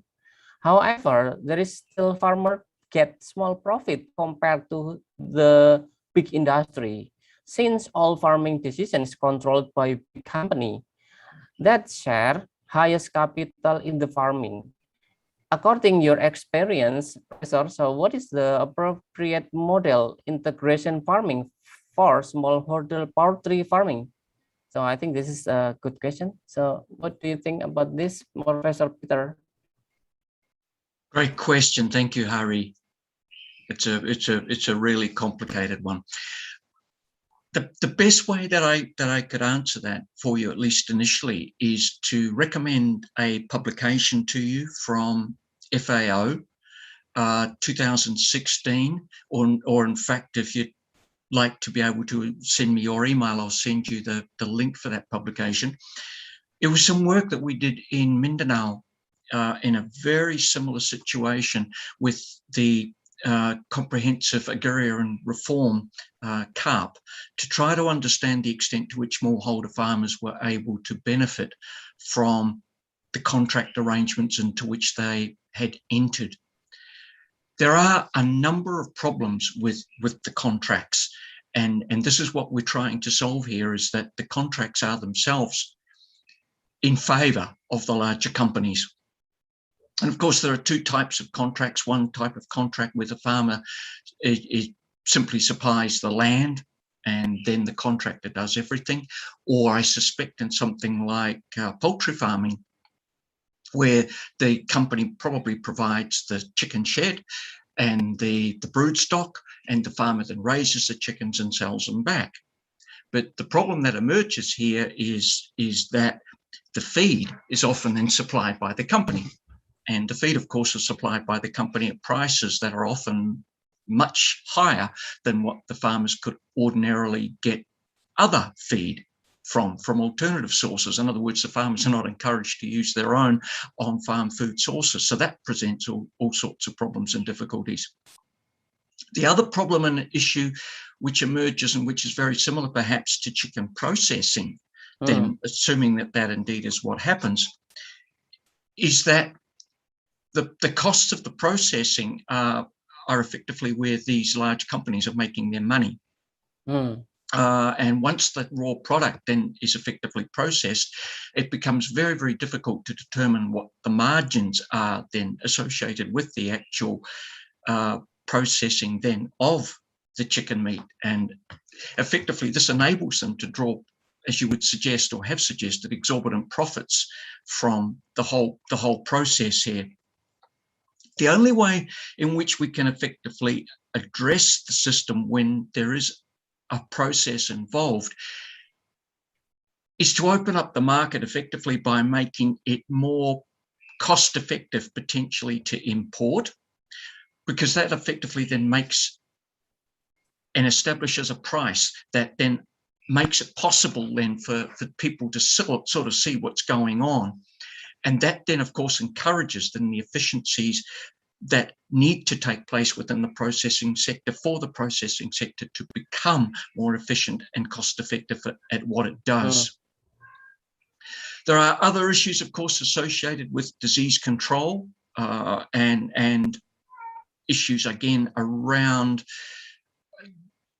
chemical residues and antibiotics and growth retardants and all of those things that can have negative consequences, again, with consumers and negative impacts in terms of productivity. Again, there are multiple issues here involved thinking about the chicken industry.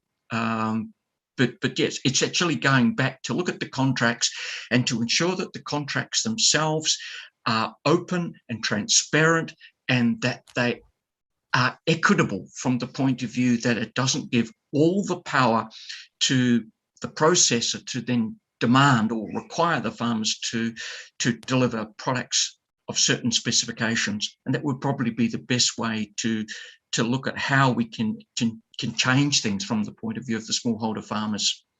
So we, as I said, we did some very similar work in the pineapple and banana plantations in Mindanao, and that report is out, 2016 FAO. So if you can find that, but if not, you've got my email, and I'll send you a copy of the report. That'll help you and give you some really good insights. Yeah, I think. Oh yeah. So let me ask Ibu Hari. So you can unmute. Yeah. So is it clear enough, Ibu Hari? Yeah. This on the problem is maybe the contract between farmer and big company. Because usually farmer cannot have option. They just receive the contract. Yeah, Accept. Yeah, because contract. they don't have capital to doing something. Okay, thank you.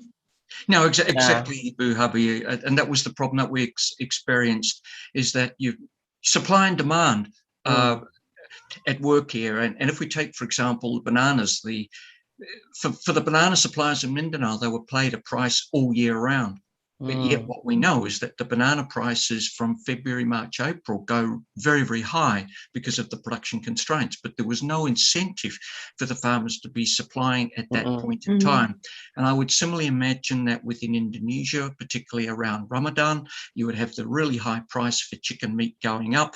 People are demanding it, but again, you're fixed into a lot contract, which says that you have to supply this quantity of product at this price.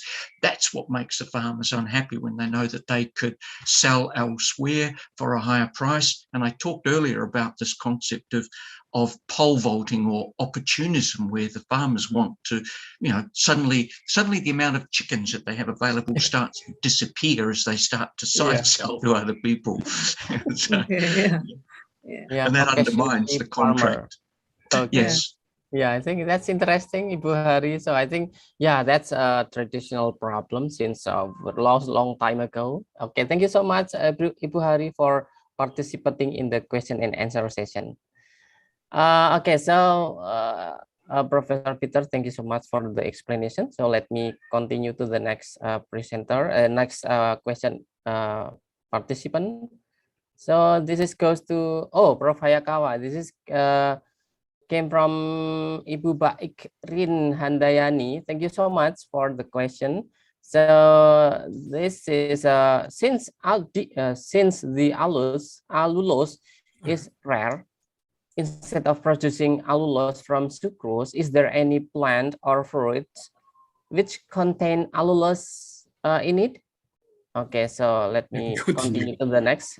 Is there any function for food quality compared to sucrose, which able to enhance texture, gel formation?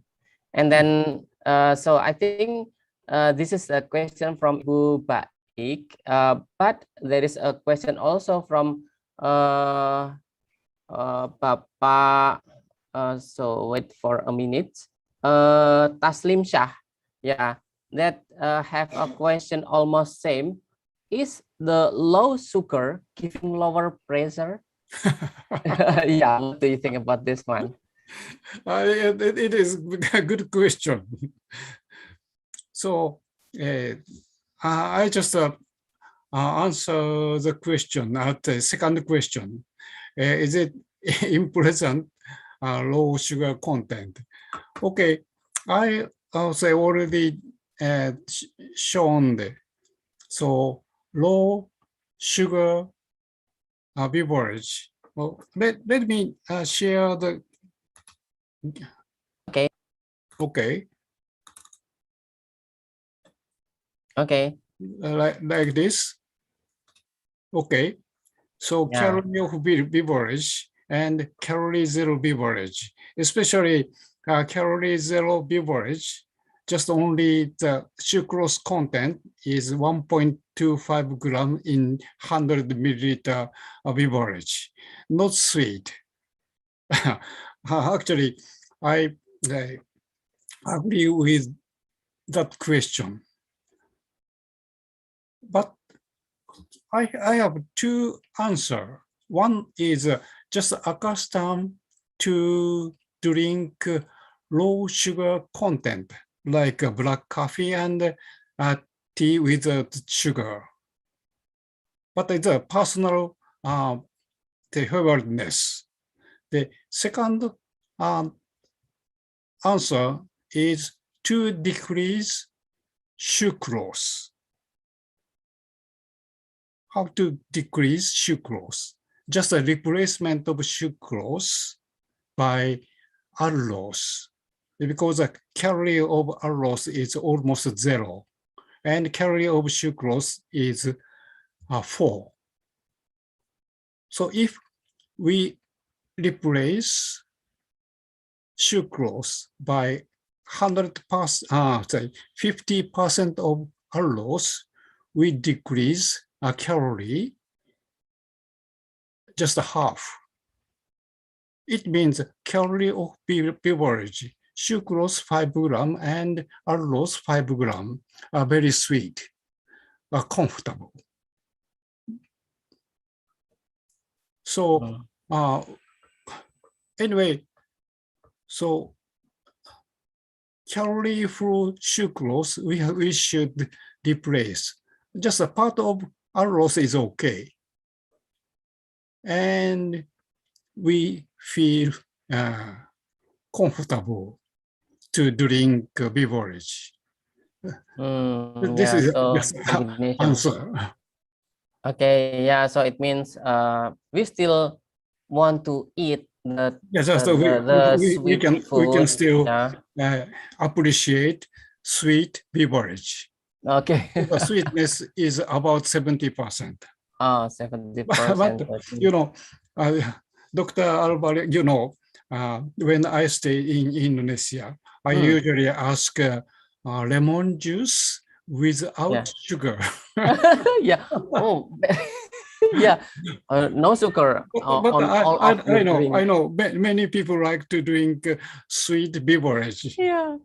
Oh, I remember that one. So I know where Indonesia custom.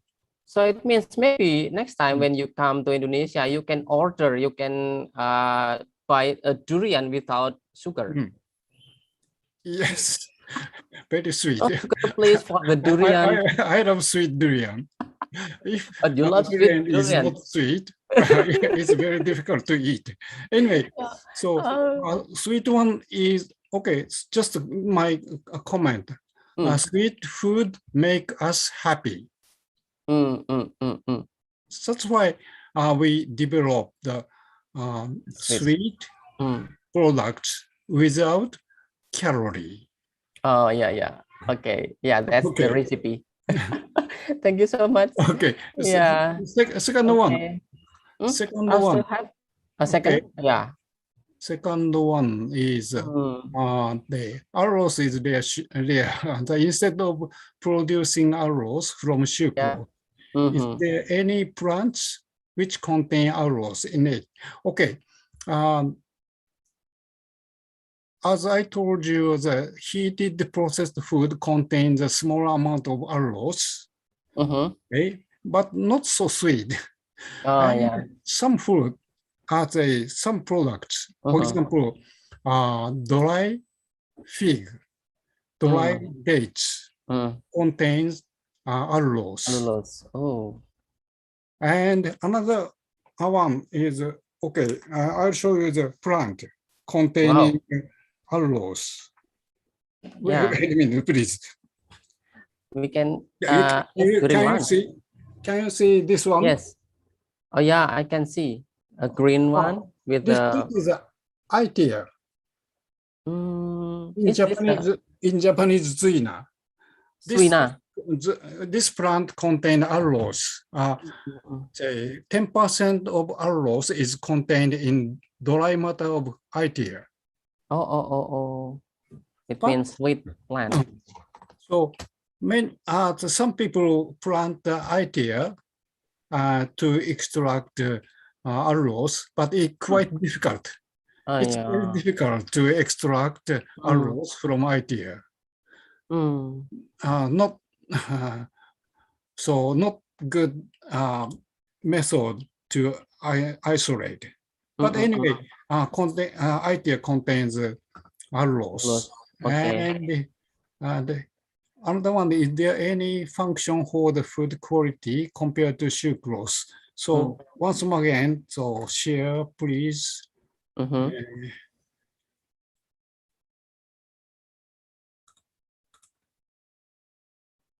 Okay. Okay, maybe two minutes more.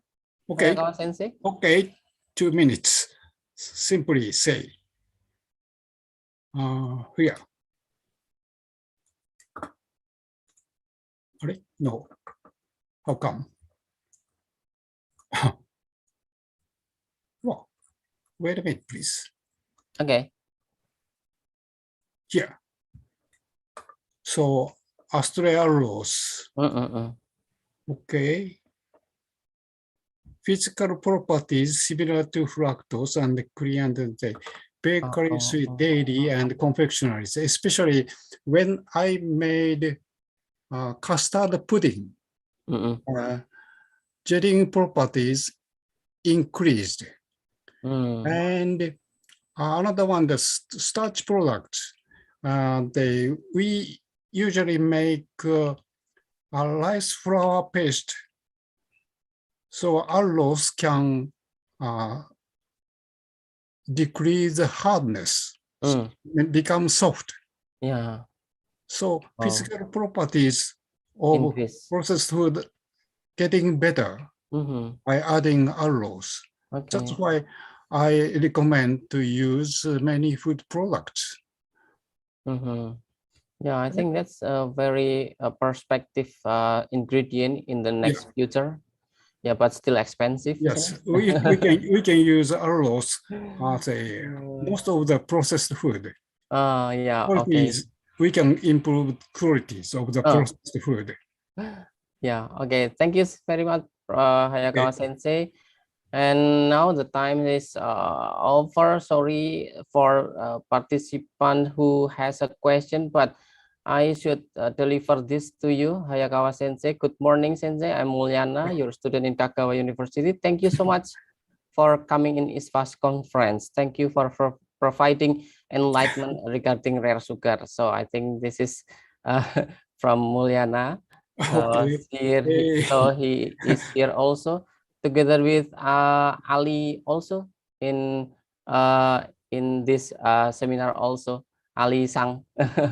So yeah, I think Sensei.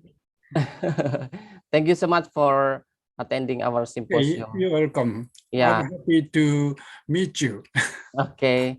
Yeah, so I think now the time is already over. So I think the time to close this session. And for Professor Peter, thank you so much for having our knowledge and then increase in our knowledge in the transformation farmer. So we would like to invite you also directly to go to Indonesia to see pisang, you know pisang. Oh, I do. Pisang farmer, and then bananas, yeah, and then high variety and several farmer in Indonesia, and to solve the problem in our system. Thank you so much, Professor Peter, and then all of you. Thank you. Professor Hayakawa. So yeah, it was very nice talk. So I think we now very good information, have a good information about the rare sugar, and then it may challenge us to get a deep research about this rare sugar. Thank you so much. Thank you. So I think this is the end of the session. So I would like to deliver the session for the next to MC. Thank you so much.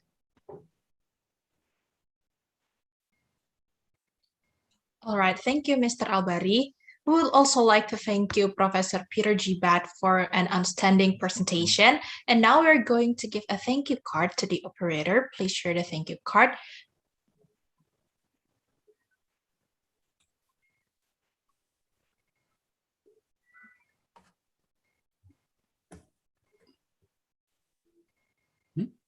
Operator. All right, thank you.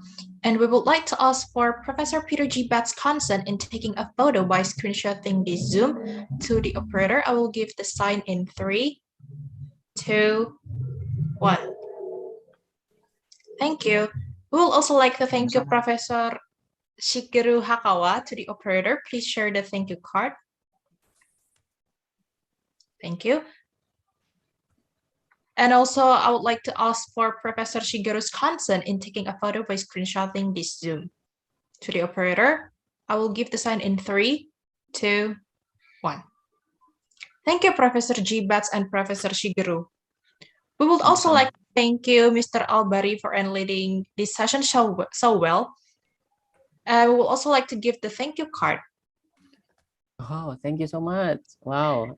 Yeah, thank you for the committee.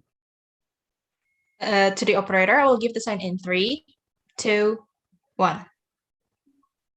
Thank you, Mr. Albari. And now we'll have a lunch break for an hour, and hopefully all participants will be back at 1 p.m.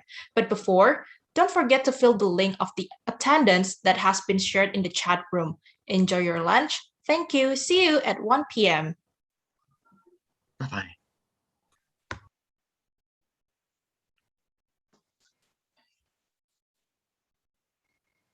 Oh, Barry, thank you for organizing things yet once again. Pleasure Professor Peter, to catch thank up. you so much. Yeah, nice to see you, and Yeah, waiting too. for you in another too. occasion. Well, he's hoping that we can get rid of this COVID and things will happen. Yes, thank you very much for keep stay healthy.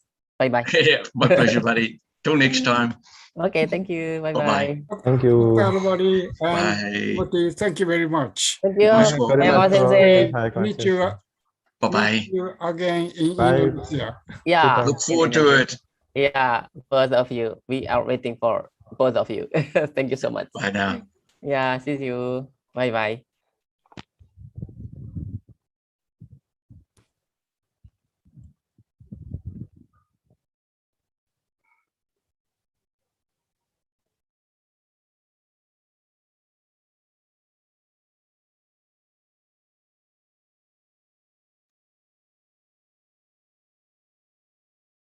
Teknologi Pangan Universitas Diponegoro, Semarang.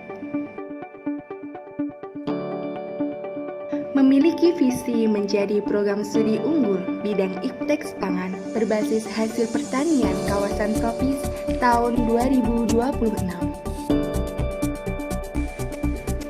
Dengan 4 misi utama. Pertama, menyelenggarakan proses pendidikan dan pembelajaran di bidang ilmu dan teknologi pangan berbasis hasil pertanian kawasan tropis.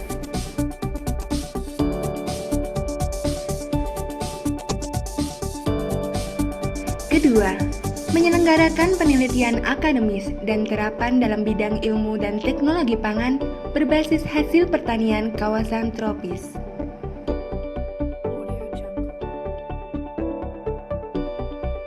Ketiga, menyelenggarakan pengabdian masyarakat atau layanan profesi dalam bidang ilmu dan teknologi pangan berbasis hasil pertanian kawasan tropis dalam rangka mendukung kesejahteraan masyarakat. Dan yang keempat, menyelenggarakan kerjasama dan kemitraan dengan institusi di dalam dan luar negeri, serta dengan dunia usaha dan industri di bidang pangan, untuk memperkuat penelitian dan proses pembelajaran mahasiswa.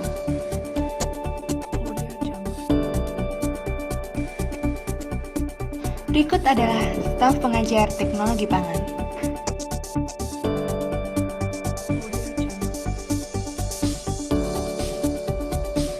Program studi teknologi pangan telah menjalin kerjasama dengan 18 instansi dalam negeri dan 5 instansi luar negeri.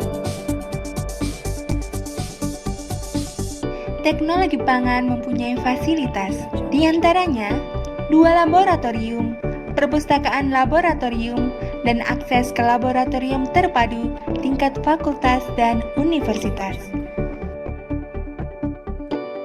Mahasiswa teknologi pangan telah mengukir 18 prestasi dalam bidang akademik dan 49 prestasi dalam bidang non-akademik, baik skala nasional maupun internasional.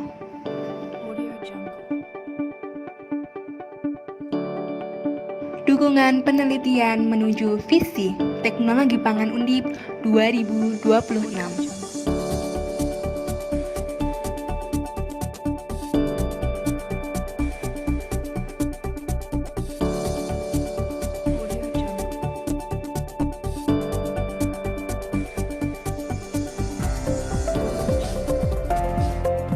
Kegiatan pembelajaran.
Bersatu mewujudkan pangan berdikari untuk teknologi pangan Undip dan Indonesia.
feel bad.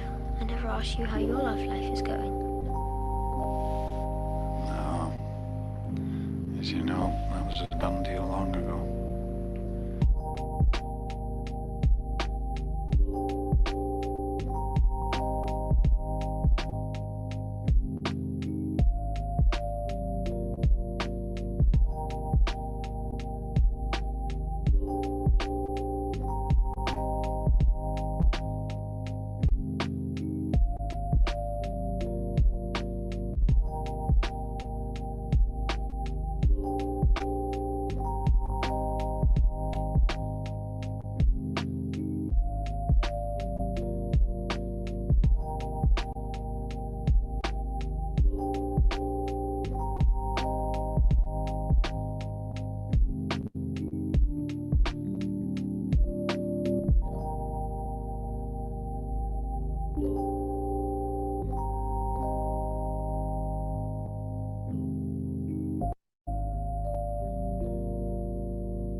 So when did you know, like, that she was the one for you?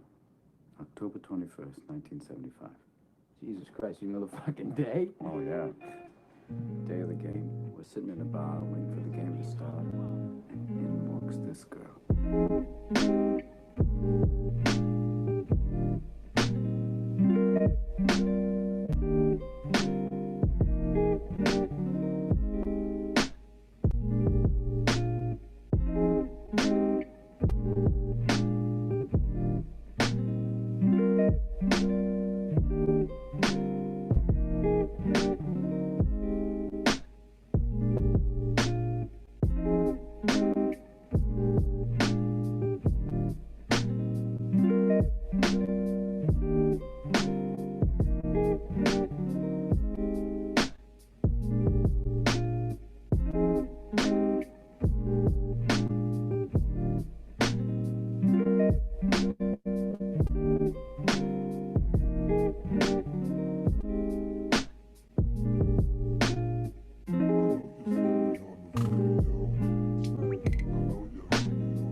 I can't be no goddamn gamer.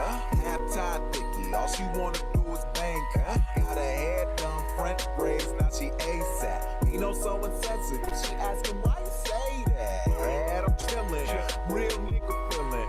Rich kid, asshole, paint me as a villain. Still spittin' that cash flow, DJ Khaled. I got penthouse on both coasts, PH balance. Real nigga, I rep those. Why though? Cause I said so. Get deep in that Pepto. I got 5 on it like Benfos. I got more tail than that Petco. You faker than some sweet and low. Yeah, you got some silverware, but really, are you eating low? Are you eating low? Nigga, are you eating low? Breakfast, lunch, and dinners for beginners. You ain't even know. Never catching cases why they faces look so emo. Watch a hater hate me, wanna play me like a piano.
Oh, new program. New program.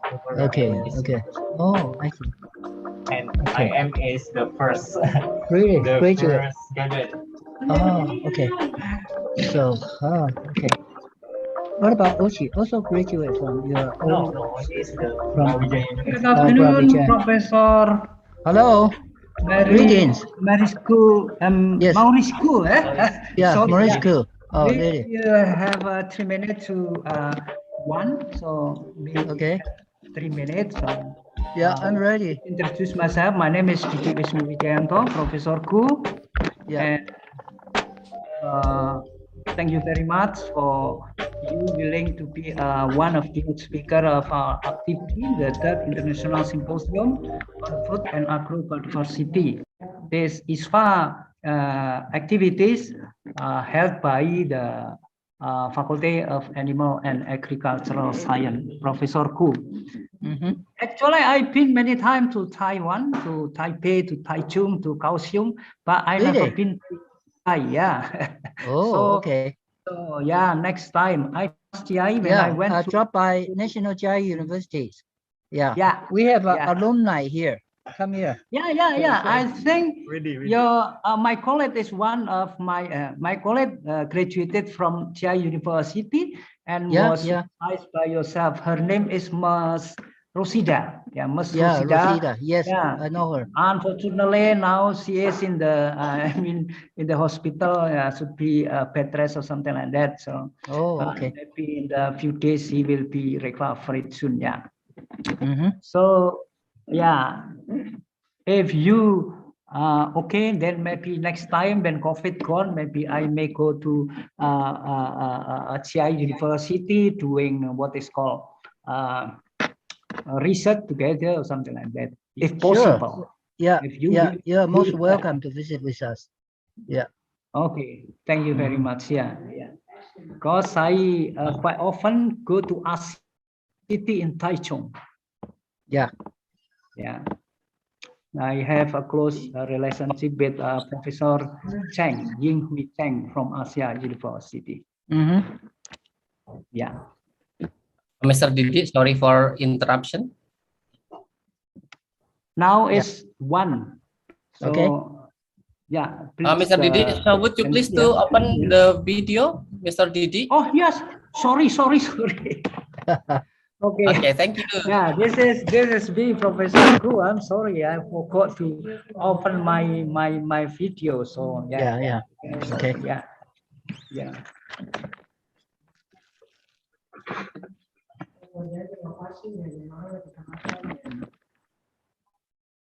Okay, Pak Albari, please we start with MC. Now is one. Okay. Yeah. All right. MC. All right. Thank you, Mr. Albari, Mr. Didi, and Professor Marisku.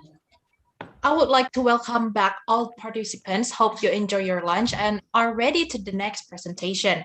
Now, moving on the fourth session today, that will have Professor Marisku and Dr. Ching Liki as the keynote speaker. This session will be moderated by Mr. Didi. Beforehand, let me introduce Mr. Didi to the operator. Maybe you could share the curriculum vitae.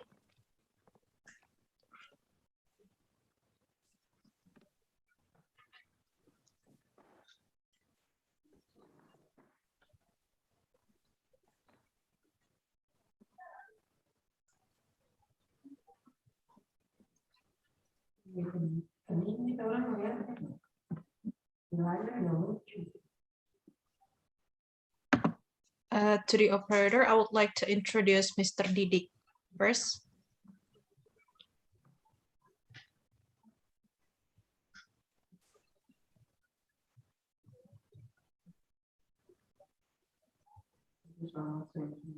All right. Thank you. Mr. Didik Wisnu Wijayanto has his full name. He is currently a lecturer at Diponegoro University, Faculty of Animal and Agricultural Sciences. He took his Bachelor of Sciences at Diponegoro University, majoring in animal husbandry. 9 years later, he took his Master of Science at Edinburgh University, majoring in plant nutrition. Then he finished his Doctor of All degree at Kagoshima University, expertising in plant nutrition. For the rest of his list of his publication, you could see as what is shown in the screen. I think that is all I can tell about Mr. Didik, and to Mr. Didik, the time is yours. Thank you. Okay, thank you very much, moderator. Yeah. Okay, good afternoon, ladies and gentlemen. Good afternoon, participants. Please welcome back to our session, the keynote speaker session. And now we are approaching to the season 4 and 5. Season 4 will be Professor Maurice Koo, and the 5th session will be Associate Professor Dr. He Li Ching. I'm sorry, how to pronounce is not very easy for me. Which one the surname as well, because I got to what is called it 2 names. Yeah, He Li Ching and Li Ching He. So which one? So sorry if I make a mistake. Yeah, and we will have 2 hours for 2 speakers. First, 1 hour from Professor Koo, and 1 hour for the Associate Professor Dr. Lee. Yeah, sorry. So may I describe about his CV first, Professor Maurice Koo. Please, committee, please provide me the CV before this presentation.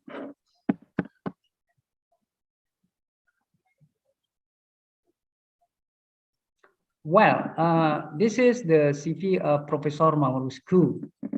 Professor Maurice Koo, or Professor Koo, come from Department of Bioagricultural Science, College of Agriculture, National Chiai University, Taiwan. Next, please.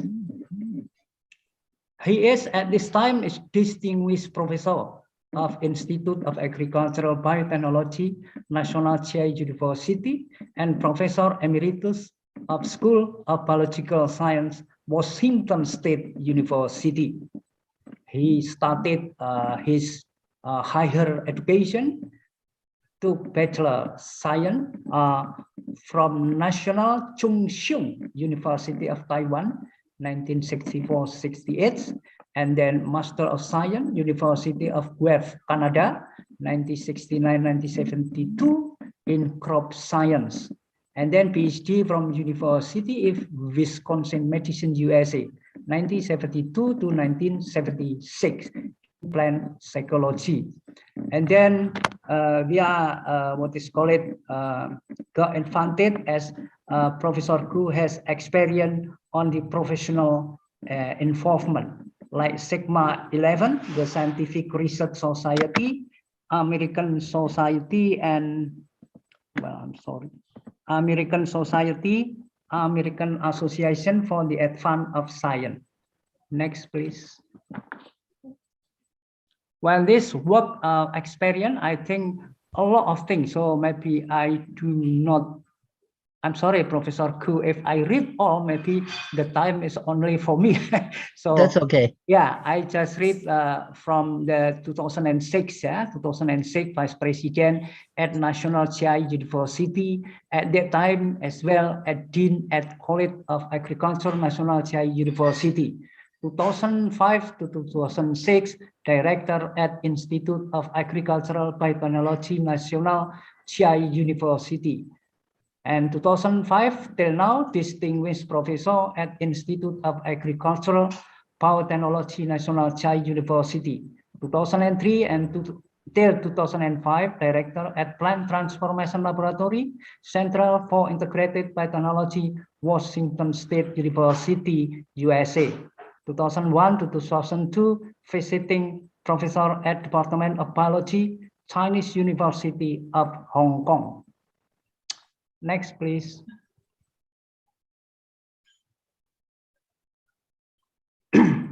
Next, please. Okay, I don't know who the operator, then I already.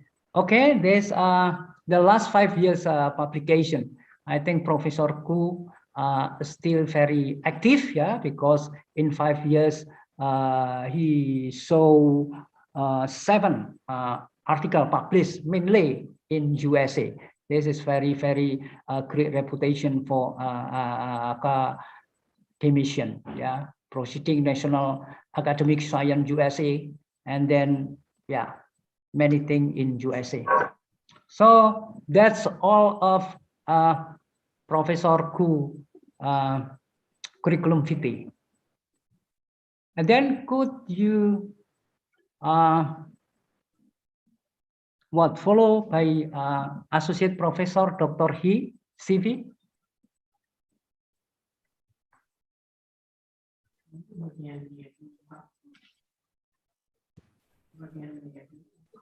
Okay, maybe one by one, because I just follow the, prior to this session, not one by one, but put of them.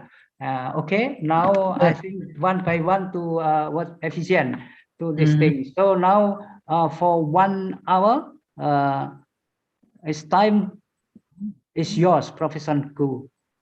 Okay, thank you very much. It's a great pleasure to join this conference, and we have several alumni, including Ochi Rosita from this department, and right now we have also graduate student from your university in Chiayi right now. Yeah. May I have my slides, please?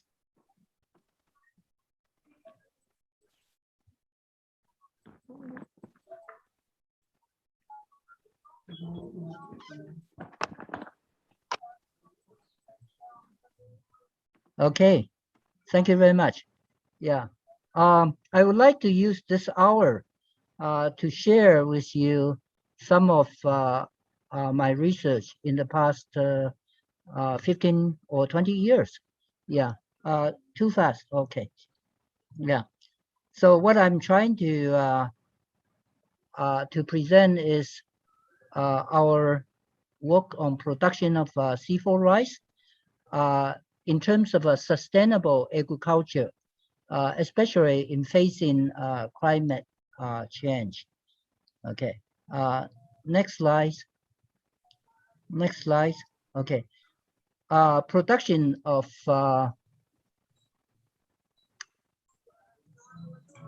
food is very important, especially when we have population increase drastically, as shown in this figure.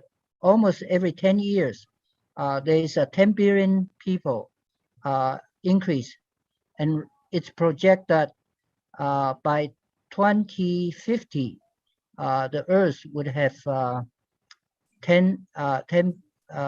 more than 10 billion people. Okay, so they project that we need to produce at least 40 to 60% more food by 2050. And this is more complicated because there's a deterioration of cultivate land, and also we face drastic climate change. Okay, so next slide, please. As shown here, from 2006, the rate of increase of crop yield is slower than the increase of population growth. So you can see there's a big challenge to meet the demand by increasing population, especially in developing countries. You know, as you can see in this small statistic, in developing country, there's a big need to increase crop productivity than industrial country. Okay, so as I mentioned, that the rate of year increase must be raised by 40 to 50% to meet the demand for population increase. Okay, next slide. Everybody knows that there's a green revolution occurring from 1967 to 1992. Okay, basically This is an adaptation of semi-dwarf varieties in rice and wheat. To be more specific, the dwarf rice cultivar actually is found in Taiwan called Dijiao Wujian, and this has been introduced to Erie and then used as a breeding material. And then right now, more than 70% of the semi-dwarf rice cultivar has the gene from Dijiao Wujian from Taiwan. And then for wheat, there's a semi-dwarf wheat cultivar from University of Tokyo, also joined CMIT wheat breeding program. So basically, it's about a new architecture for these two crops that bring the green revolution. However, the benefit of green revolution has been exhausted. Okay, so in the last few decades, there's not much increase in crop productivity from rice and wheat. So next slide. So the limitation of conventional crop breeding is like this. First, it's ineffective. Okay, basically you just take two cultivar and you do hybridization, and then you screen for the best better one. So it's a long processing, so very time consuming. Also, another limitation is that there's a barrier in gene transfer. Simply put, you cannot take a wheat or rice and try to cross with maize. Okay, so this is a genetic barrier. So there are modern technology that we can use to overcome these limitations. Next slide. So these are the important modern technologies, especially in gene discovery for crop improvement. For example, if there's a very little variation among the cultivar that you can use for breeding, then traditional way is to use chemical to do mutagenesis, and then allows you to discover the gene in association with the phenotype. Okay, then you know which gene is related to what trait. Okay, and of course, there's a limitation as well, because chemical mutagenesis cannot generate mutants for every gene in the genome. So then there's a newer technology using genetic to do mutagenesis. You do transformation, and the gene would jump around and knock out the endogenous gene, allows you to determine which phenotype associate that mutate genes. Okay, and then in the last 20 or 30 years, there's this new technology called QTL, quantitative trait loci, in association with a particular trait. For example, higher productivity, bigger plant, semi-dwarf plant, things like that. So once you know the marker, the gene associated with a particular trait, then that marker gene can be used in breeding program. So this is what we call marker-assisted breeding. Okay, and then in the modern genomic era, these techniques, the following technique, are very useful. For example, you do transcriptome analysis. For example, if you have drought resistance versus drought intolerance cultivar, and you can basically look at their gene expression under drought or no drought condition. And this comparative transcriptome analysis allows you to narrow down what are the genes responsible for the drought tolerance. Okay, so transcriptome approach is very useful. And then, especially with the gene sequencing, very well developed these days. This new technology called genome-wide association called GWAS. For example, in the germplasm collection center, they have 100 cultivars, say rice, from different regions: Africa, Asian, Indonesian, Malaysian, China, with a different climate. And so when you do genome sequence for these different cultivar, then you can associate particular gene with the phenotype. For example, from water tolerance, submergency tolerance, or drought tolerance, or heat tolerance, so things like that. So GWAS is very powerful approach if you have the right collections, and then you do the genome analysis for each cultivar, okay? And then with all these technology in gene discovery, then once you narrow down a particular gene, you can use the new technology called CRISPR, okay? A couple years, the discoverer of CRISPR received Nobel Prize. And every day, this CRISPR technology has been studied more and more and become more efficient. It can precisely change one gene and then get the right desirable trait, okay?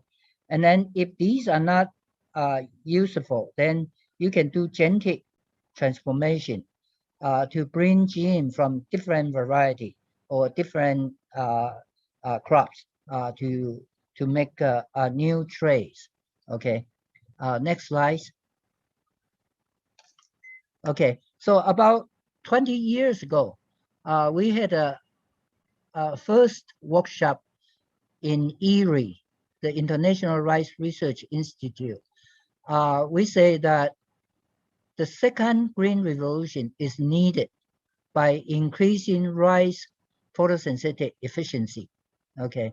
Because rice yields are fast approaching a theoretical limit set by its efficiency in harvesting sunlight and using its energy to make a carbohydrate. For example, if you grow on the same piece of land, say maize versus rice, you can see the light use efficiency for rice is only 3%, and for corn is about 5%. So to feed the world, rice may have to be re-engineered at the biochemical level. The only way to increase yield and reduce the nitrogen fertilizers is to increase photosynthetic efficiency. Okay, so I joined this meeting, and then since then I engaged in research on rice transformation with C4 photosynthesis from maize. Next slide. So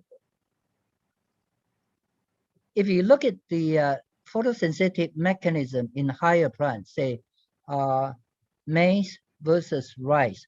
Maize is a C4 plant, and rice is a C3 plant. C4 photosynthesis is more efficient than C3 photosynthesis. The reason for that is C3 photosynthesis suffer from photorespiration. This is a wasteful process, reduce plant photosynthetic efficiency and productivity by 35 to 40%.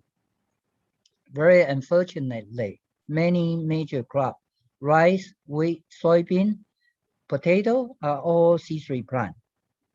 The other advantage with C4 plant is that, like maize, sorghum, sugarcane, they are more heat, drought tolerant. And they show higher nitrogen, sulfur, and carbon use efficiency. So the important goal is to introduce the C4 photosynthesis into C3 crop to raise their productivity. Okay, next slide. Here show you the advantage of C3 versus C4 plant over C3, C4 plant over C3. In the paddy, you have this this plant called Echinochruscali. and then versus rice in the paddy, you can see that this C4 plant has a much higher photosynthetic efficiency than rice, and the optimal temperature can be up to 40 degrees for the C4 plant in the paddy. But for rice, the optimal temperature is around 30. And then if you grow these plants under different nitrogen conditions, and with increasing nitrogen, you can see this is rice and wheat increase very moderately. But with maize and sorghum, you can see the efficiency is much higher, almost twice or 3 times higher than rice and wheat. Okay, so this just show you the superior characteristic of C4 plant. Next slide. What is this? Okay, so why C4 photosynthesis is more efficient? 2 major features. Structurally, C4 plant has this special leaf anatomy called crunch anatomy.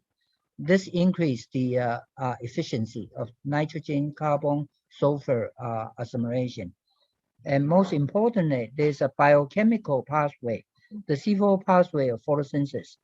And this is very efficient in CO2 fixation and mainly concentrate CO2 inside the leaf and then suppress this wasteful process called photorespiration.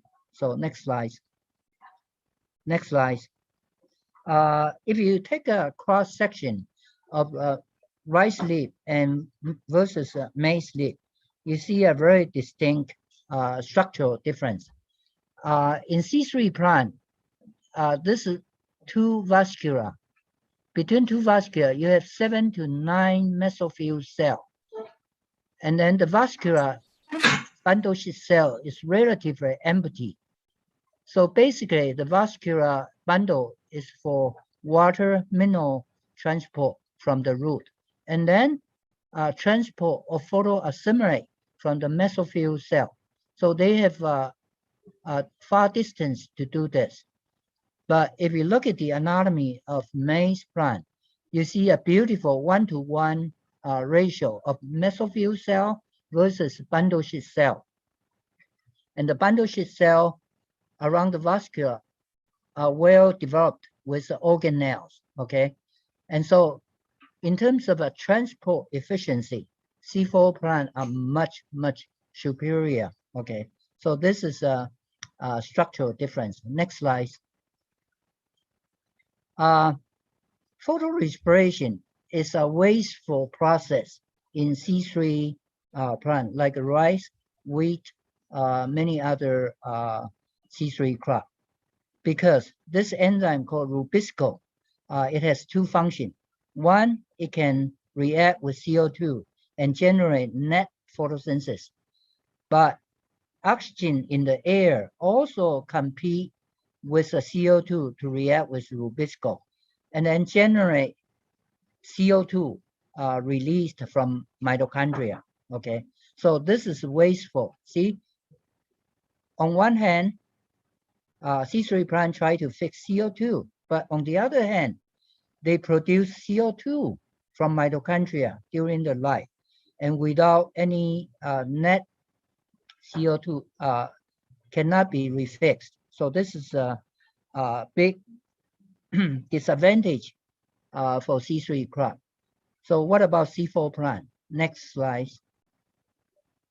In C4 plant, they have, as I show you, they have a 2 cell type.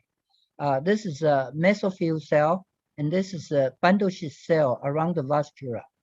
And then CO2 comes from the leaf, outside the leaf, to enter the mesophyll cell, and CO2 is converted to bicarbonate by enzyme called carbonate anhydrase. And then this enzyme called PEP carboxylase fix bicarbonate into C4 acid called oxaloacetate. So this is called C4 plant because of 4 carbon. And then this is reduced to malate in the chloroplast. And then malate transport to the chloroplast in the bundle sheet cells. And then there's a NADP malate enzyme release malate to CO2. And this refixed in the traditional C3 pathway. Because of this pathway, CO2 from outside is concentrated inside the bundle sheet cell. For example, outside air right now is about 415 ppm, but once you have the C4 pathway, CO2 is concentrated in the bundle sheet cell up to 2000 ppm. So this is enough to accelerate CO2 fixation, but also most importantly, suppress photorespiration. So this is a high efficiency of the C4 pathway, okay? So we try to install this C4 pathway into C3 leaf like a rice, okay? Next slide. So our major objective is to install a functional C4 pathway into the rice, C3 rice leaf. We have a two stage. The short-term goal is to use one single cell in the mesophyll cell to have the C4 pathway, but this will be less efficient because traditionally C4 plant has two cells, as I just showed you. Okay, two cells coordinate to provide the high efficiency of C4 photosynthesis. So we have to install this plant anatomy in order to engineer C4 rice with two photosynthetic cells. Okay, so next slide. So the first thing is to use a rice mesophyll cell, and we would add the C4 pathway enzyme in the cell and see if we can have a C4 pathway, functional C4 pathway. Next slide. So if you look at the evolution of photosynthetic mechanism, you can see that ancestral C3 plant, like a bacterial, aquatic, algae, bacteria, they have traditional one cell for photosynthesis. Aquatic plant, one cell, but they also evolve a bicarbonate pump to supply CO2 from the water, because in water, CO2 is converted to bicarbonate, especially in alkaline water. So this bicarbonate transporter is very useful to consider, okay? And then if you look at the land plant, we have traditional C3 plant, as I mentioned, like a rice. They have only one cell, and 90% of the land plant belong to C3 plant, 90%. But 3% of the land plant are C4 plant. They have a two cell type, as I just showed you. They mainly distribute in tropical and drought highlight condition. And then, of course, we know we have this chem plant, like pineapple, and then, yeah, these are in desert, okay. These chem plant account for about 5%. Then also, I started quite a few C3, C4 intermediate plant many years ago, okay. So this is actually our model because they don't have a two cell type. They only have one cell type, but they have some C4 photosynthesis. So this is our model to engineer rice to have some C4 photosynthesis. Okay, next slide. When you do engineering to transfer or express foreign gene into the host plant, you have to consider promoter. Are you going to use a constituent or specific promoter? Okay, this is very important. Because we know most of the gene expressed at different developmental stage, at different cell type, and then maybe different tissues. So you have to consider what promoter to use to drive the gene expression in the host plant, and where the site of insertion. Sometimes we have no control how we insert the gene into the host genome. So people believe it's a more random process. Okay, so and then you can screen transgenic plant with a proper expression label. Okay, and then site of expression in plant, as I mentioned, tissue or cell, we have to be very concerned about this.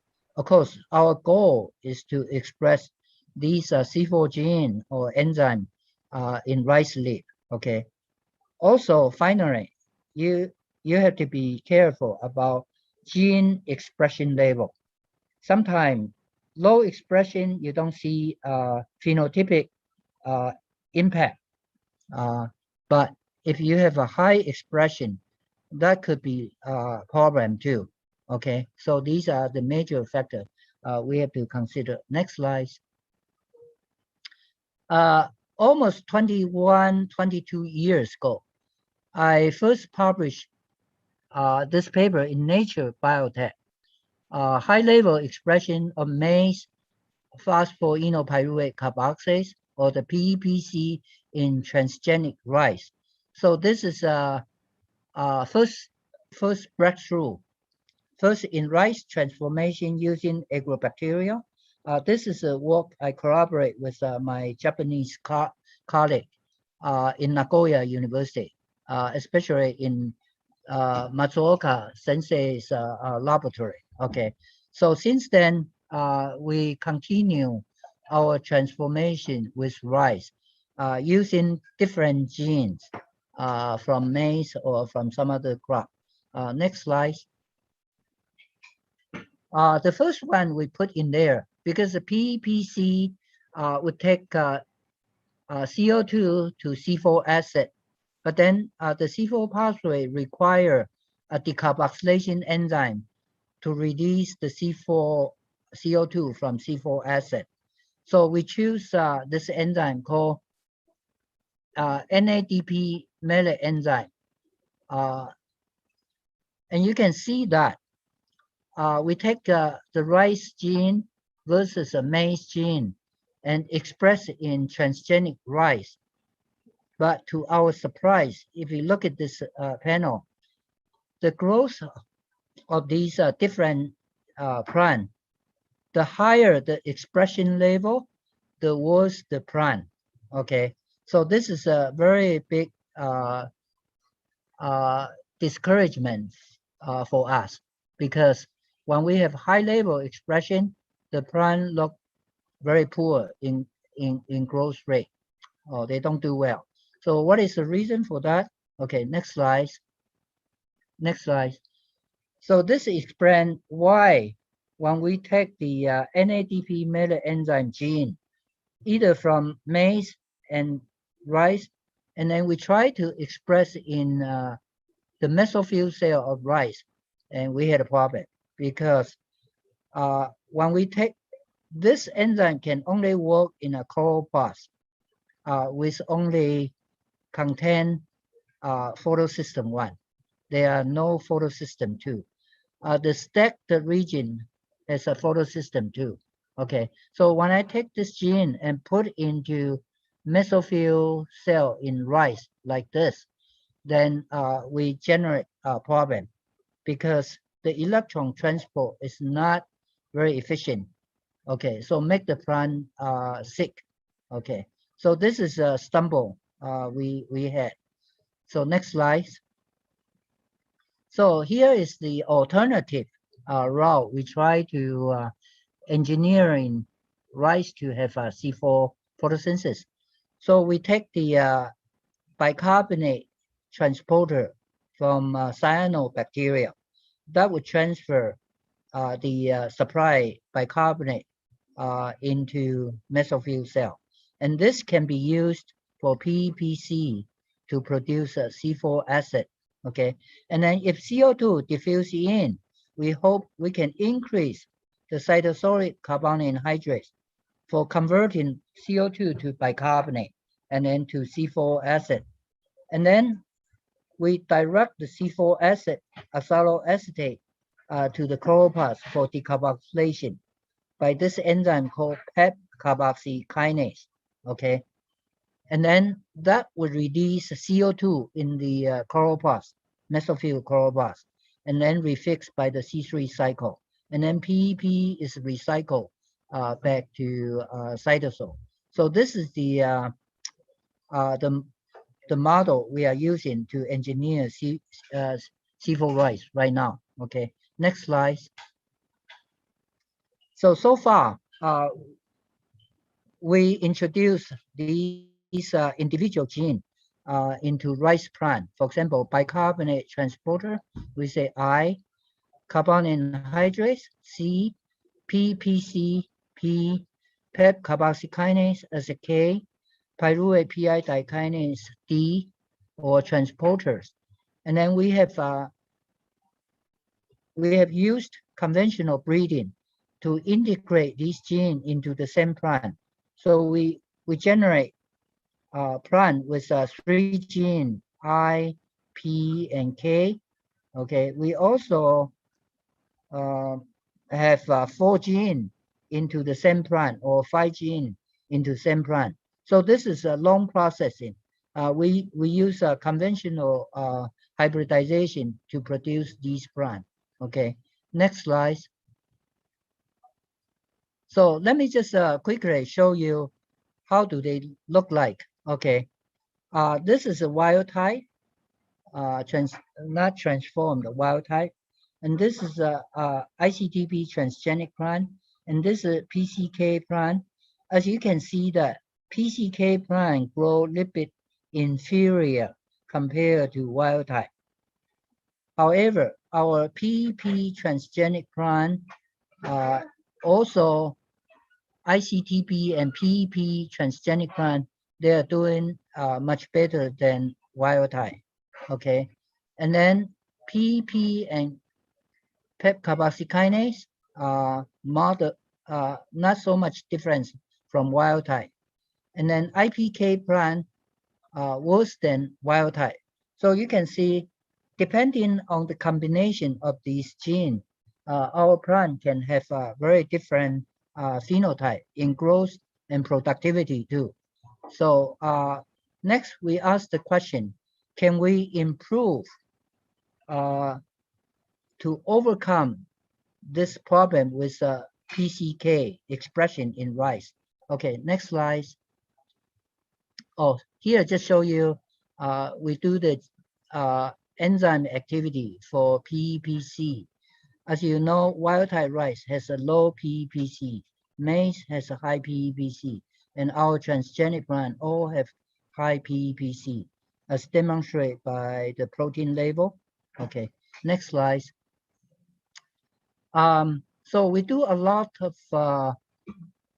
comparative study on photorespiration. We measure the CO2 compensation point. This is an indicator of the degree of photorespiration. For example, with a PEPC transgenic, different label, and with a 2 gene ICTP and PEPC, you can see they all have a reduced CO2 compensation point by 8 to 10%. So that means they have functional C4 photosynthesis with a reduced photorespiration. So this is very encouraging. Okay, and they also tend to have higher carboxylation efficiency. Okay, so this is good. Okay, next slide.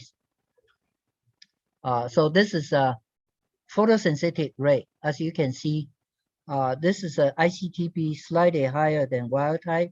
K not good, but P and IP 2 gene, they are doing really well. And then PK and IPK, IPK1, IPK2. IPK2 has a high level of PEP carboxykinase. That makes it worse. Okay, so what is the reason for that? Let me show you the change in anatomy. Next slide. Oh, we also, sorry, before we go into leaf structure, let me show you these transgenic plant, like ICTP transgenic plant, P transgenic plant, I and P transgenic plant. they have higher stress tolerance, and we use fluorescence assay after treatment, the stress treatment. Okay, other plants are not doing much better. Okay, so next slide. So what is the reason for the worst photosynthesis or performance by the transgenic plant? Overexpression maize, PEP-CK. Okay, this we call K1. If you look at the anatomy more carefully, these three plants express K, only K, and this one K with I and P. This is I, P, and K. K with a high level, much higher level than K1, and this is wild type. It has a normal chloroplast structure. You can see stacking region and stacking region, so very nice thylakoid membrane. But here, if you look at K1, you can see this loose structure, not much stacking at all. So that means overexpression of a K or PEP carboxykinase in the chloroplast somehow impair chloroplast development. Okay, so this is really surprise to us. Okay, so we try to overcome this problem. Next slide. So next slide, we show you that when we produce a transgenic plant, overexpression or co-expression carbonic anhydrase and PEP carboxykinase means C and K. Okay, this time we are doing really well. This is a wild type plant. This is CK plant. Transgenic rice overexpression 2 maize gene, carbonic anhydrase, PEP carboxykinase. Yeah, you can see them. They have a high photosynthesis, 11% higher photosynthesis, and the yield of CO2 compensation point also reduced. So that means they have higher photosynthetic rate by 11%, lower photorespiration by 5%, and better yet, they have no alteration in chloroplast structure. Next slide. Okay, you can see that here. This is a electron microscopy picture of the chloroplast of CK plant, CK transgenic plant. So coordinated expression of these two genes has no problem. They have a normal stacking structure, very beautifully. So they have a normal photosynthesis, even higher photosynthesis, and reduced photorespiration. So this is nice. So now we take the IP plant to hybridize with a CK plant. So we have a 4 gene integrate into the same rice plant. Yeah, next slide. And so we also try to do a field test in central Taiwan. Okay, this is my colleague, Dr. Zheng.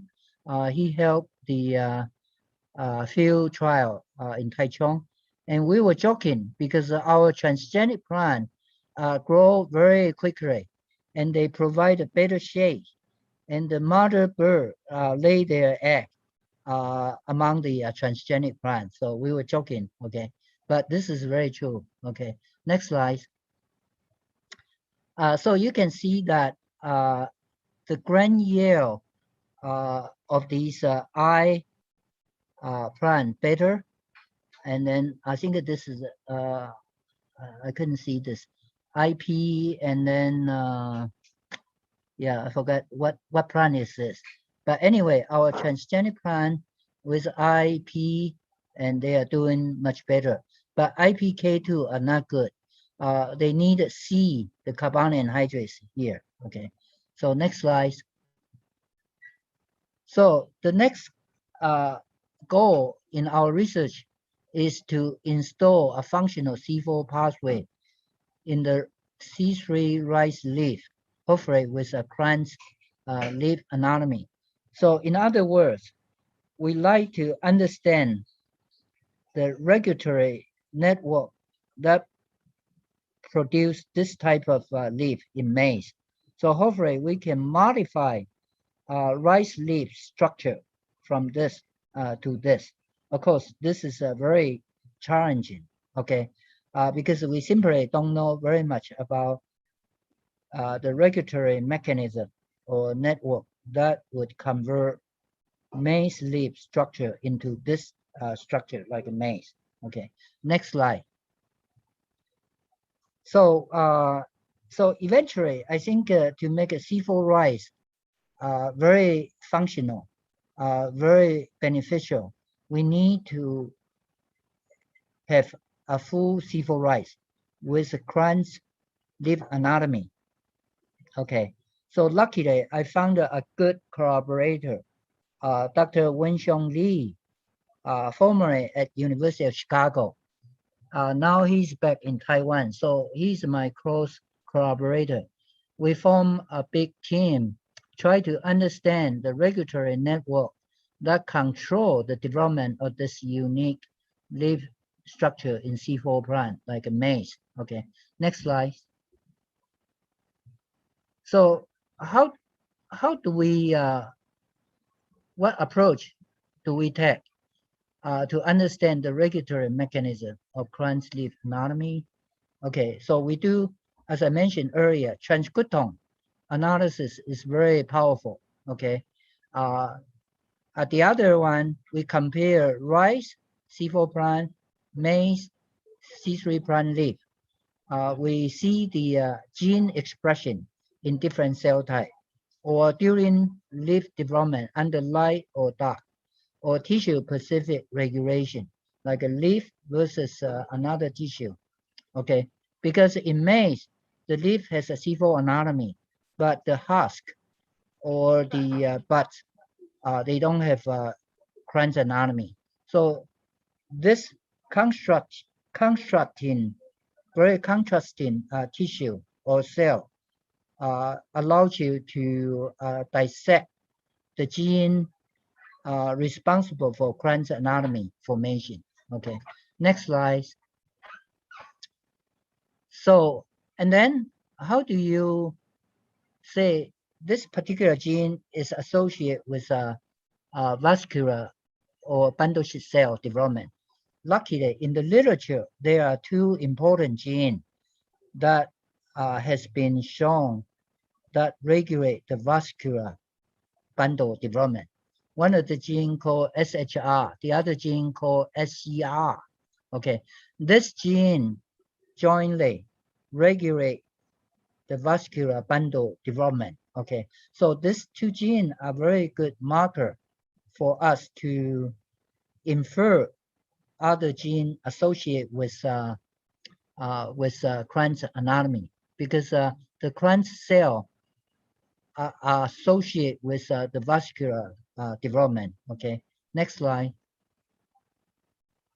So here we show you that we take the maize seed and germinate in water, and we take the shoot apex every 12 hours. After 6 hours, 18 hours, 30, 42, 54, 66. You can see there are two peak expression SHR, around 30 hours and then 54 hours. This is in the regular light dark cycle. In the total darkness, this is a faster, still show two peak here. What about SCR? They have very similar pattern, but they are relatively behind in terms of peak of expression. For example, SCR has a peak expression around 60 hours after we germinate the seed, and here is about 54, 55 hours. Okay, so these are the benchmark gene for us to say what are other genes associated with coordinate with this gene expression. Okay, next slide. We also find that two important genes called GLK gene. there are two GLK genes in higher plant. So in rice, they have GLK1 and GLK2, but they function redundantly to regulate chloroplast development in mesophyll cell. So you knock out one, you don't see any phenotype. You still have a normal chloroplast development. But interestingly, when C4 plant evolved from C3 plant, these two genes, GLK1, GLK2, they have a differentiation functionally, but also in terms of cell-specific expression. For example, we found that in maize, GLK1 is mainly expressed in mesophyll cell, and GLK2 is mainly responsible for chloroplast development in bundle sheath cell. And then if you look at the gene structure, GLK2 from maize is very different from GLK2 from rice. Okay, so during evolution, GLK2 may have acquired new function, okay, especially in stress tolerance. Later, I will show you our transgenic plant overexpression GLK1 and GLK2. They have different function, okay, yeah. Next slide. So from this study, this is just I showed you before, but we also do parallel study with the maize, with the rice. We take the rice seed and germinate, and then you can see the pattern of expression is very different. For example, this is a maize SCR gene, SHR gene, as I mentioned. But in rice, you can see their expression pattern is very different from maize, okay? So we are confident that these two genes are very important in the maize plant development, okay? Yeah, because their expression pattern is very different. In rice, you have to wait until 1 week after germination to express, early, say 3 days, not a week, 3 days, they have high peak expression and then disappear, okay? And so is SHR gene too. But for maize, they show 2 peak after 3 or 4 days, okay? Yeah.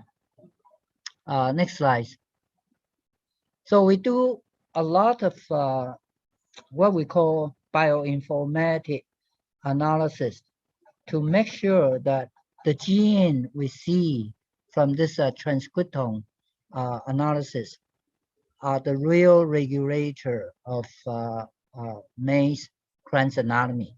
Okay, so I won't go through the detail of these technical analysis. Okay, so next slide. So from this time course of transcriptome study, we have identified 4 or 5 layers of regulator. These are what we call transcriptional factors, the master regulator for the downstream gene expression. For example, we identify ARF, ARF1, 3, WAKI, GLK, GLK2 protein, ARF2, MYC, and then the SHR and the PHB gene.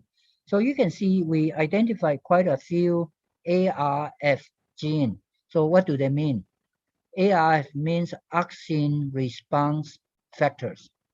So that means auxin is involved in the cell division for the formation of vascular tissue. Okay, next slide. So after we get these WAKI, ARF3, MYC, SHR, SCR, and then these genes, these are by transcriptome analysis. We still have to try to see if they are related.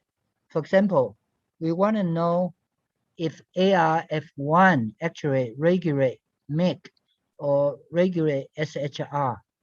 So we do a lot of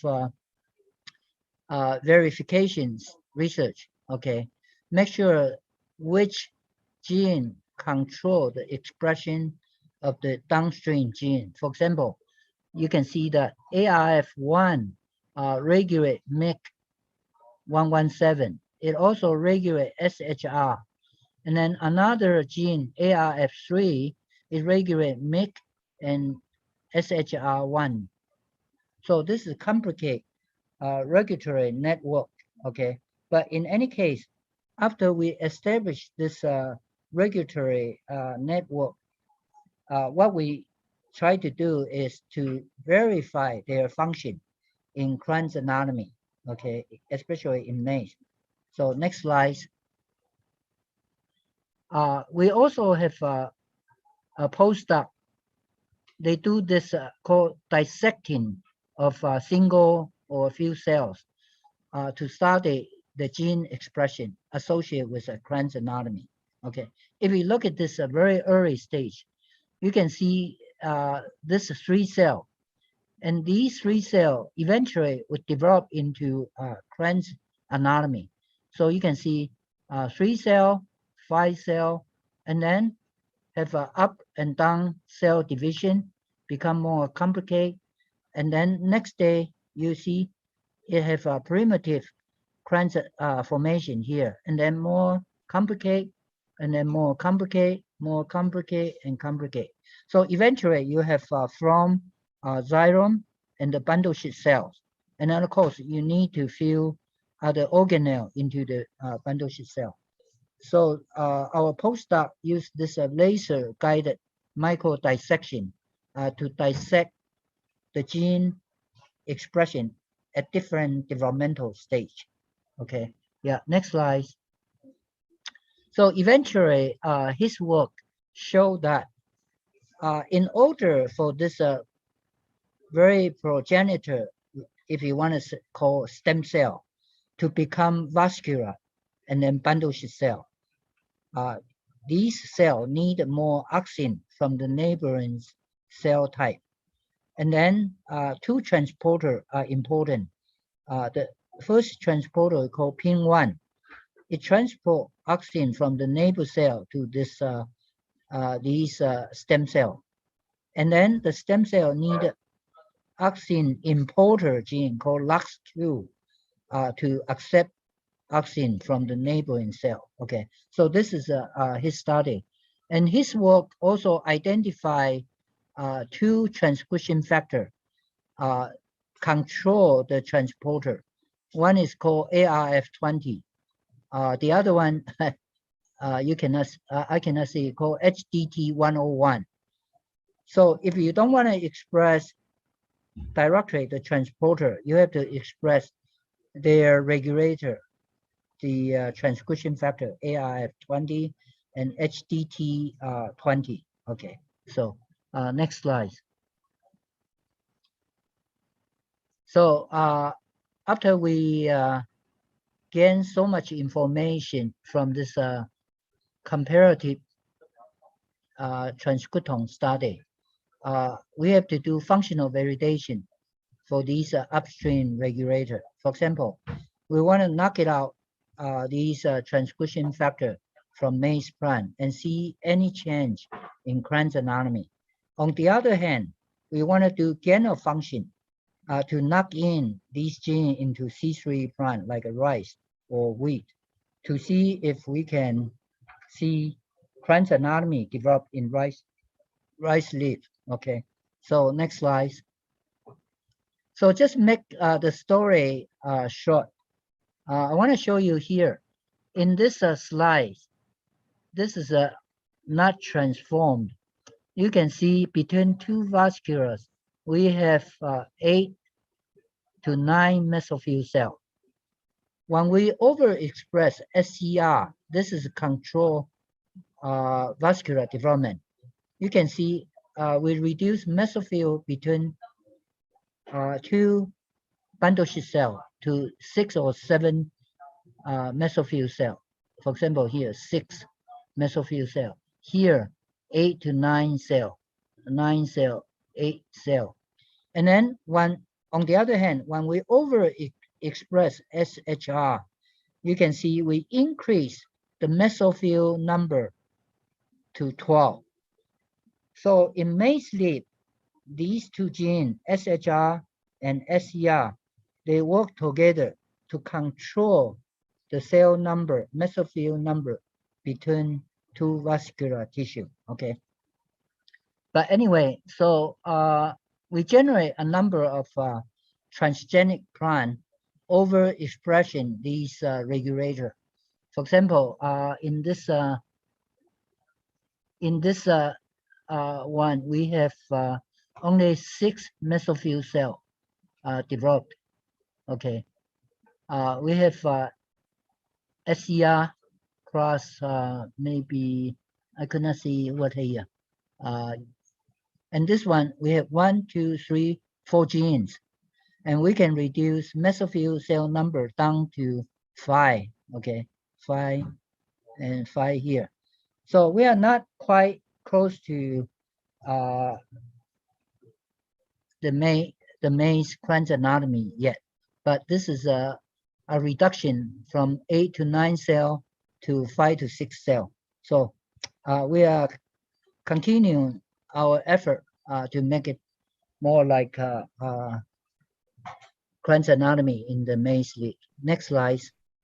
Sorry, Professor Ku, can you sum up because time is already. Okay. Yeah. Okay. Let's just skip this slide. So you can see that this is wild type. We are getting the mesophyll cell number down in different transgenic plant. Okay. Next slide. So this is a new one. So only 5 versus 9. Next slide. As I mentioned that we put the 2 maize GLK gene into transgenic rice. Okay, next slide. Oh, I missed that slide. Anyway, we can increase rice productivity by 40 to 70% with a GLK transgenic plant right now. So we need to do field tests in the near future. Okay, just to sum up my presentation, I appreciate the great effort from my student in Jai University in the last 16 years. Okay, so thank you for your attention. Okay, I'm done. Okay, Professor Ku, thank you very much for your really outstanding presentation. And then now we move to the second keynote speakers. So after that, we have a Q&A session. So you may take the question would be the end of this session. Yeah. After this, we move to the second keynote speaker, and then we discuss with keynote speaker, Professor Ku, and Associate Professor He. Or maybe do you have idea, or maybe you have something else to do, so we may discuss first. So just make flexible. Yeah, I probably need to leave. Let's see. You say I have to wait for another presentation for discussion or 2 more presentations?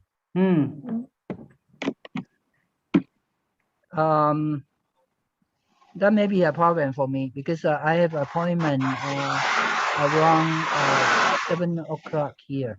Okay. So I will try to stay as long as I can. Okay. Yeah. Okay. Okay. Thank you very much. Now we move to the second presenter, is Associate Professor of, sorry, just a moment. I should open by myself. Associate Professor Dr. He. I got information that you should call Dr. He. Yeah, please, I read Dr. He curriculum vitae first before his presentation. Associate Professor Dr. He come from Nottingham University in Malaysia, and his expertise is about research field, drying and dehydration, food and bioproduct processing, mathematical modeling, cocoa and chocolate and food quality. And he, with his research group, led by Professor Arun S. Munjumdar, wrote a book with the title Food Processing and Drying, a book.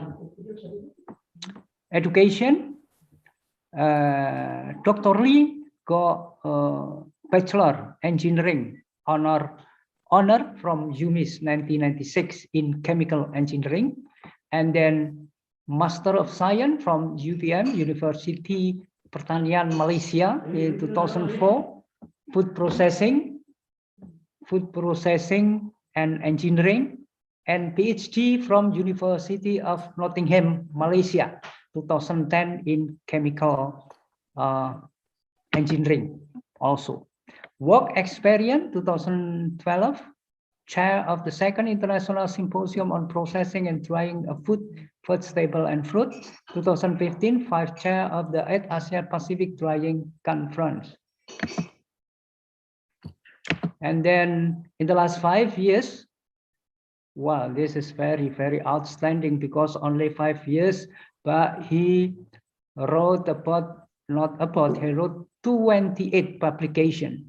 So I only took 6 in 2021, 2021, so already 6 or 7 publications. So that the CV of Associate Professor Dr. He. Dr. He, this time will present about recent development in advanced drying technologies for food and bioproduct. So now time is yours, Dr. He. Thank you, Dr. Didik, for the kind introduction.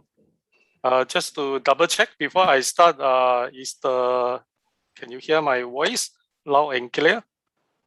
Yes, sure. Okay. It's very clear. Okay, thank you. Okay, let me share my slide first. Okay, so this is my my presentation slide.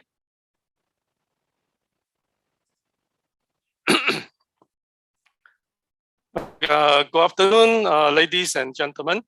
I'm happy to be here today to share with you about my research area. And also, I would like to thank the committee for the organizing committee for inviting me to deliver a keynote speech in this conference. And today, I'm going to present my paper on recent developments in advanced drying technologies for food and bioproducts. Perhaps everyone in this conference knows drying is one of the oldest preservation techniques used by mankind. If you trace back the archaeological evidence, it can be traced back to since 12,000 BC, so which is very long ago. And of course, as we becoming more and more modern, and with the advancement in technology, so we have managed to come out with many types of dryers, and of course, the basic one are called the conventional dryer, which are mainly using sun drying using sunlight, or hot air drying just by putting the product, the food product inside a very hot compartment or hot air oven to dry the food product. But these two techniques has some drawbacks, especially in the efficiency. As we know, sun drying takes very long, and the product quality is not as good as the better drying method. But hot air drying, although it has a better efficiency than sun drying, but because of the temperature that is used is quite high. And this actually creates some quality issues, especially in the texture and color, and also in the nutritional content. So these two techniques, conventionally, they have some drawbacks. So, and also if we look at the current consumers, modern consumers, they demand more than just dry food. So especially the health conscious consumers, they are very concerned with the nutritional content of the food product they consume. And not only from the nutritional aspect, also from the aesthetic aspect, the product should look nice, okay, should look attractive, and also convenient to eat, okay, convenient to reconstitute and also to consume. Okay, so now modern consumer, they have many demands. So it's a challenge to the food drying industry to meet these growing demands from the consumers. So industry and academia interaction drives research and development and innovation in drying technology. So in this presentation, my aim is to provide examples of some recent development of drying technologies that have been researched in the past 5 to 10 years.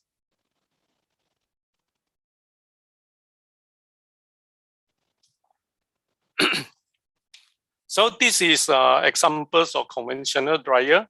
We know that we know about sun drying, where you only put the product under the sun. Okay, you see this in many countries, including in Malaysia and Indonesia, especially the seafood product is dried under the sun. And then also next we have this solar drying, okay, which is an upgrade version of sun drying, but becoming solar drying, where you have a transparent cover, okay, to trap the heat and to increase the temperature inside the drying compartment, okay, so that you can actually speed up the drying rates, and also to protect the product, okay, from animals, from insects, and also from rainwater. So solar drying is an enhanced version of sun drying.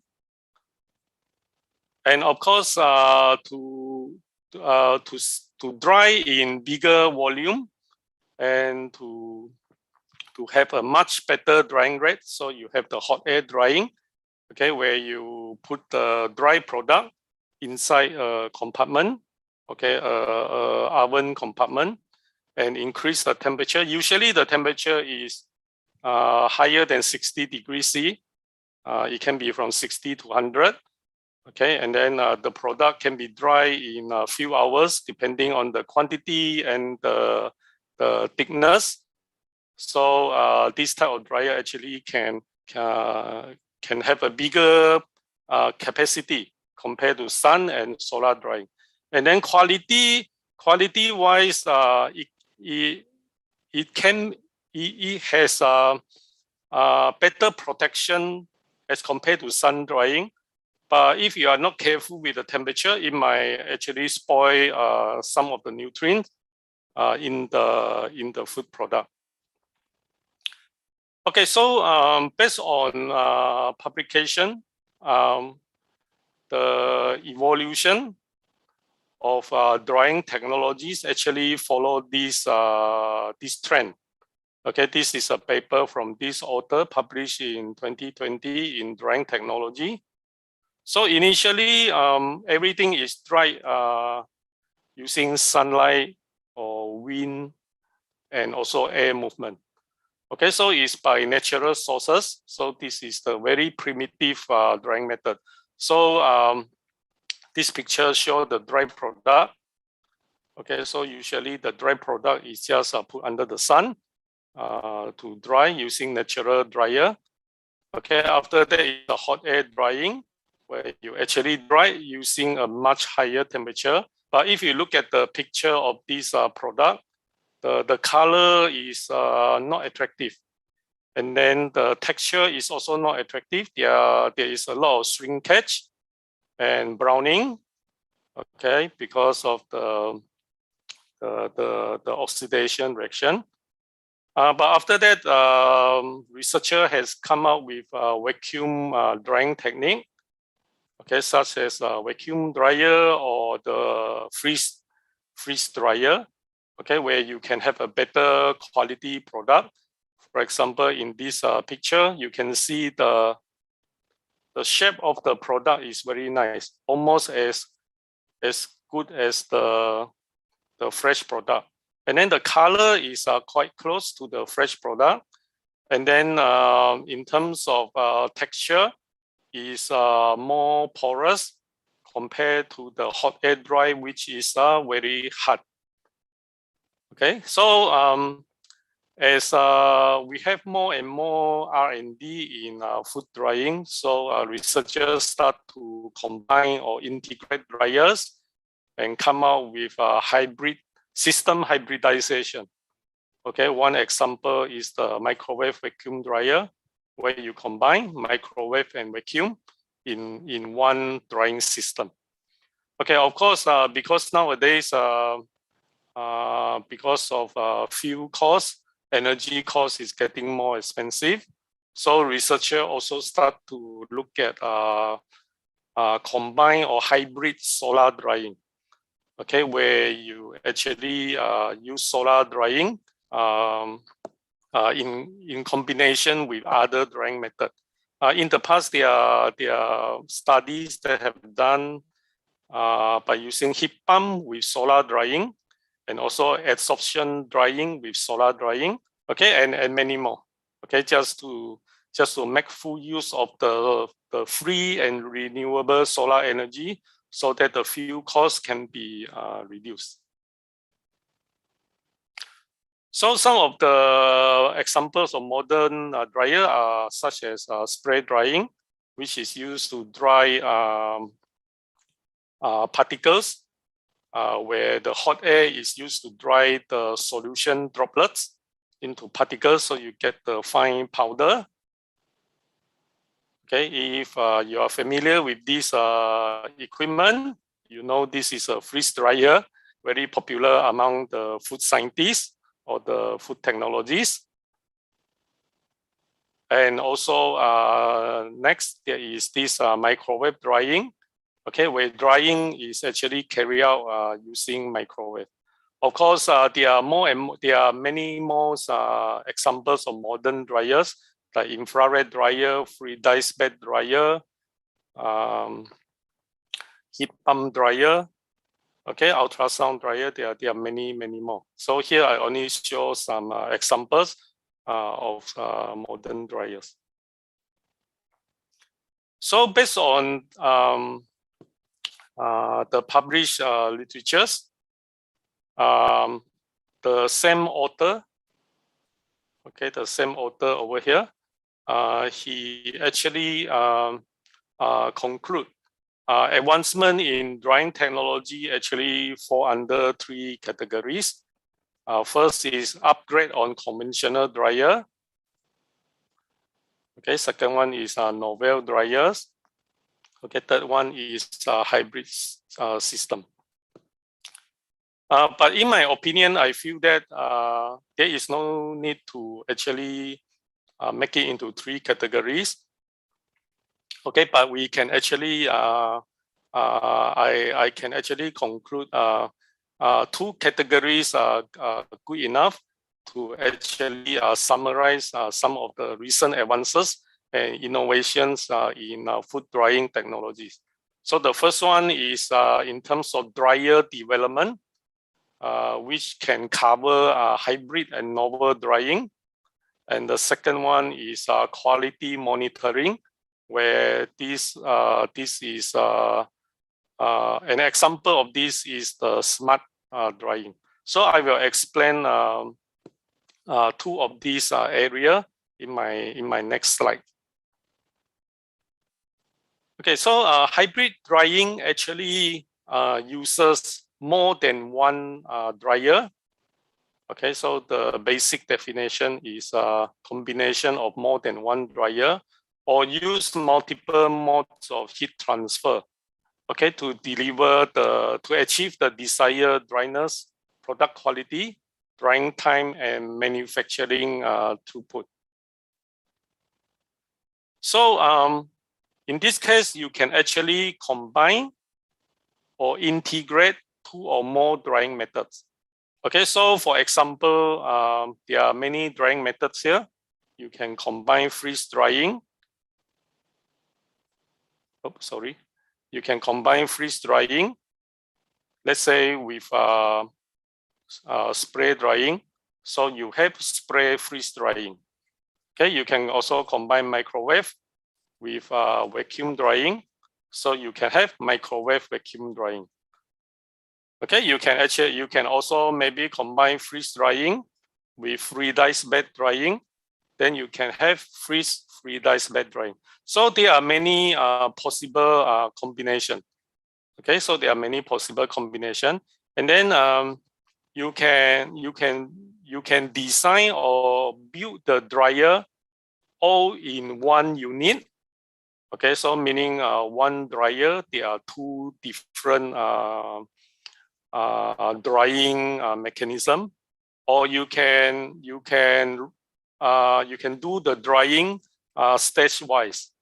Okay, so meaning maybe you want to do freeze drying first, then only after that microwave drying. Okay, you do one stage, follow another stage. Okay, so let us look at this example. This is a microwave freeze drying. Okay, the operational aspect of freeze drying is by lowering the pressure inside the chamber, okay, inside the drying chamber, okay, to very low pressure, okay, sub-atmospheric pressure, okay, using a vacuum pump. And then in this dryer, they also include a microwave input, okay, or microwave generator. Okay, so when you run the freeze drying, at the same time, there is a microwave energy heating up the product inside the freeze drying chamber. So as we know that freeze drying is able to produce superior product quality, and microwave is good in enhancing the drying rates. And in this aspect, this dryer can actually reduce energy consumption by 72%. So if we look at this diagram, this is the picture of the sample. This is okra. So this is the fresh sample. And then you have the freeze dry. Okay, and then you have the freeze dry and microwave vacuum dry product. So you can see at the freeze dry, microwave dry sample is quite similar to, quite close to the freeze dry product. Okay, but if you compare this with this, okay, AD is air drying or oven drying. So if you compare those with air drying with some microwave drying combination, but the quality is not as good as the freeze drying, microwave drying. Okay, especially the air drying is the worst. You see the shrinkage is very big. Okay, a lot of shrinkage, and then also the color is not attractive. So microwave freeze drying in this aspect is actually can improve the energy efficiency and also produce very good product quality. Okay, next is the ultrasound heat pump drying. Okay, ultrasound is able to produce cavitation, or in very layman term, it can actually cause some vibration of the water molecules inside the product. Okay, and then heat pump drying is actually a type of drying method where the product is dried using dry air, dehumidified air under low temperature environment. Okay, so heat pump dry product can dry using dehumidified air drying. Okay, where the latent heat can be recovered in the heat pump system. Okay, and then the ultrasound is able to actually reduce the external mass transfer resistance. Okay, because ultrasound is very strong. Okay, the ultrasound cavitation is actually very strong, so it can actually cause a very strong vibration to the product, and this actually reduce the mass transfer resistance. So this can actually help to promote the internal diffusion of water during drying. So the combination of this is actually can improve the drying time by 43%, and also the drying rate is greatly improved. So you can see from this graph here. Okay, so the drying time can be improved by this difference. Okay, so this is the benefit of using ultrasound heat pump drying. Okay, next we have infrared hot air drying. Okay, so in this case, the combination is using infrared plus hot air drying from the hot air. Okay, as we know, infrared drying is much stronger. Okay, because the wavelength from the infrared is longer. So the infrared radiation can actually penetrate deeper into the product. Okay, as compared to hot air can only heat up the surface, and then the heat transfer is by conduction from the surface to the inner part of the product. Okay, but infrared radiation can heat up deeper into the product. So this can actually promote internal diffusion, addition to external heating by the hot air. Okay, because most food products, they are not a very good conductor. So if you just depends on the hot air, it will take quite some time for you to actually heat up until the very deep inside of the product. Okay, so infrared can actually help in this aspect. So according to research, maximum energy efficiency was recorded within 53 to 92%, sorry, during infrared hot air drying.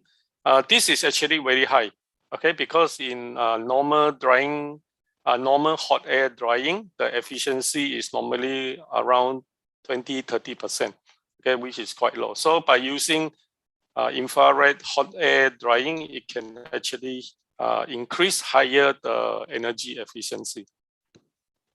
Dr. Lee, sorry, just remind you 10 minutes more. Yeah. Oh, 10 minutes more. Yeah, okay. Can you speed up? Yeah. Okay, okay. So I will speed up a bit. So this intermittent microwave hot air drying. Okay, so meaning that in addition to hot air drying, it actually combined with microwave. So it can actually increase improve the drying rate and shorten the drying time. From the graph you can see here. Okay, retention of ascorbic acid or vitamin C is also higher compared to the convective drying. Okay, and also for the color of the sample is also quite close to the fresh sample. Okay, so microwave drying is actually quite quite good in preserving the product quality.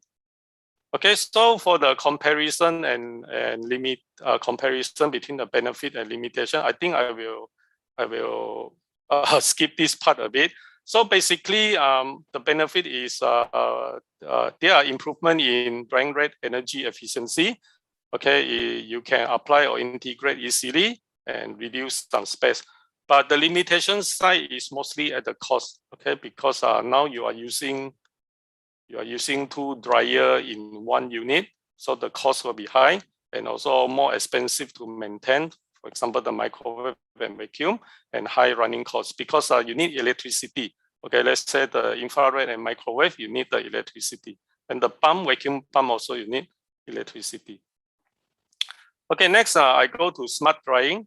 Smart or intelligent drying uses one sensor to monitor in real-time quality parameter. So this is mainly used for product quality monitoring. And this is able to improve product quality, minimize energy consumption, and reduce environmental impact. Okay, so there are many techniques, but I will just focus into computer vision. Okay, NIR, MRI, and E-nose technique. So what they did in this type of drying is they actually combine like this one microwave vacuum drying with NMR, MRI detection system. So if we follow the drying progress from left to right, as shown in this arrow, so you can actually see how the moisture changes in the sample with drying time. So the state of the sample can be measured in real time and able to predict the moisture content with error less than 0.01 gram moisture per gram solid. Okay, next, this one is by incorporating computer vision in microwave convective drying. Okay, where from here you can see delta E is actually the total color change. If you are familiar with the CIE color lab, the LAB. So in this dryer, it can actually capture the color real time. Okay, real time. And then you can actually know how the color changes in the dryer, how the color changes on the food product inside the dryer. So it's actually quite good to know how these changes happen during drying so that you can determine when is the best time to actually stop the drying or in which aspect you can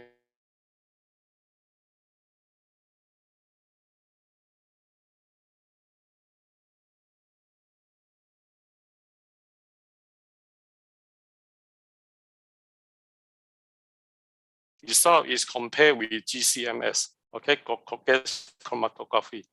Okay, so in this study, they actually are able to detect the total amount of flavor volatile decreased by 20%. And it's actually, the result is actually quite close to the one measured by GCMS. Okay, so from here, equally is also good to know how the flavor changes in the product during drying. So in future, we can see more and more advanced and smart dryer development. For example, in digitization of drying system by using IoT or cloud storage. Okay, where a lot of drying data can be stored in cloud and to improve or optimize the drying system. Okay, we can also potential to see a development of customized dry product 3D printed, where the customer or the consumer can choose what type of product they want and then printed by 3D printer and dry and delivered to the customer. Okay, of course, we can also look into hybridization of drying environment. Okay, instead of looking at the drying, the heat input, you can manipulate the drying environment. Let's say, what if I put ultraviolet in the drying compartment? This might help to improve some of the vitamins in the food product. So I have arrived to my conclusion. Hybrid drying maximizes the synergistic effect of the selected combination of dryer. So this resulted in improvement in drying efficiencies and product quality. And real-time monitoring of quality parameter could improve drying process and enhance product quality. And the ultimate aim is to operate drying plant under optimum condition and to produce premium quality dry food product that fulfill the need of consumers. And finally, there are still plenty of room for further development of drying technologies in the future. So with the advancement in hybridization and also renewable energy drying, so there are still more room that we can study and investigate further to improve the food drying process. All right, the end of my presentation. Thank you for your time. Back to you, Dr. Dick. Yeah, thank you very much, Dr. He, yeah, Dr. He. Sorry, Yes. Dr. Yeah. Thank It's you very okay. much. Very great, what is called presentation, and very outstanding presentation. And now we move to the Q&A session. But Professor Ku just told me that he has something to do, so he already left. So now we only have you, Dr. He. Sorry, but you know the participant may have a focus on or concentrate on your topic. Okay, now I open the question and answer. Maybe do you have not only question, maybe suggestion, whatever you have, you may discuss with Dr. Lee, expert on the drying and so on, ya, about the product. Okay, ada yang saya buka chat dari tadi, belum ada yang hadir pertanyaan di chat, ya. Tapi sekarang saya buka juga langsung, ya. Raise hand, ya. Monggo, sekarang kita konsentrasi hanya pada materi Dr. He, ya, karena Profesorku sudah live dari Zoom. Silakan. It's me, Dr. Didi. Oke, silakan, Dr. Abdul, monggo. Yeah. Thank you for nice and beautiful presentation, Dr. He. Thank you. Thank you. Yeah. So I have one stupid question about the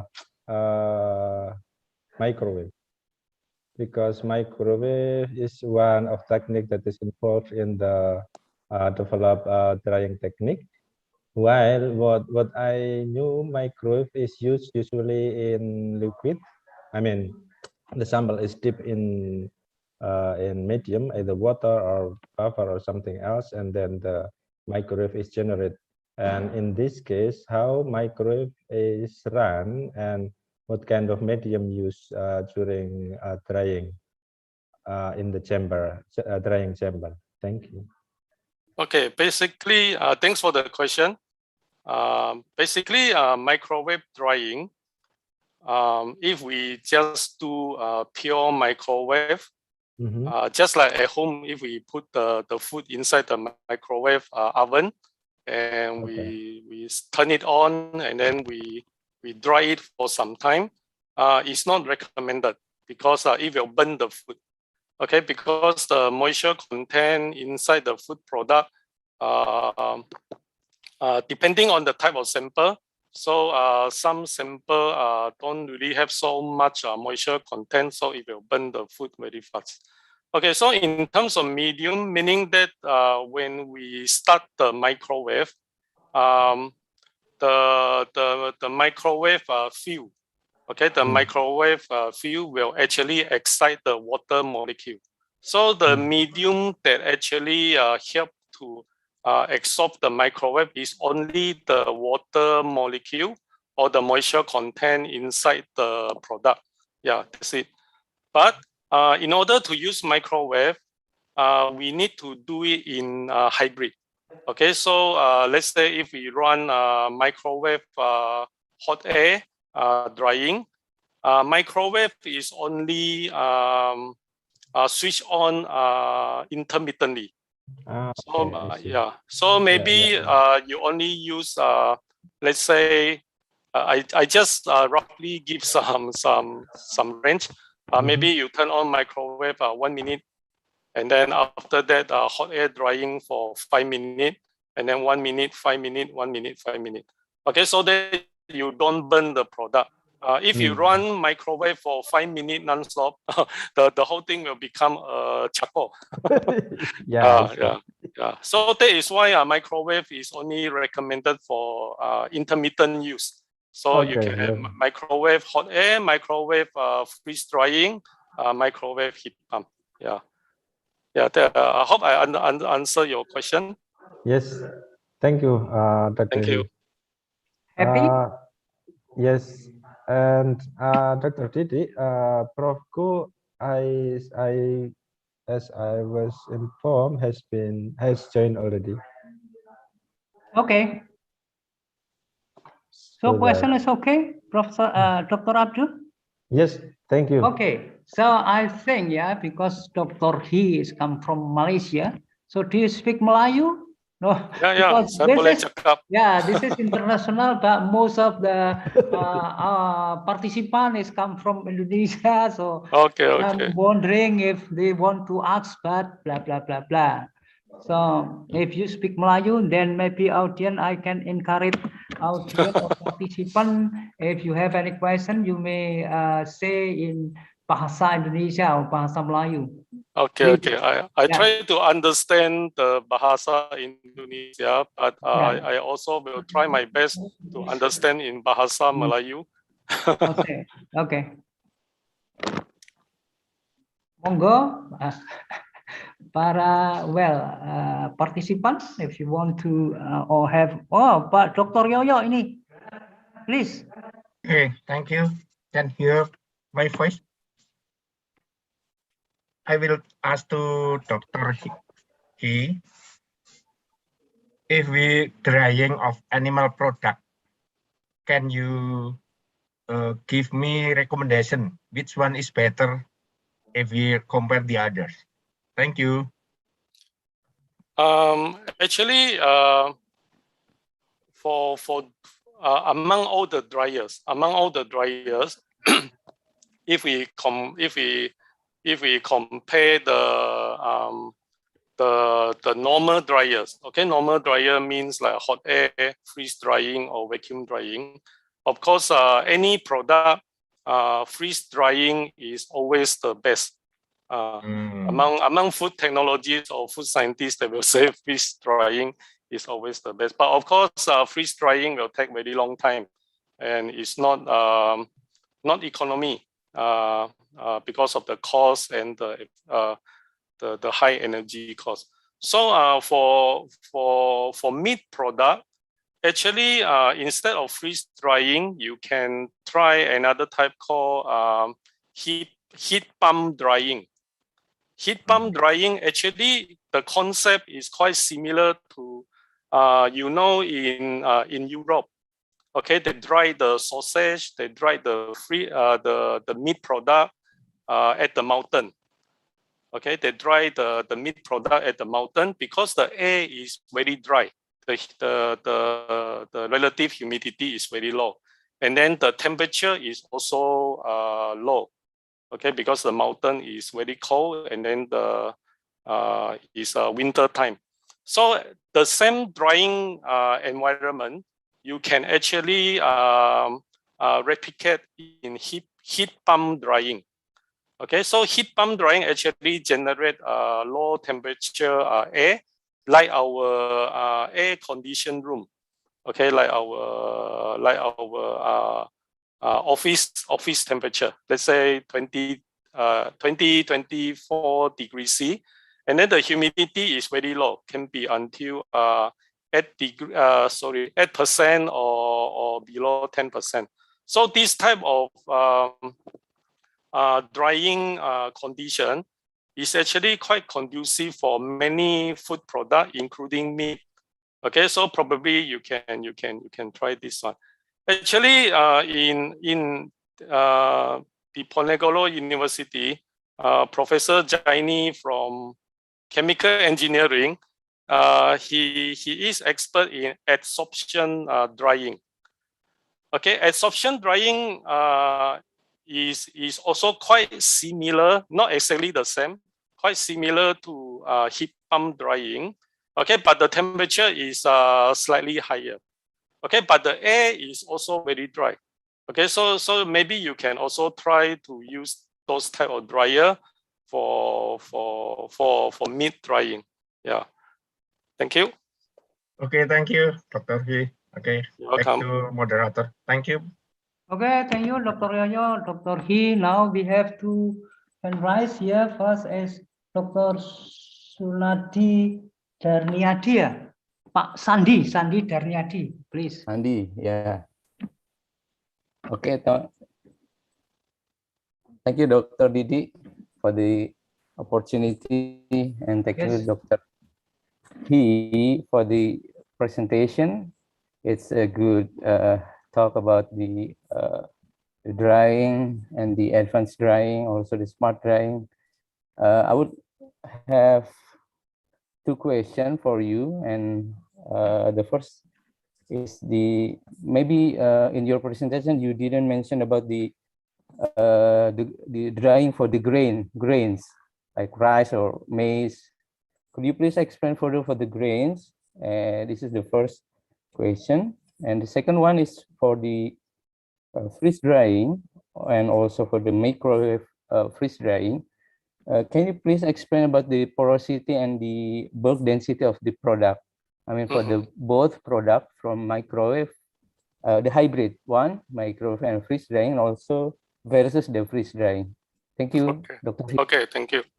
Okay, let me explain the first one. Okay, so I didn't really touch on grain drying like rice or maize or rice, maize drying. Basically, for grain drying, you don't really need to use a very advanced dryer. Okay, and then because the grain, let's say the rice, after you collect from the paddy field, the moisture content is actually not very high. Okay, compared to let's say fruit product, the moisture content is very high, can be until 300-500%. But for rice, it's actually quite low. So that is why for rice product, it's good enough for you to use hot air drying. Hot air drying, but make sure the temperature is not too high, because if you actually crack pecah, the rice will pecah. The rice will crack. So you have to be very careful with the temperature. So usually in rice drying, they actually use very mild temperature, very moderate temperature. Okay, seldom you use like 80-90 degrees C for rice drying. It's actually use very low temperature. Actually, the technology for rice drying is quite established. Okay, it's quite established, especially in China and Thailand. Okay, there are a lot of studies, a lot of technology built in this country. Of course, they also try to use very advanced dryer. Okay, like superheated steam drying or some very if I'm not mistaken, even the microwave drying. But to me, it's not necessary for rice, because not everything you need to dry using microwave. Okay, sometimes depends on the physical properties of the product. Like rice is good enough to do hot air drying. Okay, and your second question is on microwave and freeze drying, right? Okay, so freeze drying can actually give you a product with high porosity. Okay, because of the vacuum condition in the freeze dryer, so the pressure gradient, okay, is from inside out. Okay, meaning that is from the product. The inner part of the product will have a higher pressure gradient compared to the outside. So as the water is removed through sublimation, okay, from ice to gas, to vapor during freeze drying, so you can actually have the void, okay, the porous, okay, the porous structure inside. Okay, for microwave drying, you can also get porous structure inside. And not only porous structure, you can also get a puffing effect. Okay, because the water will heat up by the water molecule, or the moisture content will heat up by the microwave. Okay, this actually puff, just like popcorn. Okay, it will puff the product, the structure inside the product. So you can also get porous product, just like freeze drying. But I think for microwave product, the puffing effect is bigger compared to freeze drying. But you have to adjust the timing of your microwave, because if you over microwave, at the end everything will just collapse like the normal hot air drying. Yeah. Okay, thank you. Have I answered your question? Okay, thank you, Okay, thank Dr. you. He. Yeah, thank you very much, Dr. He, for your explanation, and I hope Sandy happy with the question. Well, to all of the participants and Dr. He and Professor Ku who come back in this Q&A session, I'm sorry because at this time I have a class, so my place will be replaced by Dr. Abdu. Please, Dr. Abdu, thank you very much for replace me as a moderator. Okay, bye-bye. Thank you very much, Dr. Didi, for the time being moderator for our session. And next one is, yeah, I'm back, Dr. He. And at the moment, I'm facilitating the forum to guide the discussion. But let me propose and allow question from the audience directed to Professor Maurice Ku, because he has been here back with us, and he will probably have another question. So please raise your question to Professor Maurice Ku. Welcome back, Prof. Ku, to our session.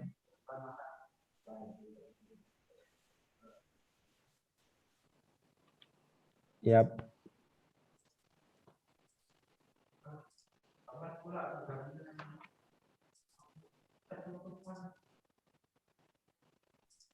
Is there any question to Prof. Ku? Prof. Ku, actually, you have present like advanced molecular science in plant material, and actually it is interesting, but surely it requires, I mean, deep basic knowledge in the area, so that actually probably even for me myself, I have a challenge in understanding. I mean, try the general concept is probably some Jen has responsibility for certain expression, something else, but in more detail, still I myself have a challenge in understanding this for some detail. And but anyway, probably please come to our question. Okay, unless no question, probably we have excuse me, Mr. I do have a question. Okay, for please. Mr. Ching Hee. Okay, please raise your, Good your evening, good question. afternoon, Mr. Ching Hee. Hello. I have a question. It's pretty basic, but I really want to know, is there like, if you dry something, is there any like major difference in like the product quality or like the taste of like using the sun, like the old method, just drying it using the sun, or using a machine to dry the product? Is there like taste or like shelf life difference of not? Thank you. Okay, thanks for your question. Actually, when we dry something, let's talk about the shelf life. The shelf life depends very much on the moisture content, and it actually influence the water activity. Okay, so if everything is dry below the safe water activity, okay, usually the guideline is below 0.6, okay, 0.5, 0.6 water activity.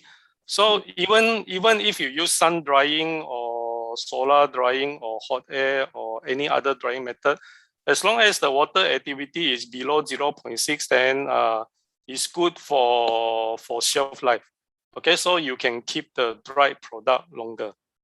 Okay, in terms of microbiological quality, of course, sun drying is not so how to say, it's not so conducive to control the microbiological aspect, okay, compared to hot air oven. Okay, because sun drying is open, okay, buka, okay, and hot air drying is closed, so it's tutup, so you can control the microbiological. Okay, in terms of color, of course, they will be different.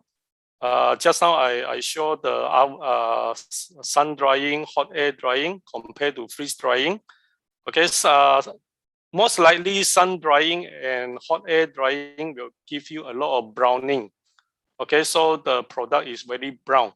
Let's say if you dry the mango under, it will take very long time, so the mango will look very brown. But if you dry the mango in freeze dryer, it will looks very almost like the fresh mango. Okay, almost like the fresh mango, but not as brown as the sun dried mango. Okay, so in terms of taste, there will be some differences in taste. Okay, because sun drying will take longer time, so a lot of flavor are actually volatile compound. Okay, so this volatile compound will evaporate. Okay, will disappear. Okay, will hilang. Okay, but for if you use some very good dryer, let's say freeze drying, okay, it can actually keep the compound inside. Okay, not only the taste is better, but maybe it will taste more intense, stronger. Okay, because you already removed the water, so the taste will become stronger. So there will be a difference between sun drying and let's say freeze drying product. Okay, and even sun drying and hot air drying. But remember, not all the time sun drying is not good. Not all the time. Okay, because if you know, like saffron, the most expensive spice in the world, the one that give you the orange color in the rice. Okay, it's best to use sun drying. And then also like cocoa beans.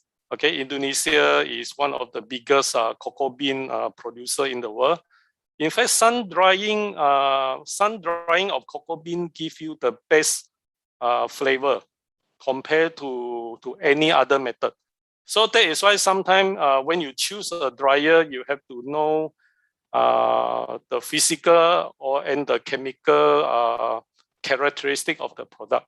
But just to give you some rough idea, then I mean, it's like what I mentioned to you just now. If you dry the mango under the sun and freeze drying, so you can see the difference in terms of color, in terms of texture, and also in terms of taste.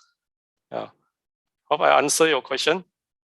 Okay, so what I got from your answer is that majority of like the stuff like meat and then fruit is better to use a machine, and then there are a few exceptions that is better to use sun drying to keep the taste. And okay, yeah, correct. Thank you for the answer. Okay, you're welcome. Thank you, Alan, for the question. And thank you also, Dr. He, for the answer. And yeah, next question is from Ms. Roshida. Ms. Ochi, please ask your question. Okay, thank you, moderator. Hello, Prof. Morisco. It's always nice to hear your lectures. And yeah, I just flashback to my college time when I hear your lecture about photosynthesis. So about your project, C4 production. Okay, this is such a big project. What you have done is making the structural of the C4 leaf anatomy and also its physiological function. And by using the technology gene transformation, and the technology of gene transformation nowadays growing rapidly, but some scientists still thinking that this technology is not safe for ecological. So what do you think, Prof. Morisco, about this opinion? Yes, I think that's all. Thank you.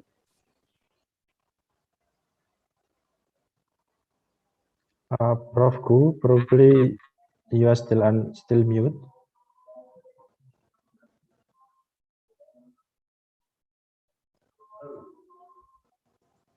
Your microphone is still mute. Can you hear me? Okay, yes. Okay, we do. yeah. Let me just start from traditional way first.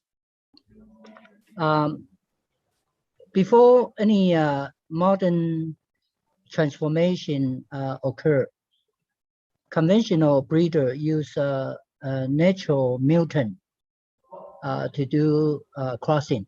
Okay, and then when they run out of a natural mutant, they do chemical mutagenesis. And usually like a sodium azide, which is rather toxic, they generate large fragment division. Okay, and then generate mutant with a different trait. The mutant can be isolated as a new cultivar, or the mutant can be used to do conventional crossing to make a new cultivar. Okay. The new technology with gene transformation, one of the major criticism is that transgenic plant usually carry some piece of DNA from bacteria. That's a foreign gene. Okay, and some country consider that's unsafe, especially the selection marker gene called hygromycin resistance gene in there. And I think Indonesian has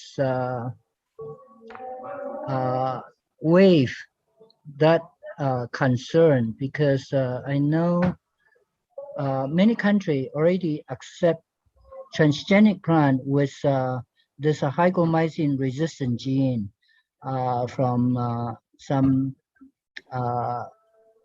microorganism. Okay, but anyway, I think consumers still concerned in some country.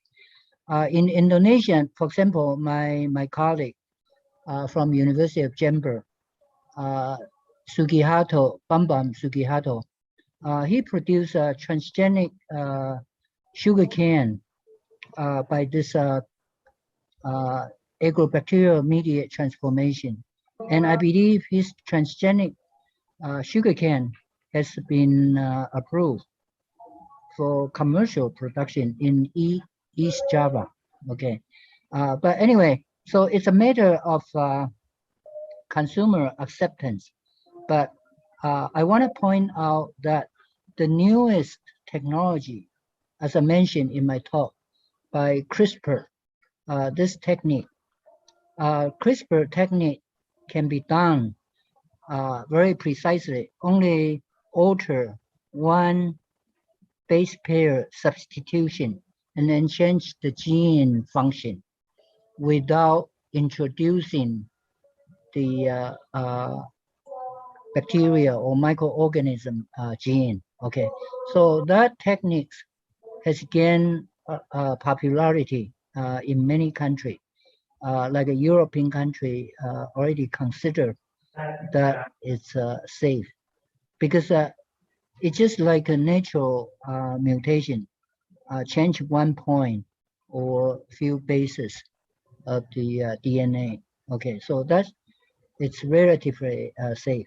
Okay, and we have used this technique to demonstrate that by altering just one base pair or three base pair of one gene and change the property of rice grain quality. For example, some diabetic patient they cannot consume rice because their blood sugar content increase very rapidly. So using this technique, we can knock out one of the gene and then increase resistant starch content in rice grain, and that can be accepted by diabetic patients. So I think that there is some benefit in using this newer technology, CRISPR. It can be much safer. Okay, so that's my answer to your question. Yes.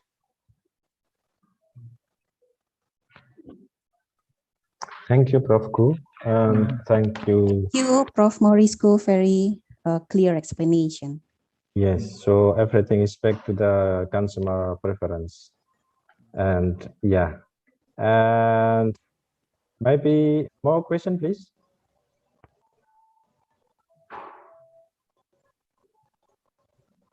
All right, I think as we have no more questions, so that we can close this discussion with Prof. Morisco and thank you. Dr. Lik Jing-hee as keynote speakers. Thank you. And thank you very much for a great presentation and benefit for us, for our understanding, our knowledge, and yeah. To MC, I think there is something from us to propose to our honored speakers.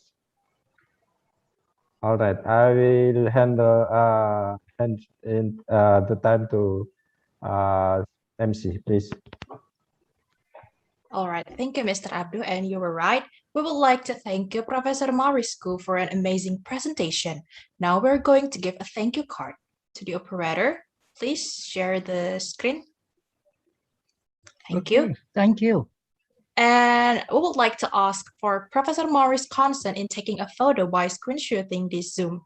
To the operator, I will give the sign in 3, 2, 1. Thank you. Thank you. Thank you, sir. And now I would like also to thank you, Dr. Ching Liki, to the operator. Please share the thank you card. Thank you very much. And we would like to ask for Dr. Ching Liki consents in taking a photo. To the operator, I will give the sign in 3, 2, 1. Thank you, Professor Morris and Dr. Ching. Thank you. Thank you. Our pleasure. Yeah, thank you, sir. And we will also like to thank you, Mr. Didik, for leading this session so well. But maybe because Mr. Didik has left this room, we will skip this session. Yes, we can provide later. Yeah, we'll give the thank you card later. Now we'll have a coffee break for 15 minutes, and hopefully all participants will be back at 15:30. Enjoy your break. Thank you. Thank you. Thank you. Thank you, Prof. Morisco and Dr. He. And probably before we go to the coffee break, I would like to update for the sixth session. So we are sorry for the fact that the sixth keynote speaker is not able, will not able to share his presentation because he has a problem with, I mean, his wife has a traffic accident. So yeah, so I think this is the last session for today of keynote speakers, and but still we will have some update regarding this symposium, and for some following up of the session, like agenda, also explanation of tomorrow, and then we will close later after the session, after all the explanation is delivered, because there is also Dr. Alpari will deliver the information about his agenda about several things. Okay, so make sure that we will back here later on, and thank you very much for attention, and again thank you very much for Prof. Maurisco and Dr. He. Yeah. And we will see next time. Okay. Okay, Yeah. thank you so much, See you. Prof. Yeah. Marisko, Goodbye. Dr. Yeah. Goodbye. Thank you so much. Bye. Thank you. Bye bye. Yeah, see you again.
how to begin.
All right.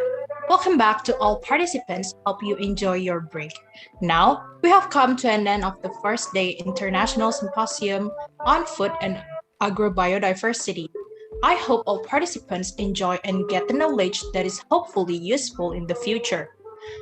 For the second day of ISFA tomorrow, I would like to announce some important things regarding tomorrow's event. The first, before joining the breakout room for tomorrow's session, please all participants to change their display name to the following format: paper number underscore name. Second, tomorrow, our dearest participants will be separated into 4 breakout rooms according to the discussion theme that were chosen by the participants.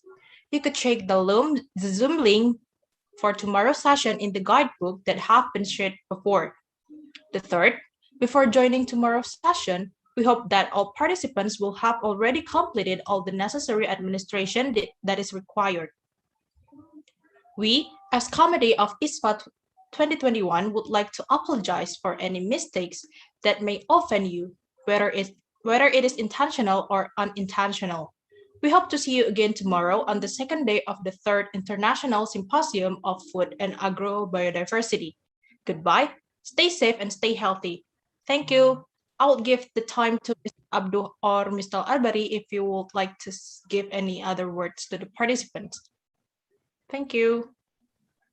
Thank you, Moti, for the time. And yes, it is my time to share some useful things, probably that is relevant to all of you, dear honored presenter, participants of this third ISFA 2021. So as we all know that abstract and paper articles of the third ISFA will be published in symposium proceeding, and we will submit to AIP publishing so that AIP can index it to internationally recognized indexing systems such as Scopus and also Springer and etc. In order for achieving that plan, I would like to share the timeline for that. That goal. So let me share the screen.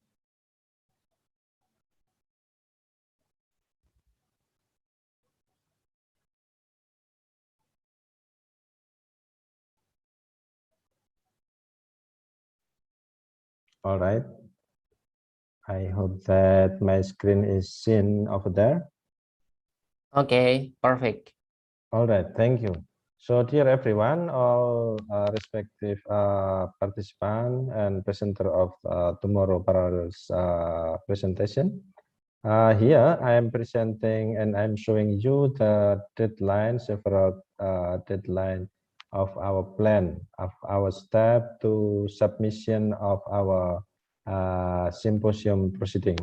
So initially we will have 22nd September of 2020 for technical review. As everyone know, as we all know that our article has to fulfill the requirement of AIP publishing. And the template we have already delivered to every one of you, and we hope that all of you have received it, so that the typing, the writing style, etc. Should have fulfilled and follow the template that is delivered. And within this time, after you have submit and until 22nd, a technical review has been conducted so far and will be finished on 22nd September. After that, the technically reviewed articles will be delivered to scientific review. And for this, we will allocate 3 weeks for them, of you reviewers, to review the manuscript, the articles, and then after the review has been done, the article will be written back to the author to improve, to follow the suggestion of the reviewer, and to correct if there is something, some issue, major issue or something else that is suggested to correct by the reviewers. And then we would like to have them submitted on 27th of October, so that editor will have enough time to arrange the file, document, and etc., so that on 15th of November, our proceeding, our complete number of article of everyone who participate and present in tomorrow, on tomorrow parallel session discussion, will be involved in this proceeding. So it is our plan. It is the plan of the committee and the editor, and we hope that it is quite clear. And in case you need to consult and discuss any issue, you can write the committee, or else we have already your phone number, and we hope that phone number is connected to WhatsApp account, so that we can communicate in through WhatsApp group. Probably we are considering to create a WhatsApp group, as it is like necessary at the moment. So I think that's all for me, but I will happily answer your question if there is. So thank you.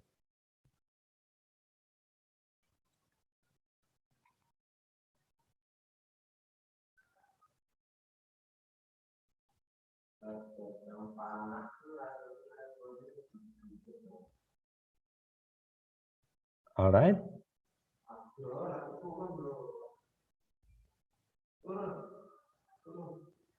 Okay. If I think, yeah, it's true that the information, I think the plan, the schedule, the agenda is quite clear, the timeline for the publication for the proceeding submission. Therefore, I will hand over the time to Dr. Albari to deliver more information.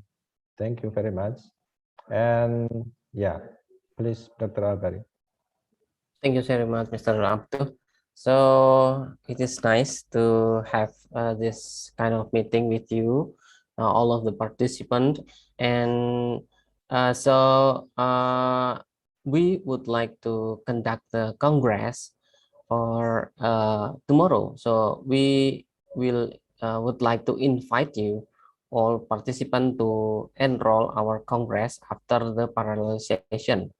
So it will be begin at perhaps 4 or maybe 3:30. So we would like to inform you the time for to start.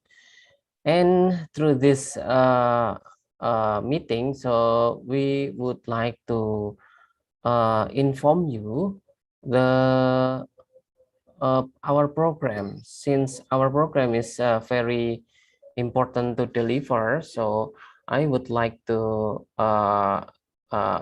conduct this kind of program. We call this program is Agenda Program IFT.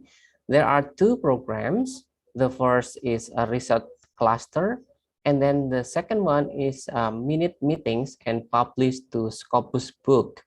So as we know, except maybe beside review, research article, or maybe short communication, so we can also write a book.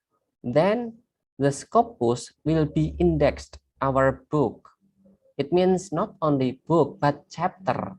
So for example, if I and Mr. Abdu and other 10 authors write a book and write one title of book, and but it contains 10 of what is that, 10 of chapter. So every chapter may indexed in a Scopus. So it means why we don't do like this activity, we can do like this. So we will try to realize this plan.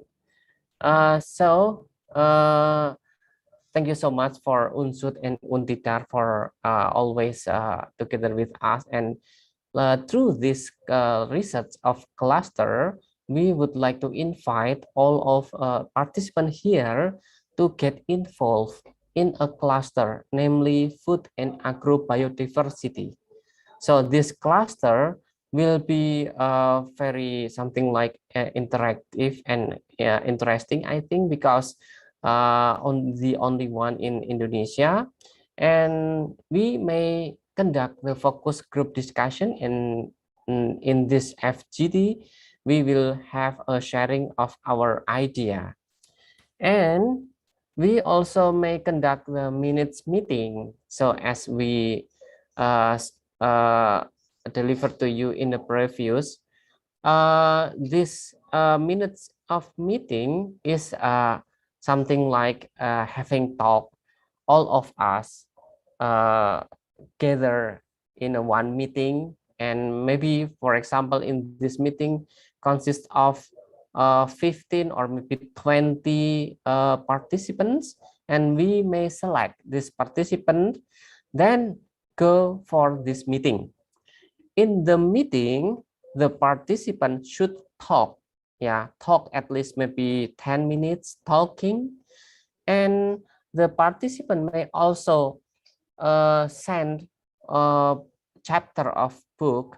Maybe we will provide the requirement letter, but the participant is also allowed to only talk. Then we try to dictation, I mean to write using your talking. So this program, namely Minutes Talk, you talk, we write, and then we may publish this as a book, and we may compile all of the talking, writing into one book. So this program is very good for us since our age index in Scopus being increased. That's the first one. And then the second one is, the interesting thing is we will cover. So once again, we will cover the publication fee. So it is interesting, right?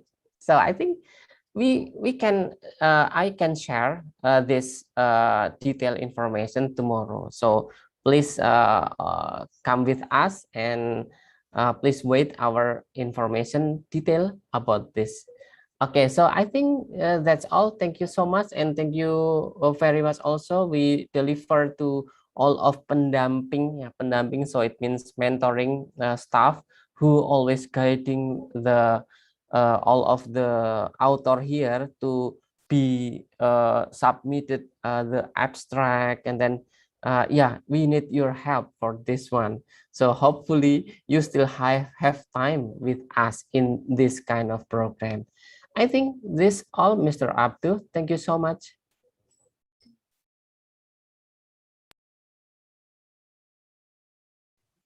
All right, thank you, Mr. Albari. And next one is probably we would like to accompany moderator for the tomorrow session. If you would like to ask to discuss, and probably we can go to other room for doing that. Yes, and anyway, thank you very much for attending today's symposium of the first day, and apologize for any mistake that is surely happen from our side. And we hope that anyway you have enjoyed the first symposium from quite number of keynote speakers. And see you tomorrow. I think I can close this session of today, and then we can see tomorrow as scheduled. Bye. Thank you very much.